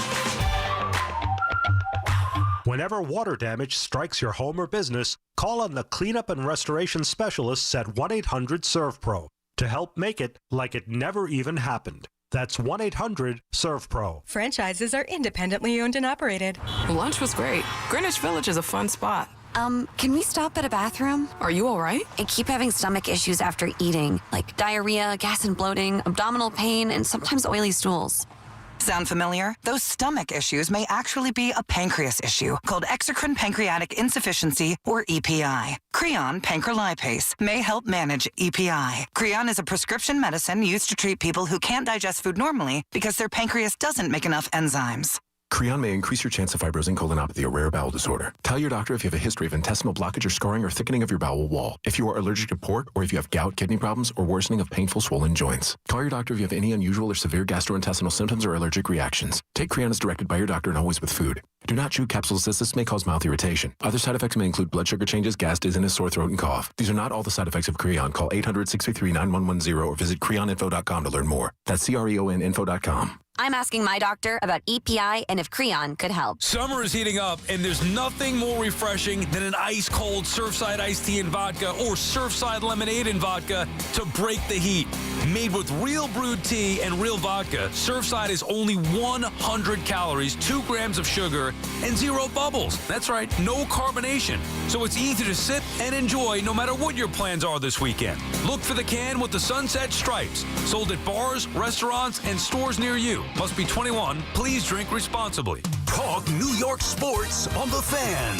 FanDuel, because nothing says summer fun like adding excitement to the game while your friends are getting sunburned at the beach. Summer sports are calling your name. Baseball under the stadium lights, golf on pristine green fairways, soccer matches with world-class goals, and all the action-packed moments in between. You are going to spend all day following your favorite sports team on your phone anyway, so you might as well make it more thrilling with FanDuel. Open the app today to see the daily promotions. New to FanDuel, new customers can bet just $5 to get $150 in bonus bets if your first bet wins. Open the FanDuel app today or visit FanDuel.com/Geo. That's G-I-O to get started. We just love the app around here. It's safe and secure, and when you win, you get paid instantly. FanDuel Sportsbook is the official partner of WFAN. 21 and over and physically present in New York. First online real money wager only. $5 first deposit required. Bonus issued is non-withdrawable bonus bets that expire 7 days after receipt. Restrictions apply. See terms at sportsbook.fanduel.com. For help with the gambling problem, call 877-8-HOPE-NY or text HOPE-NY 467-369.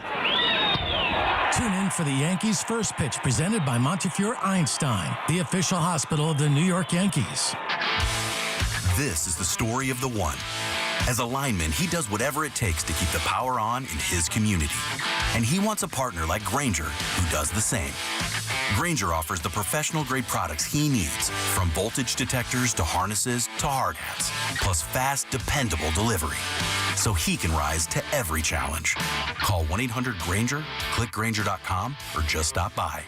Grainger, for the ones who get it done. Oh, these polymers aren't as flexible as batch K3. Researcher Laurie is stretched thin. Did you get the vulcanization analytics from V66? Oh, wait, are these rubber scores from last week? She needs to hire new lab technicians so she can bounce back into her old self. I need Indeed. Indeed you do. Our matching platform lets you spend less time searching and more time connecting with candidates. Redeem your $75 credit at Indeed.com/credit. Terms and conditions apply. When you travel well, your KLM Royal Dutch Airlines ticket takes you to more than just your destination. It takes you to front row views, voices lost in the music, and new shared memories. And when the last song fades, welcome aboard KLM Royal Dutch. The KLM Royal Dutch Airlines crew is here to ensure your journey home hits all the right notes.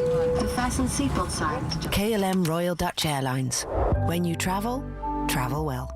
Get connected with WFAN to talk about your favorite teams. The Fan on the Odyssey, iHeart, and TuneIn apps.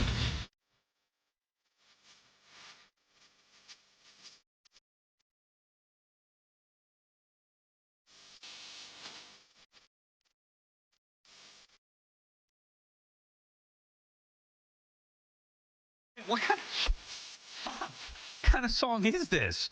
By the way, I did try to, I shot my shot last night at Reggie, Redman, Reggie Noble on social media. I saw him post something. I didn't even know he had a social media account. And then I saw him post something because we had a call yesterday that called and told Hoff that he's friends with Redman and he listens to the show, and he had taken issue with me ripping Kayvon Thibodeau. And of course, what I would tell Redman to his face if he did come in here and be like, that wasn't me, Reg. That was BT.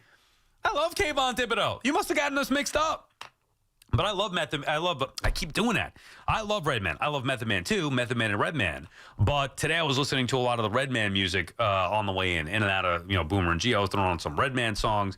What the hell was the point of the story? Oh, yeah, so I took my shot at Redman last night. I saw him on social media, and he just tweeted something about his new album, Muddy Waters 2, which I guess came out, earlier this year. I forget the exact date.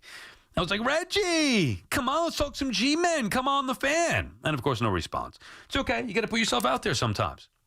And if he does, in fact, listen to the show, maybe Reggie would want to come in here and talk some football with us. We'll see. But I love Redman. You a fan of Redman, Hoff? Or not really? You're not a Redman? I was more of a Method Man than Redman. But what about Method Man and Redman?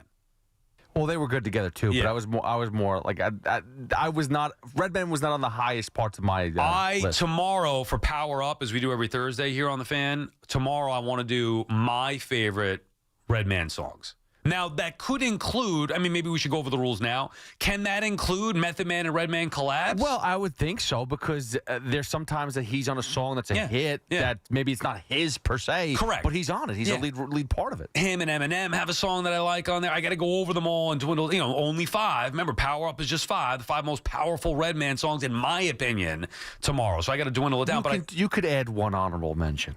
Maybe. I'll allow that. I already have 3, I think, in mind. It's going to be tough, man. I love Redman. One of my favorites. Now, you're going back 25 years, even more than that. But I don't plan to be like an expert in it. Were you big into when Redman was in the movies? Him and Method Man? Yeah, well, How High? That was the name of one of those movies, right, that they did. Do you remember that movie? I never actually saw it, but I heard it was great. Okay, because one of the songs on that soundtrack, I was just listening to it today coming in because I'm trying to get ahead of this. How High? It's from the How High soundtrack. It's called Part 2. Can you pull it up? Clean version of it? It might take a They use a sample of Tony Braxton in there, and that's one of my favorites. But I'm thinking, man, can I disrespect Redman and have one of that's too soft to really make the top 5 out of Redman? But I do like that song. It's called Part 2. It's from the How High soundtrack. Method Man and Redman back then, too, they were on top of everything. Like, I know they're each pound for pound great rappers. And Eminem, of course, famously references Reggie Noble in his Till I Collapse as one of the great rappers, in his opinion, of all time.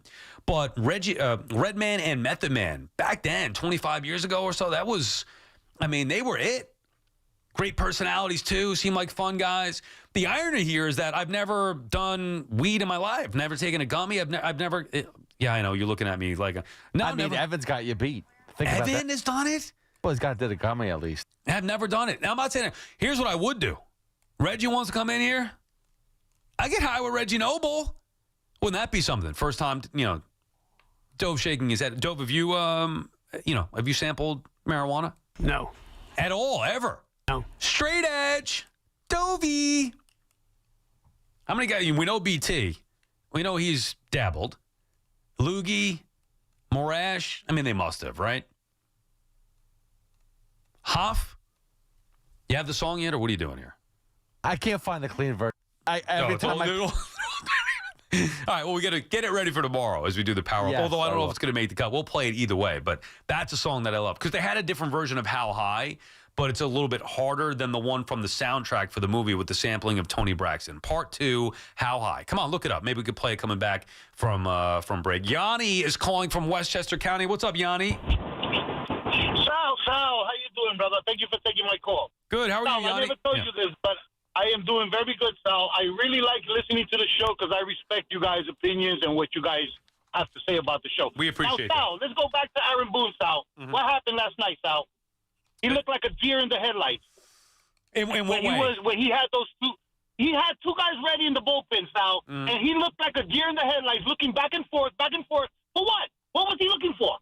I don't think he was sure of what he needed to do last night. Yeah, I agree that I think he was torn in that once you pull the plug on Williams there, you're going to be up against it. Even if Bednar gets out of it, who's going to be following him? Do you trust Leiter to come in that spot? Do you trust Leiter to close it out? So he was trying to get his guy through it and maybe build up the confidence. Obviously, it didn't work, and it was a higher leverage situation the night before. So it worked out the wrong way for Booney, unfortunately.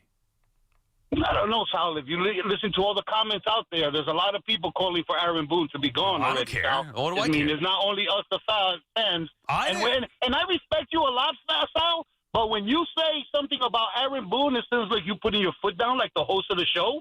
And you are the boss here. But, you know, I mean, your opinion is valid and all. Yanni, you're entitled to your opinion.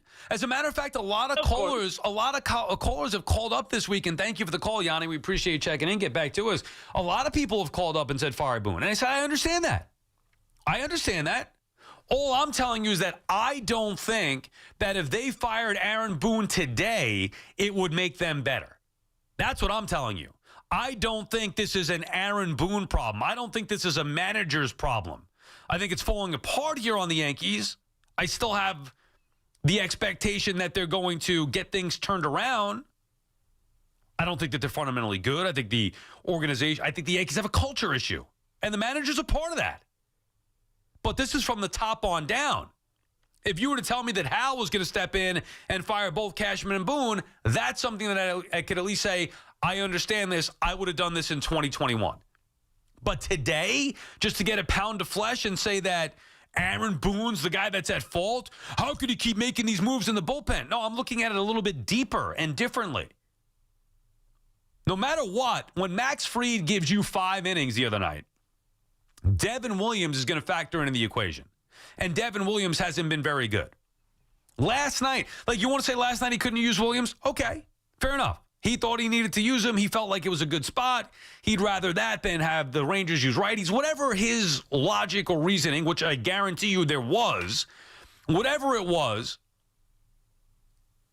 right or wrong last night, the Yankees, are built to rely on Devin Williams to be a part of their bullpen. If he does not get outs, even with the additions, Bednar, Doval, even with that, they still need, what's it only going to be? You're only going to have Weaver, who's been up and down as well and shaky as well. I get it. Williams is the whipping boy, but he's got to be a part here. And if he's not, the Yankees have even more issues. Will Warren went 5 innings after Max Fried went 5 innings. You got to use the bullpen. You don't want Williams in 9th, so what do? He's got to pitch. I can't blame Boone for that. I'm sorry. Tony is calling from Middletown, Delaware. What's up, Tony? Sal, man, hey, I know you've been in the game for a long time, and that Mendoza interview, man, it was great. It was great. You know, I'm not a Met fan, but it was great listening to it. Appreciate that. I just want to say, it's not really, it's not Boone that what the Yankees' problem is deeper than that. We're just not a good team. We're just not a good team. I mean, even if the bullpen doesn't explode or Williams doesn't explode yesterday, we scored 0. Okay, so that's not Boone. Bingo. They didn't tack on the night before, and they didn't get any hits last night. Right. So it's just we're just not good, and I think people just need to understand that we're going to get passed by some other teams, and we're not going to the playoffs this year, and we'd be wasting a spot if we made it. You know what I'm saying? Because they just can't hit. I know they call him King Judge or whatever, but nah. I mean, whatever. Who calls him King Judge? There's only one king in this town, Tony, and thank you for the call, and that is King Cohen. I've heard the afternoon show repeatedly refer to Aaron Judge as King Judge. That's got to stop. First of all, it just doesn't even sound right. I don't care what poll that they took that voted on. Matter of fact, I'll tell you how fraudulent that poll is that they took. They asked me for my vote, right? They came around here at the Fan, and they were asking, hey, what's your vote? Who's the king of New York? You know what my answer was? King Cohen. They wouldn't even allow it. I had to pick somebody else. What kind of poll is that? What kind of voting system is that? King Cohen. One king in this town. Judge is the best player. He's not a king. I mean, come on. It just doesn't fit right. King Judge. Until King Judge puts the crown on in the postseason, I think we got to hold that nickname off. Now, you could dispute King Cohen, but there are reasons why I named him that. Steve Cohen's done all he could. He spent the money. He's laid back. He's got on, he let Stearns do his job. He's hired multiple GMs. What more do you want from Steve Cohen? Now it's on Mendy, as I told him. Now it's on the players. King Cohen did his job. Judge, he's got to do his job in the postseason. Mets are getting beat here again, man. This is ugly now. Peterson just gave up another laser 2-run homer. They're down 3-zip. By the way, Stephen Kwan, who was on base, all he does is hit. Oh, you don't want Stephen Kwan? Why do you want him? Rather live with Dominguez, butchering balls in left field, and it's 9 home runs, can't hit from the right side, learning at the big league level. Why do you need Stephen Kwan when you could have that? Stephen Kwan, the reason why I was pounding on the desk for the Yankees to go get him is because that's an organizational change. It would have shown that the Yankees were aggressive and acknowledging that they needed more of a known commodity now and a guy who is also under control and does provide something different than what they have. A leadoff hitter who could put the bat on the ball. And he did it just here, a little base hit up the middle. Next guy comes up, Martinez hits a 2-run homer, 3-0 Guardians. That's a ball player, Kwan. The Yankees could, oh my God, he would have been such a great fit here. Last one, Joey's in the Bronx. What's up, Joey? Hey, Sal, thank you for taking my call, bud. Appreciate it. Thanks for making it. What's up? As a Yankee fan, I think that the Yankee roster prior to the start of the season was better than it was last year. Would you agree? I liked last year's combination of Soto and Judge better, but I understand why you would say it. Maybe a little more balanced this year. Sure, go ahead. Okay, and it's just typical Yankee. And instead of being a frustrated fan from the 90s and being a spoiled kid, I just don't think they've been that team for a long time. They haven't had that heart. They haven't had anything. There's no pulse in the locker room. There's no pulse on the bench.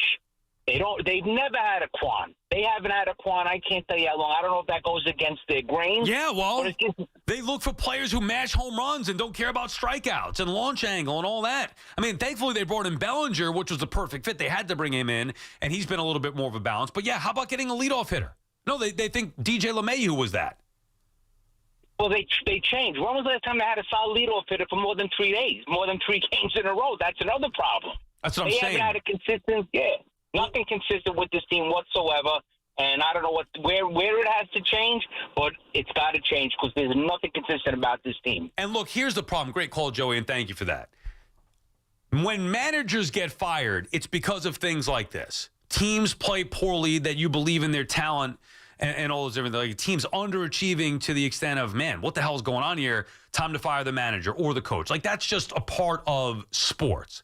So I understand that conversation.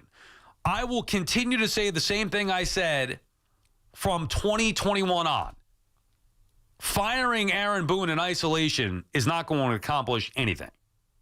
If you were going to make a change, and I would have with both Cashman and Boone 4 years ago. 4 years ago. But Sal, we were in an ALCS in 2022. Yeah, but you missed the playoffs in 2023. But Sal, we were in the World Series last year. Well, yeah, you had Juan Soto, and the competition in the American League wasn't good enough. And now most of you want to fire the manager as if he is the main culprit. He's not. It's an organizational issue. And even with all that being said, I still believe the Yankees are going to find themselves in the postseason and still have as scary of an offense as anybody else in the American League, at the very least. All right, that does it for us. Thanks to Dove. Thanks to Hoff as well. Thanks to everybody who listened and called. We appreciate each and every one of you. Back again tomorrow at 10 a.m. Yankee Baseball coming up next.